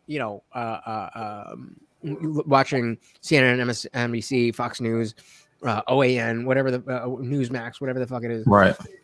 It's all different sides of the same coin. Well, let me ask you this question, though. A lot of the perception of a lot of these news networks come from people clipping and screenshotting things that they see on these networks and say, oh, these guys are partisan, you can't trust them. If they remove that from there and their internet reputation changes, you don't think that it is possible that they could regain some sort of viewership just by virtue of staying out of the whole, left versus right conversation and just reporting the news? And no, because they've already stoked the fire. People don't want that anymore. That's what I'm saying. But if they stop doing that, right, they but can the recover. People who want that, like, I would assume you and I are in that category of people who don't want to just be told what we already think. People like us have already found sources that we trust much more. And the people who... I don't think I have. So where do you get your news? Because to just piggyback on my own point while you're mulling that over, Anirudh's position is that punditry in and of itself, and excuse me, he even said the other day that independent news in and of itself is inherently corrupt because it's all about the clicks for to simplify it. But he was saying that he trusts CNN more because they have to answer to advertisers, whereas independent news sources just have to do whatever gets them the most money. And but that's the same thing. He basically just said the same thing about both sides. Exactly. But we know, like there are Jiyoung Kim has a 7-inch reach advantage. They're both 5'7". That's crazy. I feel like I've never seen a Korean fighter. Who is a Korean fighter other than The KZ? Korean Zombie, No, obviously that. the Korean Superboy.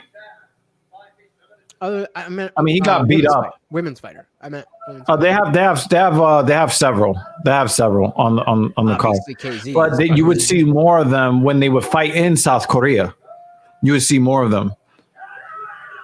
I'm interested to see how much does she come out with a like how much of her style is Taekwondo based, because that's what I think she is definitely a striker. She's definitely a striker. But you already know I always pick the less attractive woman to win. I'm almost never wrong when I pick that way. But yeah, I mean the idea behind anyone, whether it's corporate media or independent media, doing good journalism, shoulders and arms. I don't think it helps that he wears like the thing all the way buttoned up and the black gloves. I think he's hiding all the ink. I think he's hiding all of his tattoos. Yeah, he's got a lot of tattoos. That's a good point. That's a great point, actually. I once had a personal training client. I think his body, was like 81% covered. Goals. But so whether regardless of who is delivering the news, the idea that somebody would be they would have the desire to just disseminate information and let viewers come to their own conclusions, and two, do it well enough that they could be profitable, not grifting, and just delivering the news well and getting subscribers and supporters and all that stuff from just being good at doing that. I think that all news reporting is biased. Is biased. Well, I think it is, because all news reporting comes from humans, and humans are inherently biased. So right, and you're going to report on the stuff that moves you emotionally. The idea of getting pure, unfettered information, then you're just looking at scientific studies. Right. Anything beyond a scientific study, and even then, there's ways for there's going to be some tinge of bias and opinion in it. But beyond actual scientific studies, we're getting information from other human beings, and so whether let's just say CNN really is going to become the CNN. You're making my collectivist argument, by the way. Just saying. I would love to hear how, but let's just say because the individual creating something. I would love to hear how after is what I meant. Oh, okay. Mid-sentence. So let's say CNN is really going to become the bastion of real journalism, right? There are other people out there who are doing good journalism, who have maybe not the level of exposure that CNN has, but they don't have the money behind them. Right, but they have enough. Kashweta is going to knock her out.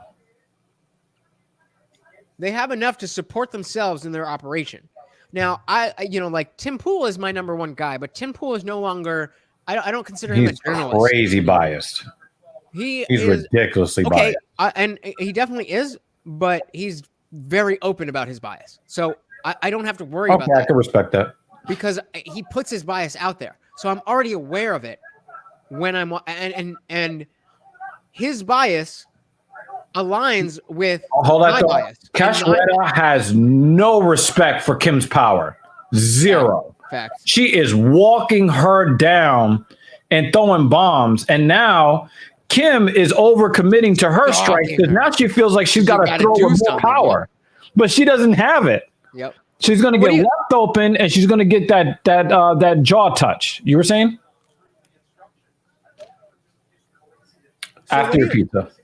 What do you think about my statement that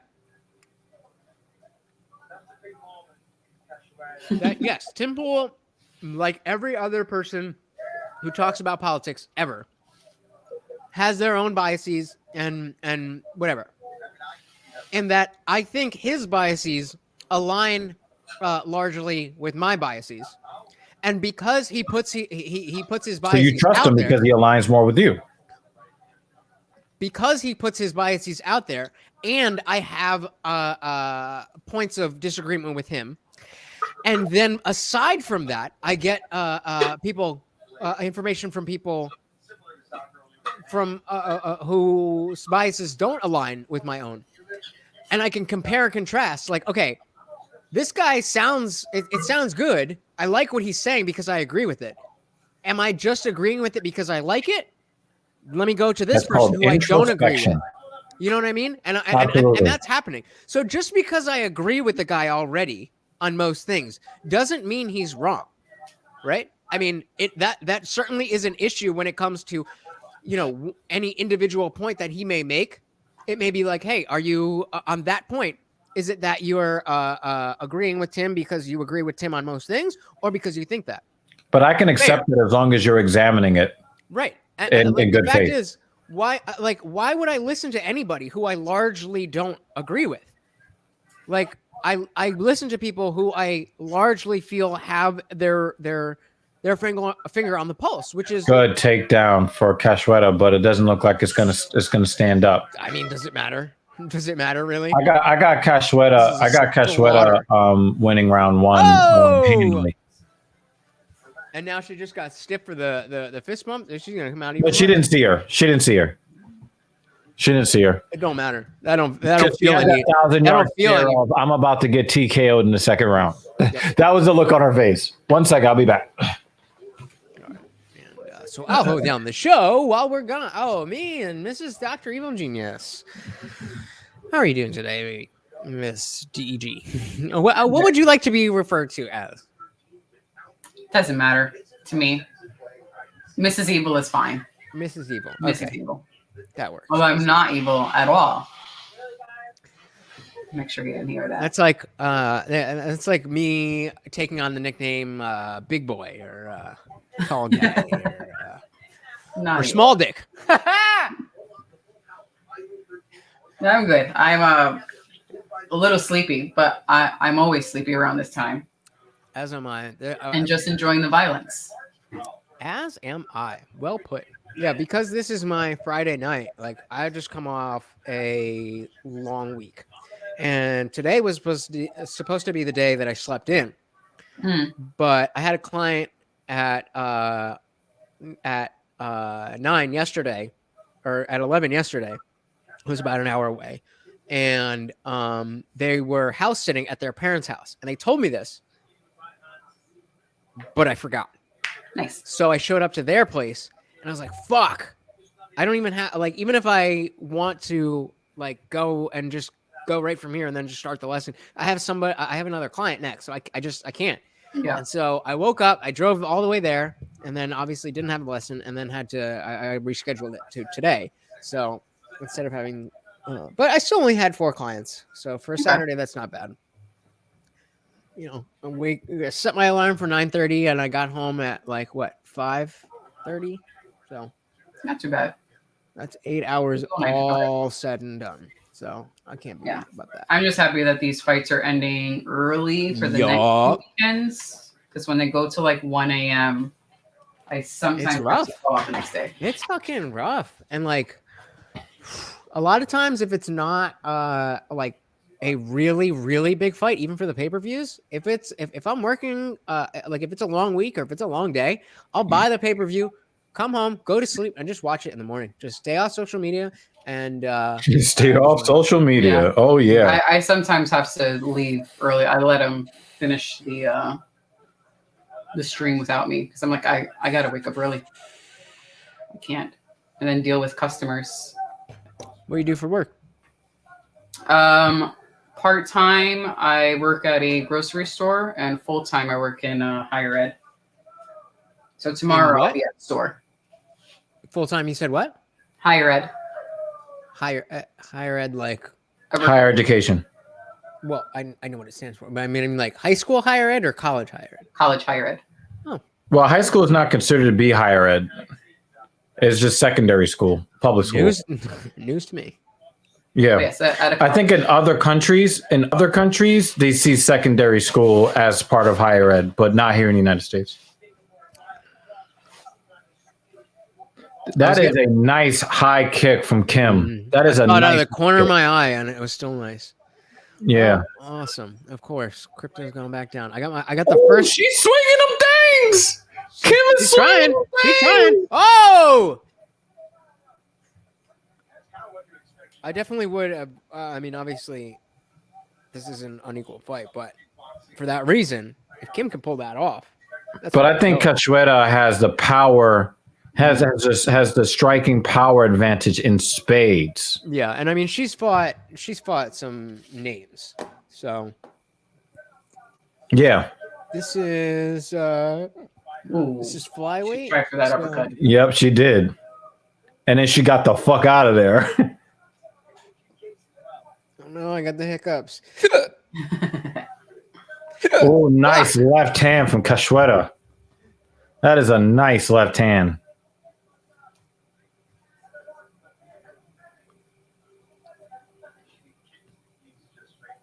And the thing is, Kim is very accurate with her striking. It's just, I don't want to say she's Angela Hill, but there's not a whole lot of sting.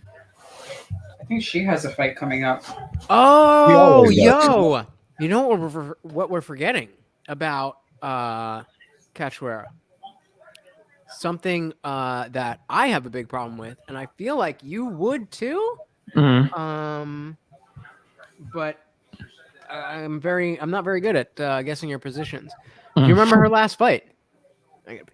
Didn't she miss weight by a crazy amount? Yeah, she missed weight, but that's not even what I'm talking about. Something worse. She tested positive? She fought Jillian Robertson, and Jillian she lost by rear naked choke. Do you remember what she was doing before? Oh, she was an eye gouge person? Yep. Oh, yeah. What the fuck was that? Before that, she fought.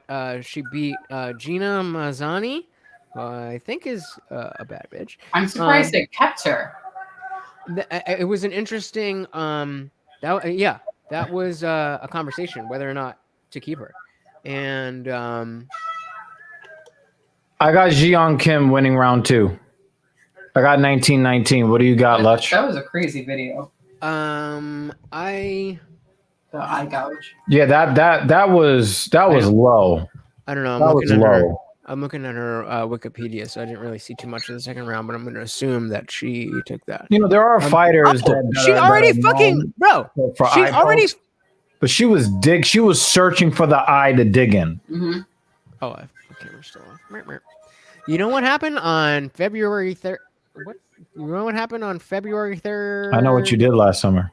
2018 in Brazil. What happened? Were you watching it then? She fought Valentina. She already fought Valentina. That could not have ended well Well, of course not. for her. Rear naked choke. Maybe she's tired of getting choked out. She's just tired of getting choked out. Next bitch to try to choke me out, I'm gonna dig in her eye sockets. Why is Keith Peterson wiping her down?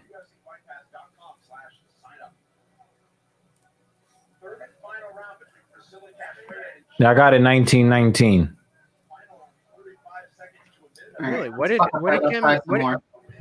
Kim do that round? That was because I assume you give round 1 to Cachoeira. Yeah, to Cachoeira, yeah. So what did she do? I was on. I'm still. Come on. And she's loading up. What? She's loading up too much. Why do you say Kim won round 2? Ooh. Oh! Keep going. Keep. Kim, yeah, I got Cachoeira winning round 1 and Kim winning round 2. Oh, it's still round 2 now. She was wobbly. Yeah, but that's Cachoeira doing what she's supposed to do, which is enter into the clinch when she's in trouble.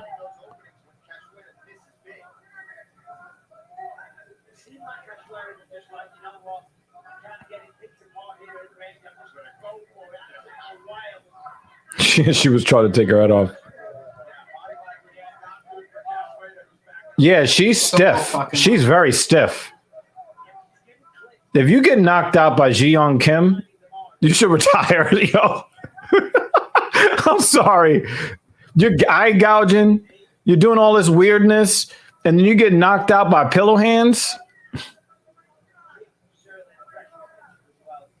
Look at her face. Yeah, her face is getting lumped up, but she still has the power advantage. Oh! Uppercut. Woo! Look at Kim. That would be so fucking sweet. What If are she you With that did overhand uppercut. right. What are you seeing? I got a fucking 3:20 left. 3:20 left in the third. My shit, my third hasn't even started yet. Oh, you gotta check Refresh. Oh, now I'm at 3:10. Yeah, you're right. Now you're good. You're good. How did that happen? No, I wanted Kim to throw the uppercut. Universe.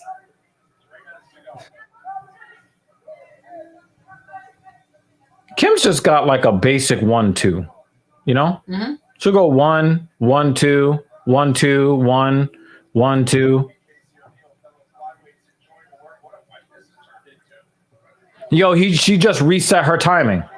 But she keeps catching her. Yep, she keeps yep, she's beating her It's to a the punch. 1-2, but she just keeps Yep, catching her. yep, she keeps fucking up the timing. She's like, nope. And that's how you win when you don't have the power. Just keep resetting their timing. Every time they want to come in, just touch them. And the thing is, now Cachoeira is getting a little desperate, right? So what she wants to do is she wants to load up for that big shot. And every single time she goes to step in, Kim touches her. And it resets her. Yep. Another touch with the left jab, and then comes through with the straight right.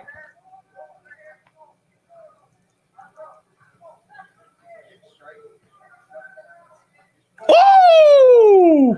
Oh! Nods her head, yeah. Like, oh, Yep. You got me. And the thing is, she's still looking for that big shot, and if she can't get it, she's just gonna keep getting that. She's just gonna keep getting that jaw touch. And I think every time she knocks Kim's head back, she gets a little bit of she gets a little bit of that false that false. Wow. I don't want to it anymore. Yeah, she's throwing them hands. Yo, she is throwing them hands. Ji-Young Kim.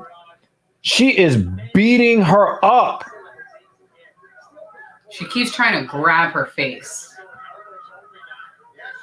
Oh, big elbow for Cachoeira. She opened her face. Holy shit. Keith ain't saying shit about her fingers. She was gunning for that fucking elbow. Wow, how do you score this third round now? That's Kim's blood. Mm-hmm. She got opened with that fucking lead elbow. And Cachoeira kept hunting for it and kept missing.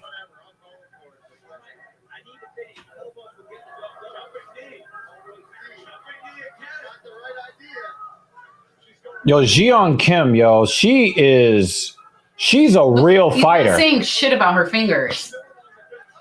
Yeah, because her fingers are up. They're not forward. That's why. Wow. She might win this fight. I have a lot of respect for Miss Kim. You Wow. want to come say hi? Wow. See the green lady one? You can say hi. Wow. But Cachoeira opened her fucking cheek up with that elbow. There's probably only like one person watching. Oh, wow. I got to see the scoring on this one. I think Ji-Young Kim won, but It could go the other way. it could. I feel like I could Because of see the a 10-8. damaging shots from Cachoeira. I could see a 10-8 for Cachoeira in the first round. In the first? Mm-hmm. No, I think that's 10-9. It wasn't dominant enough.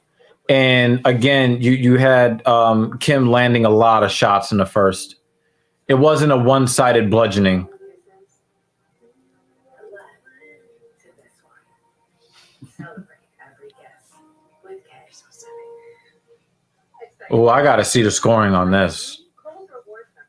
There better not be any 30-27s. I will say that. There'll probably be one judge. Fire them right now.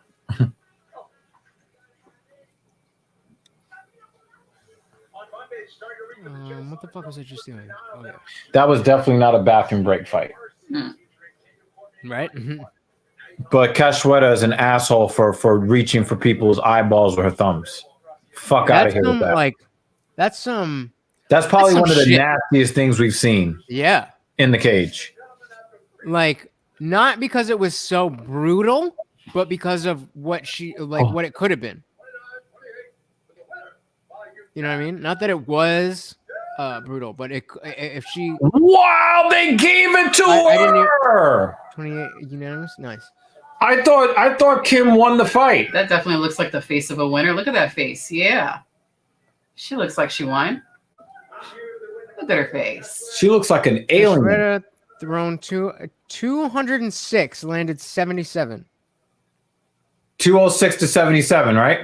No, she threw 206 and landed 77. Well, we know that Kim landed like 150 shots. But I think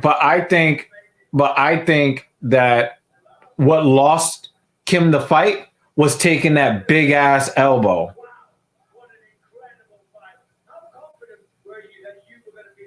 But Bisping always asks that question when he doesn't think that the right person won. That's the second time he's asked that question tonight. And it was the second time that he asked that question, somebody got beat the fuck up. Mm-hmm.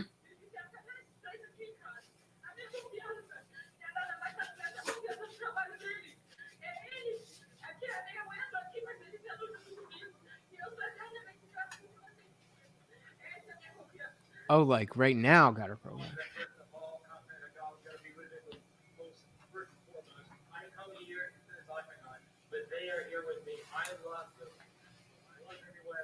I don't agree. She's got an old ass boxing tattoo on her arm. I don't agree with the scoring in this fight, but I think that the judges saw that big ass elbow that tore open Kim's face, and that was it.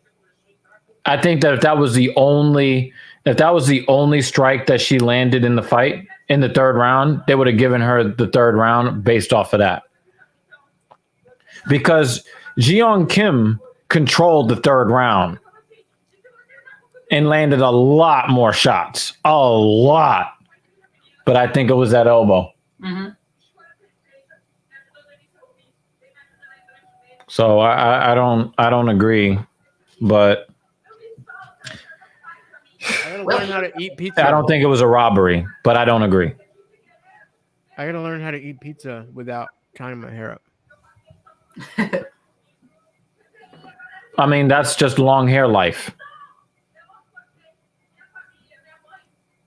I mean, you can't eat hot wings with heavy sauce on it the same way. You're gonna have to like put your hair back or tie it back or something. This thing's pushing her away. Okay, thank you. We gotta go. Yeah, because you didn't win. Bisping didn't think she won.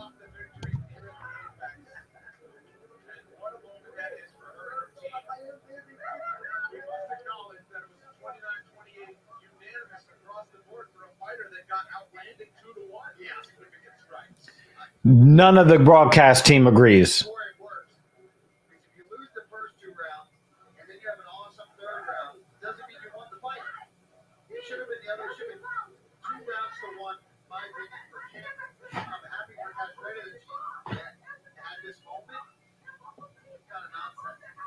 Wow.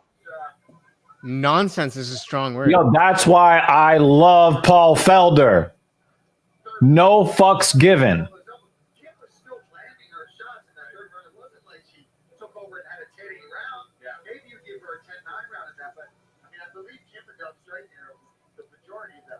Yes, she was.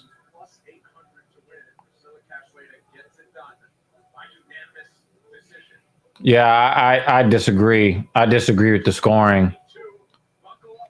I thought Ji Young Kim controlled a large majority of the exchanges in the fight. The only argument that I can see is that the most effective strikes came from Cachoeira. And I think that that's what they were scoring on. The most effective strikes, not the most Just strikes. saw some blood and was like, "Look." Yeah.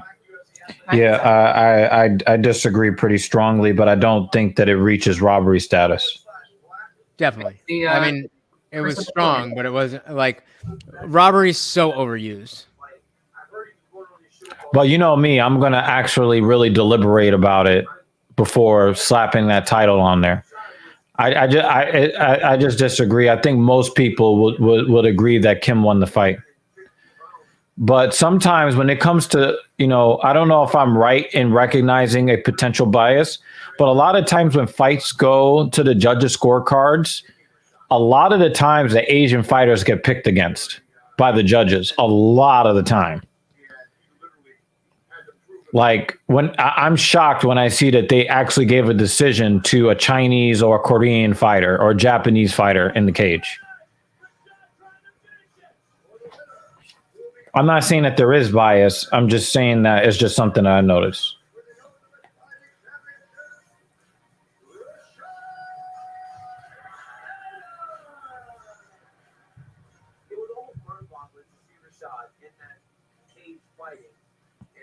All right, I gotta mute this. Is this All right. Is this when they start announcing the Hall of Fame? I think so. Yeah. Oh no, this was just them doing their pandering. Okay. My bad. Actually, yeah, I like it better where I can just hear it in that backyard. I've got Discord open, I've got this open, I've got Jesse on Fire's YouTube stream open, and I've got ESPN open. So I'm trying to do it all, baby.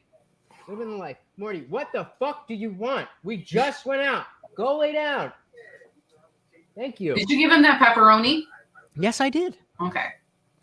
He's my boy. A really interesting thing. The Chelsea football team had a Russian owner. He handed the team over to trustees. See, there are a lot of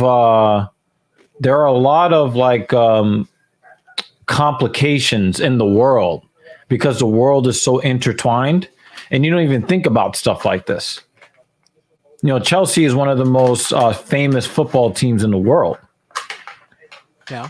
But with the Russian owner, they stood to probably have significant financial harm done to them, especially in light of sanctions on a lot of rich Russian people by Europe and the rest of the West. So I didn't even think of that, but that's a real thing. Yeah, I mean, that the foreign policy is certainly not my area of expertise, but. So check this out. This is the comments. Chelsea owner Roman Abramovich suddenly handed over the stewardship and care of the Premier League club to its charitable foundation trustees Saturday. The move came after a member of the British Parliament called for the Russian billionaire to hand over the club in the wake of Russia's invasion of Ukraine. Abramovich, who has owned Chelsea since 2003, made no mention of the war in Ukraine in his statement and, significantly, is not relinquishing ownership of the club and can still provide funds, presuming he is not sanctioned by the UK government. Sources have told ESPN that Abramovich has no intention of calling in his loans to the club. During my nearly 20-year ownership of Chelsea FC, I have always viewed my role as a custodian of the club, whose job it is ensuring that we are as successful as we can be today, as well as build for the future, while also playing a positive role in our communities. I have always taken decisions with the club's best interests at heart. I remain committed to those values. That is why I am today giving trustees of Chelsea's charitable foundation, the stewardship and care of Chelsea FC. I believe that they currently are in the best position to look after the interests of the club, players, staff, and fans. Interesting. So yeah, that's Where do you? That's What's your pretty stance? What does that mean to you? there's this, when people complain about the, what they call it, the New World Order or something about, like Illuminati. globalism, Yeah. like the whole globalism thing. Yep. That's the first thing World I think Economic about. Forum, the Great Reset, all that stuff. It comes to mind. All that used to be conspiracy until we found out it was. Yeah, until we found out it was true, right? I just find it to be very interesting because a lot of times, you have the unintended consequences of different things. You look at the direct effect, and there's a lot of attention placed on the direct effect. That guy's got a lot of back knee. God damn it. He's got a lot of back knee. Steroids. But it just goes to show that that life is definitely more complicated than what it appears on the surface. And I think that is kind of, at least from a PR perspective, I think that he is protecting his investment by making that move. More than because the article goes on to say that he is not involved in the day-to-day operation of the team, but the major decisions are decided by him. The big stuff. That's a lot of back knee. I think that you know Alex Ovechkin, the winger from the Washington Capitals. He's a Hall of Fame Russian hockey player.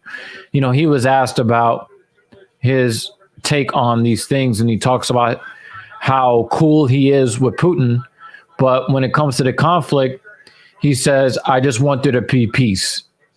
I've got a lot of family back home in Russia, and basically his comments are, I don't support what they're doing, but I got to be really fucking careful about what I say because I still have family in Russia. Right. And they can be sent to the gulags today. If I don't say, hey, I'm cool with Putin, I would like to see peace, and then leaving it at that. Yeah. You don't really see any Russians saying, yeah, let's invade Ukraine. The vast majority of Russians don't agree with it. For sure. And this is really all about Putin and his ego for the most part. I know that there are some legitimate military tactics at play here. Why they've been setting this up, and I get why they're doing it for the X's and O's. But in the grand scheme of things, there's no way that you can look at NATO as a hostile force because NATO is not going into any country and taking over anything. So I think that it comes back down to ego in the end. I agree, and that's not even to say that like NATO or the United States itself is has perfect altruistic. Yeah. Right. But you're talking about a whole different thing. Right. They're trying to make the claim that they're going to do Russian genocide. No, just no. And same thing with Xi Jinping. Is that how you say it? I don't fucking know. Yeah. Same thing. Like, that's what I was talking about before. Is this Lily Williams Tang, Williams, whatever the fuck her name is? Yeah. She was of the evening. Sorry. She was 12 years old when Mao died, and she was like, that was, that's what we would call like the red pill for her because they thought he was a god. Yeah. And they were saying Mao Zedong, prayer right? and yeah. Mm-hmm. Yeah. What was that, like 1950 something when he died? Because that means that she's an older woman. Yeah, she's not young. 76. Yeah, he died. So maybe the Mao era began in the 1950s. Yeah, that makes sense. No, she was a kid when he died, and that was the first time that she could conceive of a world outside of that like Mark such Schmidt. overbearing communist dictatorship type of lifestyle. Right. And like she was talking about, little examples like when she came here and the first time she went to a supermarket, like she cried because it was like her entire childhood she characterized as just hungry. That's it. Just hungry. And like the level of Misha Serkinov has heavy hands. and he's big. He looks like a gorilla. This looks I think that like this is a light heavy, but it's 185. gotta be middle, right? Middleweight. This is He looks 185. pretty light heavy. That guy does not look like he's 185 pounds or that he can even make 185 pounds.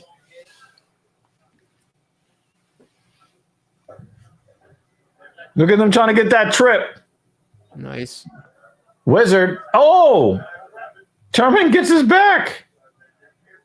Get your hands in the cage, Serkinov. Golly.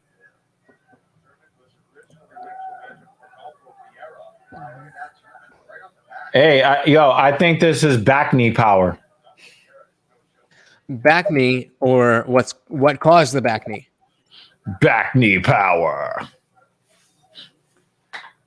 He's trying to get underneath the chin already. Yeah, but he's got that wrist control. I mean, with the back knee, he might be able to get that one arm choke. We've seen that happen before in the last year, where one guy had wrist control and got choked out with one arm. And then what does he say? He talks about the one arm choke.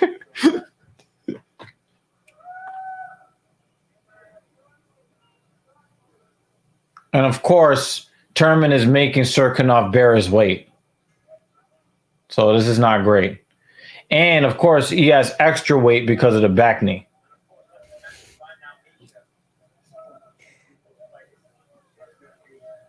Oh my God.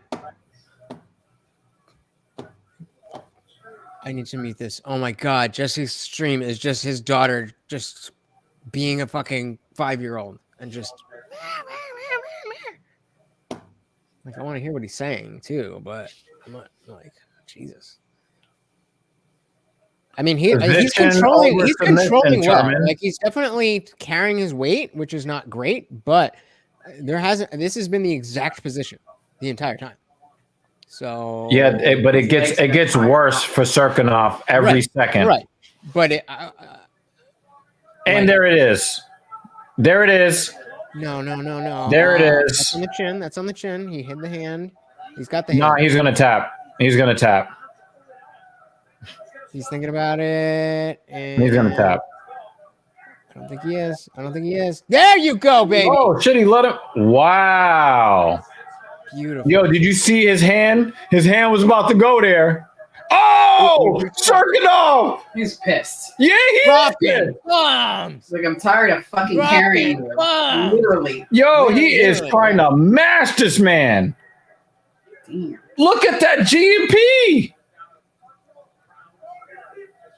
Look at that GMP. He's trying to post up. Toss the legs. Boom. Watch for the up kick, though. Ooh, shot to the body. I think he's not happy. Nope.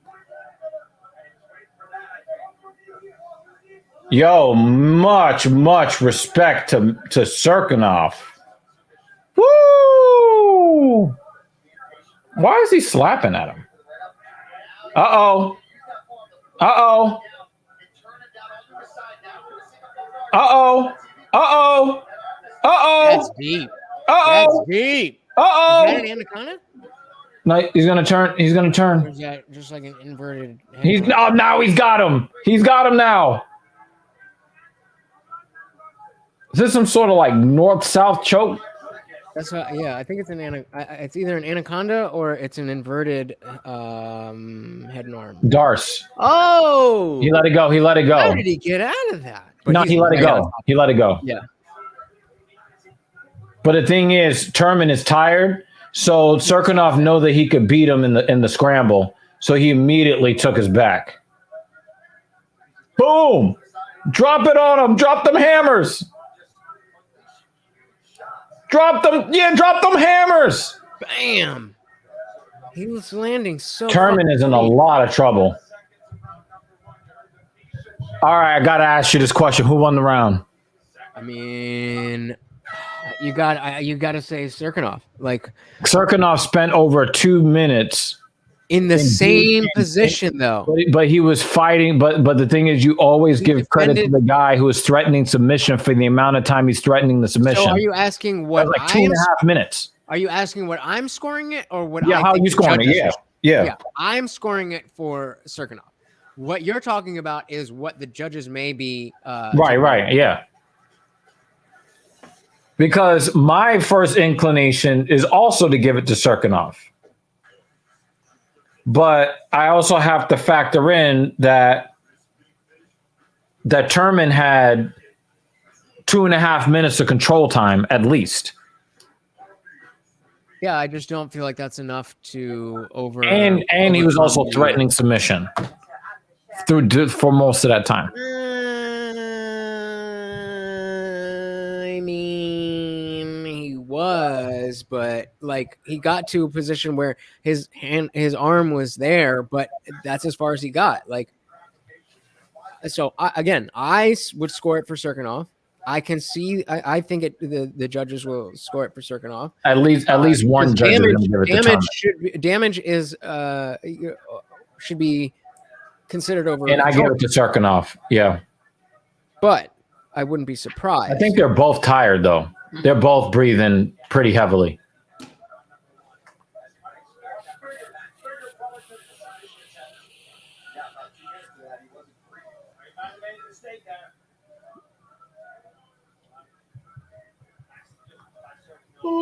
Yeah. At least one guy. What? Bonbon is overwatching Jesse on fire. What a dick!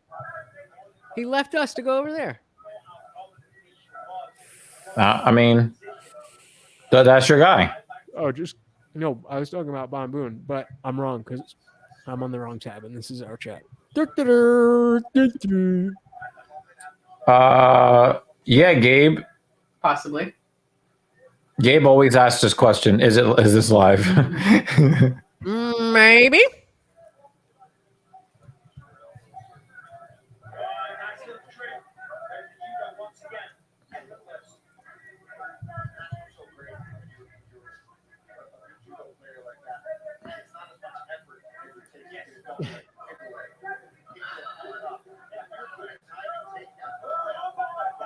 Oh, armbar! That was so fast! Damn! Wow! Damn. I'm telling you, that's that back knee, son. Oh, he caught his arm so quick. Yeah, we pay for the UFC streams. We have I gotta see this again.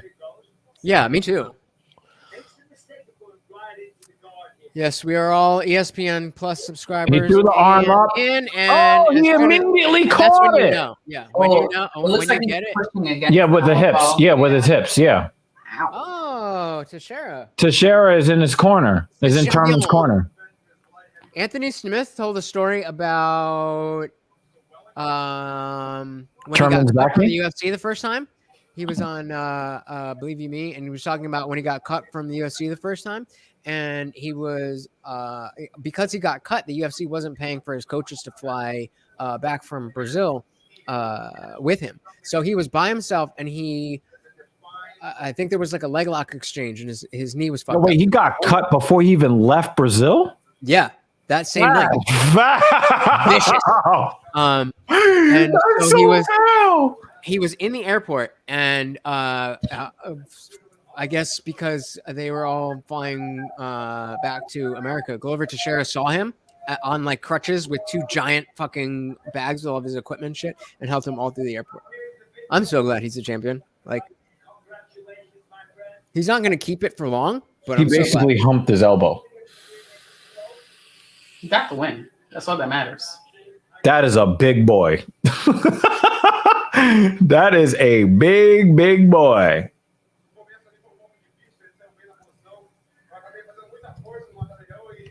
I think he's going to eat Turman's words.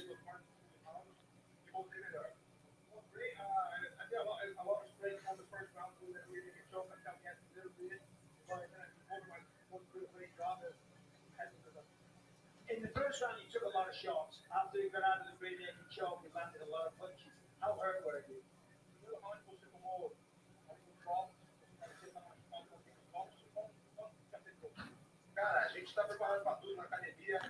I didn't see that coming. And he humped that elbow so fast. That dude, as soon as he got caught, he was tapping.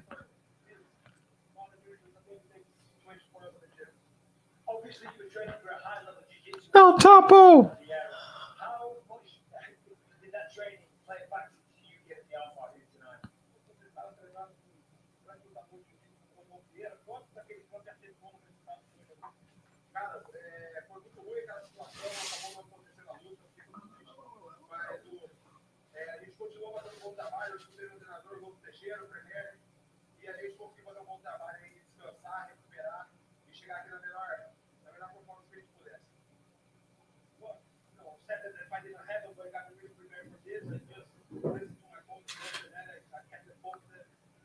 Let me ask you this question, Lutz, because I've heard somebody actually it was Abba and Preach.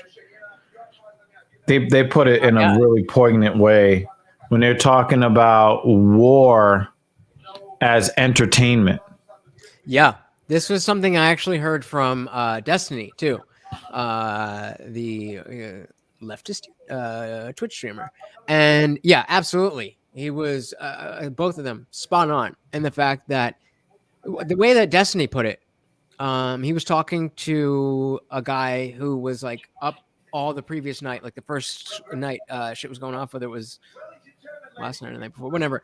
Yeah, 2 nights, probably like, 2 nights ago. Yeah, he was like up all night, following everything. And Destiny was like, I didn't do that, but like, am I any less informed by just reading what happened when I wake up than staying up all night?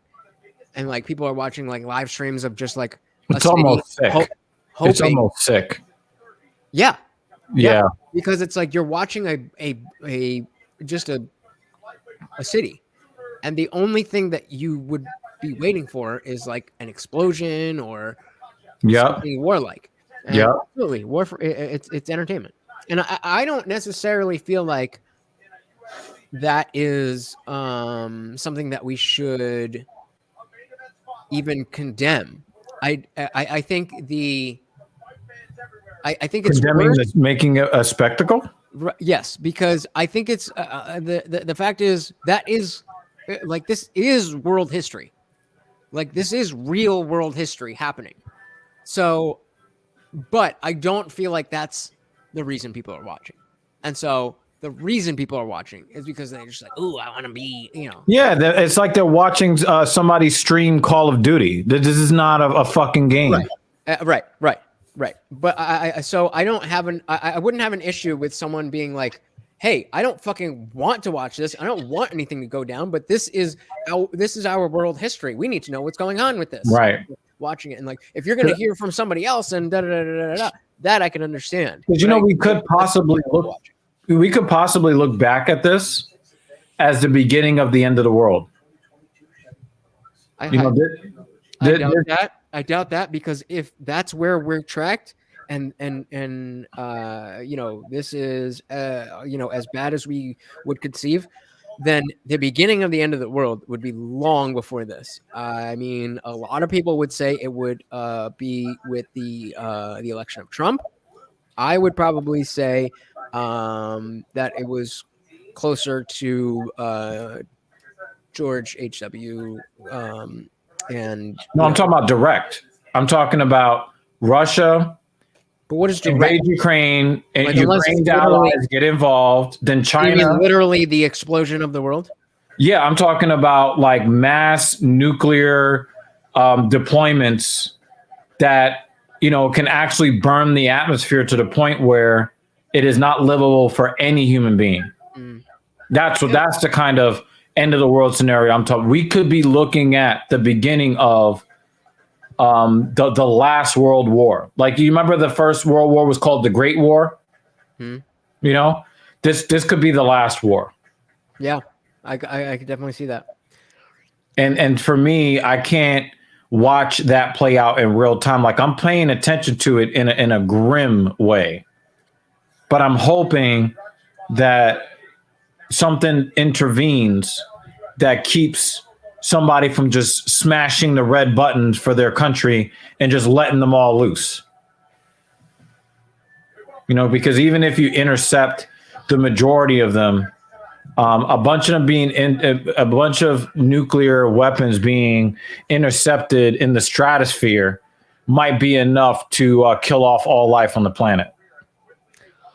Yeah, I mean, I don't know that. I mean, I could be completely off base and just ignorant about this, but as far as I understand, I don't know that like any one country has the capability to blow up the world like that. I But think when you've got all the powers throwing Right. missiles at each other, And that's so the problem.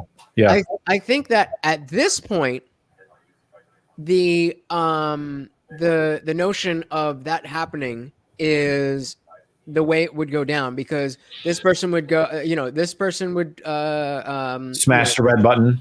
right, and then Yeah. and then everybody else would follow. Yeah. But I think more practically, I don't think that would happen. I think that if it were, it would be a little more, not just like, but a little more like World War II than the end of the planet's exist or the end of civilization.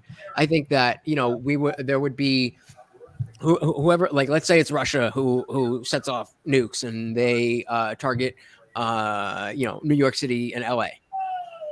Like, I don't think that all life on the Americas would be done. I think there would be a huge radius of dead zone on the coast, but like humanity itself, I don't think. I could be 100% wrong, but I don't think any one country has the capability to do that to the world. Yeah, I don't. But I think that, again, if you have enough of those bombs that are intercepted in the stratosphere, that you can create a cascade effect where you're burning the atmosphere at the upper levels to the point where that delicate balance of elements that keep our environment what it is, you could lose that. And once you lose, those elements, that, because remember we were talking in the 80s, they talked a lot about the ozone layer, because of it, like emissions and things of that nature. There are certain elements that in the right balance, it protects us from the very harsh UV bombardment that we get from the sun. And so we could lose the actual atmosphere if you burn enough of those in the atmosphere at once, or in short order. Yeah. And if you do that and you remove the Earth's atmosphere, you will kill all life on the planet, not just humans. Yeah, that's a good point. So I don't know. I don't know enough about it to really say yes or. I mean, yeah. I guess. All right, here we go. Let's go.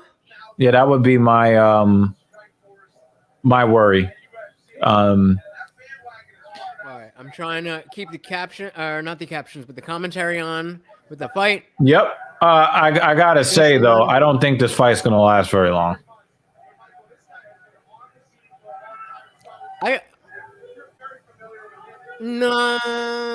I think the first round's gonna be slow. It's either gonna end in the first round, or I think it's gonna. I could see a slow first round, and then whoever really is the better fighter tonight, at least, steps up. I'm giving a bowl of cereal before this starts. I just think that Makhachev is going to get in on his hips, get the double leg, dump him, pin his knees together up against the side of the cage, work his way up into that upright seated. That's what we expect, but that's just what I see. How I just see it playing out that way. I think that Bobby Green's going to talk to him the whole time. He's going to be hitting him with little mini shots, but Makhachev is going to go to work, and if Bobby Green wins, it'll be super exciting. It'll be super exciting. It'll be one of the great stories in MMA. To see, because Bobby Green is not even fighting for belt. He even said it. I don't care about fighting for the belt. Yeah, I'm just gonna answer the call anytime Dana makes the call. I'm gonna say yes. And I think that's the type of mindset that makes him dangerous to a guy like Islam, who's got so much skill that part of his not appeal, part of his strategy is getting in his opponent's head before they step in the stage, not by shit talking, but just by being who he is. You know what I mean? And so his skills he doesn't have to rely on the skills that he does have as much, because his aura does it for him. Right.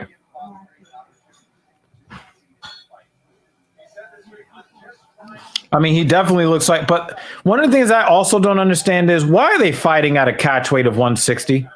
Because he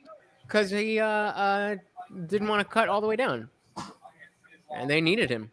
So he was like, "Fuck it, give me 5 pounds." I mean, he was already on vacation. If they fought at a catch weight of 165, it would make more sense than cutting all the way down to just. I think that has to do more with Bobby Green being like, "Okay, I'm not going to try to take 10 pounds on you. Obviously, you've been working on a whole camp to be 155, but I also fought fucking 2 weeks ago, so we'll meet in the middle there."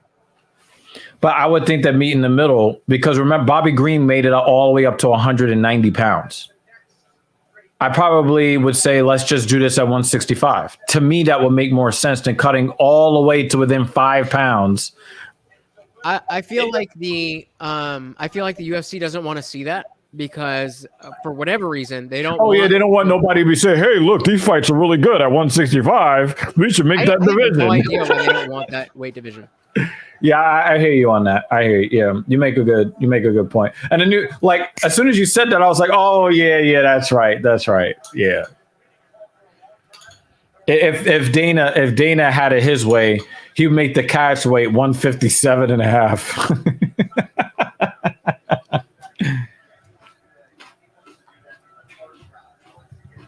Habib looks like he's like 200 pounds. He looked like he's been enjoying a lot of the money that he's made in the UFC.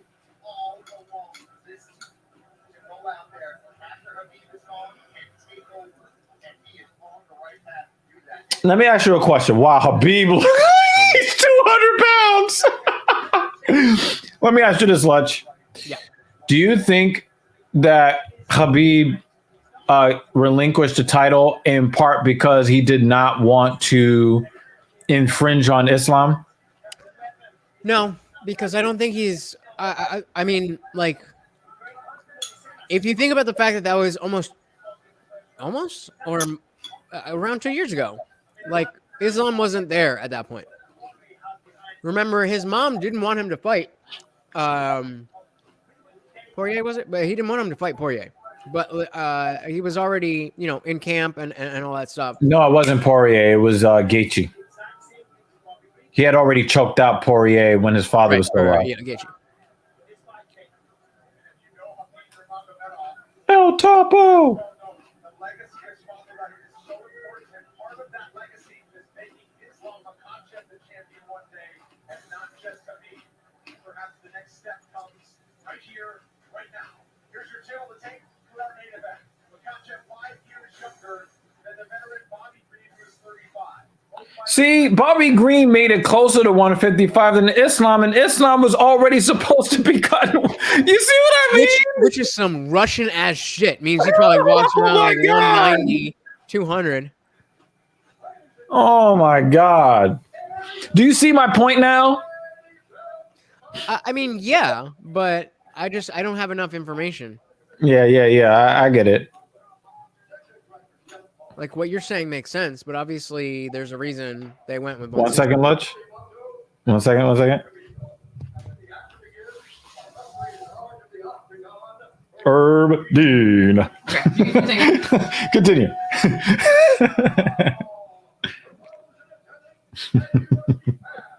Watching around the world. Waiting for live. Las Vegas. Is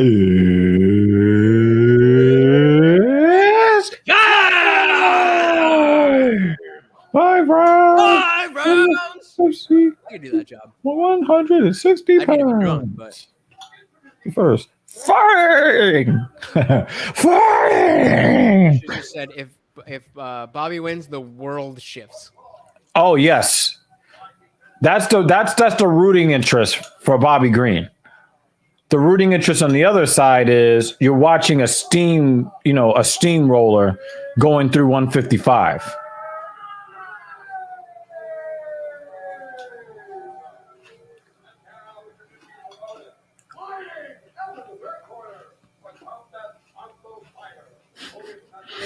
I come to smash your face. He is 195. Yo, do you see the size of his arms? He's been eating.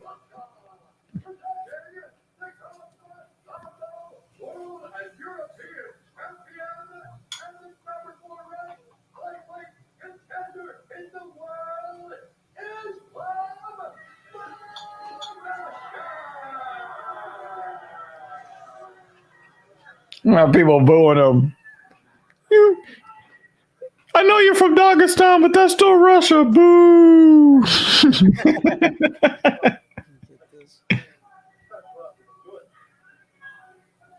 Wow. There ain't no bad blood there. What the fuck is wrong with these guys?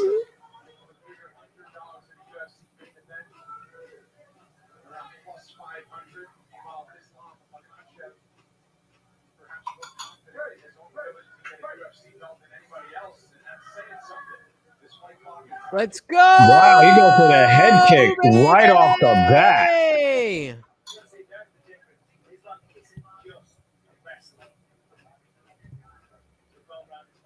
Nice. He has a very powerful kicking game. Normally, like I think of him as wrestling, right? And you see Bobby Green. Bobby Green is definitely, his stance is not his aggressive striking stance. He is watching for the takedown. He's looking to stuff it right out the gate.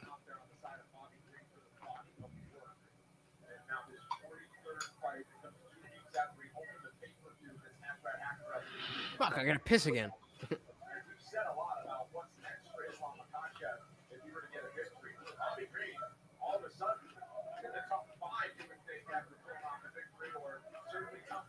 Is Bobby Green? No, he's not even ranked. Nope. Could you imagine if he ends up in the top 5 after not being ranked?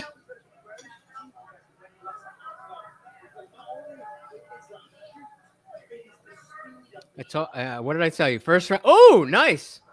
Uh-oh, don't let him grab you, Bobby. Okay. All Don't right. let him grab you. No, so how do we know? This it's is it. on This right is it first? right here. This is the whole Because fight right here. nobody This wanted is to the fight whole fight right Makhachev. here. Nobody wanted to fight him.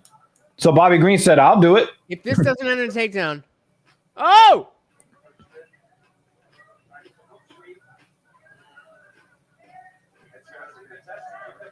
Hey, oh, that's bad. That's done. Nope, he's going down. He's going down.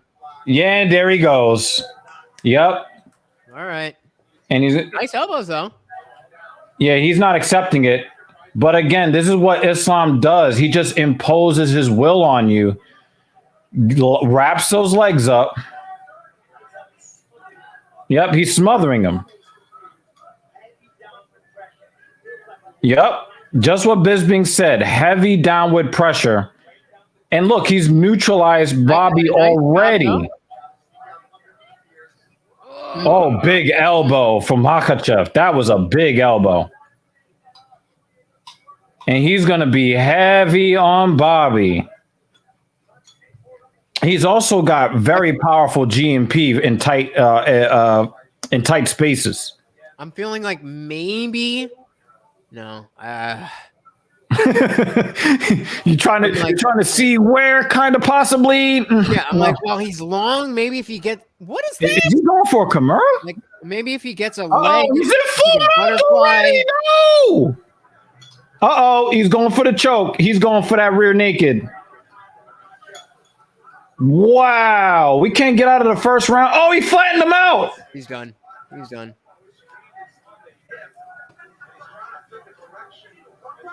He grabbed the cage.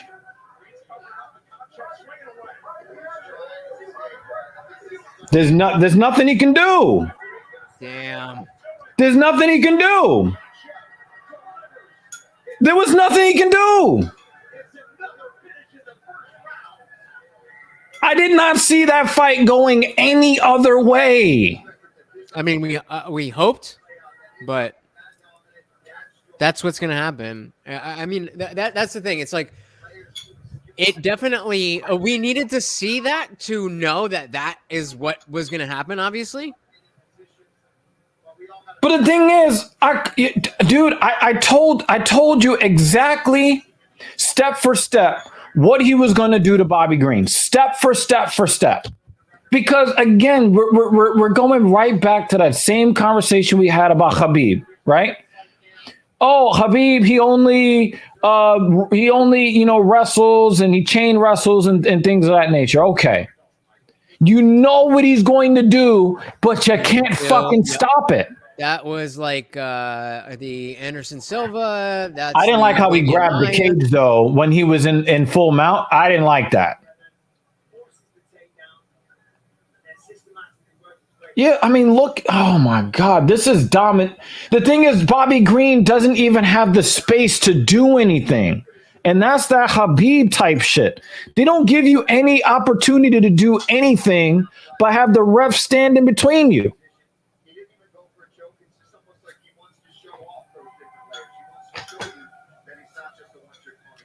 I told you this fight was not going to go long. That's why it would have been a shock to the world if this went any other way. But we've had many fights that were supposed to be not like exactly not these fucking Dagestanis though. Right, but just in general, we've had fights where it was supposed to be so strong. I mean, we just fucking saw Pena and Nunes.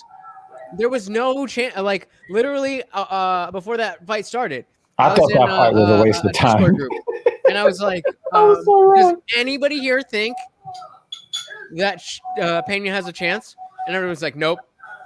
Yeah, I thought that fight was a complete waste of time. But I will tell you this. What should have told you that Bobby Green was finished is when Bobby Green changed his stance as soon as the bell rung. Bobby Green changed his stance from his normal stance. I didn't see that. Yeah, he changed his stance to more. So normally, I want to hear what it says. That's the fight to make, Benil. Obviously, big respect to Mark for stepping up at the last minute and saving the day. That is 10 wins in a row, 4 stoppages in a row. I mean, it almost seems stupid to ask you what do you want next, but what do you want next? I just want a title fight. No more. I am tired of all this thinks I need title fight. I'm ready. I'm here. Always training hard. Just tell me when and where, and that's it. While I do believe that Makhachev should get the title shot, you don't get a title shot off of a non-ranked Well, player, you know. fair, but this was already supposed to be a number one contenders fight with Beneil Dariush. Yeah. So, like, that's not his fault. Yeah, I agree. mean, are you gonna burn another? Like, again, the only reason this fight was held together was because Bobby said yes. So Yeah. now we're talking about you're gonna find somebody else to step up and fight him, or are you gonna wait for Benny, or you know what I mean? Why does it? That's so weird. Why does he look so short compared to him? Because he is. He fights at 155. Yeah, but like, it's got to be Bisping's shoes. There's no way Bisping's that tall. Hey, listen, you always work to put a show on. Tonight didn't go your way, but you stepped up. I believe everyone has tremendous respect. There's no way. Yeah, much props to Bobby Green. It's just that I did not see. Oh, wait. So we were talking about the change, right? Bobby Green normally has a boxer stance, and he went to a karate stance where his back foot was a lot farther back than normal. And I believe that he was looking to do that to fend off the takedown right off the gate. But Islam was not looking to shoot in the middle of the cage.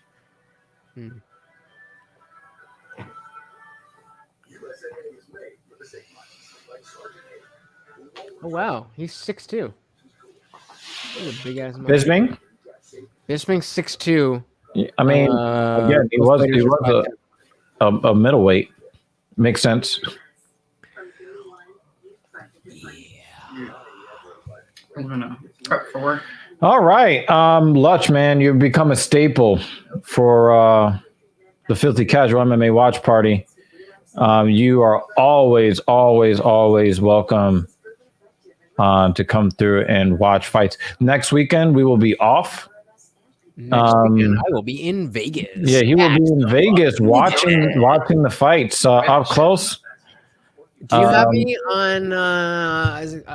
Oh yeah, you got. I don't really share stuff like that on Twitter. We gotta exchange shit so that because I'm definitely gonna have some snaps and such from the third row. Yeah. Oh shit! Yeah. So yeah, we're off next week. We're going to a wedding next weekend. Yep. We're only going to take one car. We're only taking one car to the wedding. Okay. It's still a sweet car. I know. You know. He'll get a chance to see it. Don't worry. It's still. Mm-hmm. Yeah, actually, you know, we had a lot back coming out of the woodwork. Yeah, we had a lot less debate today. Blind back. No, we can't get along blind bat. Not you and her. Not you and her.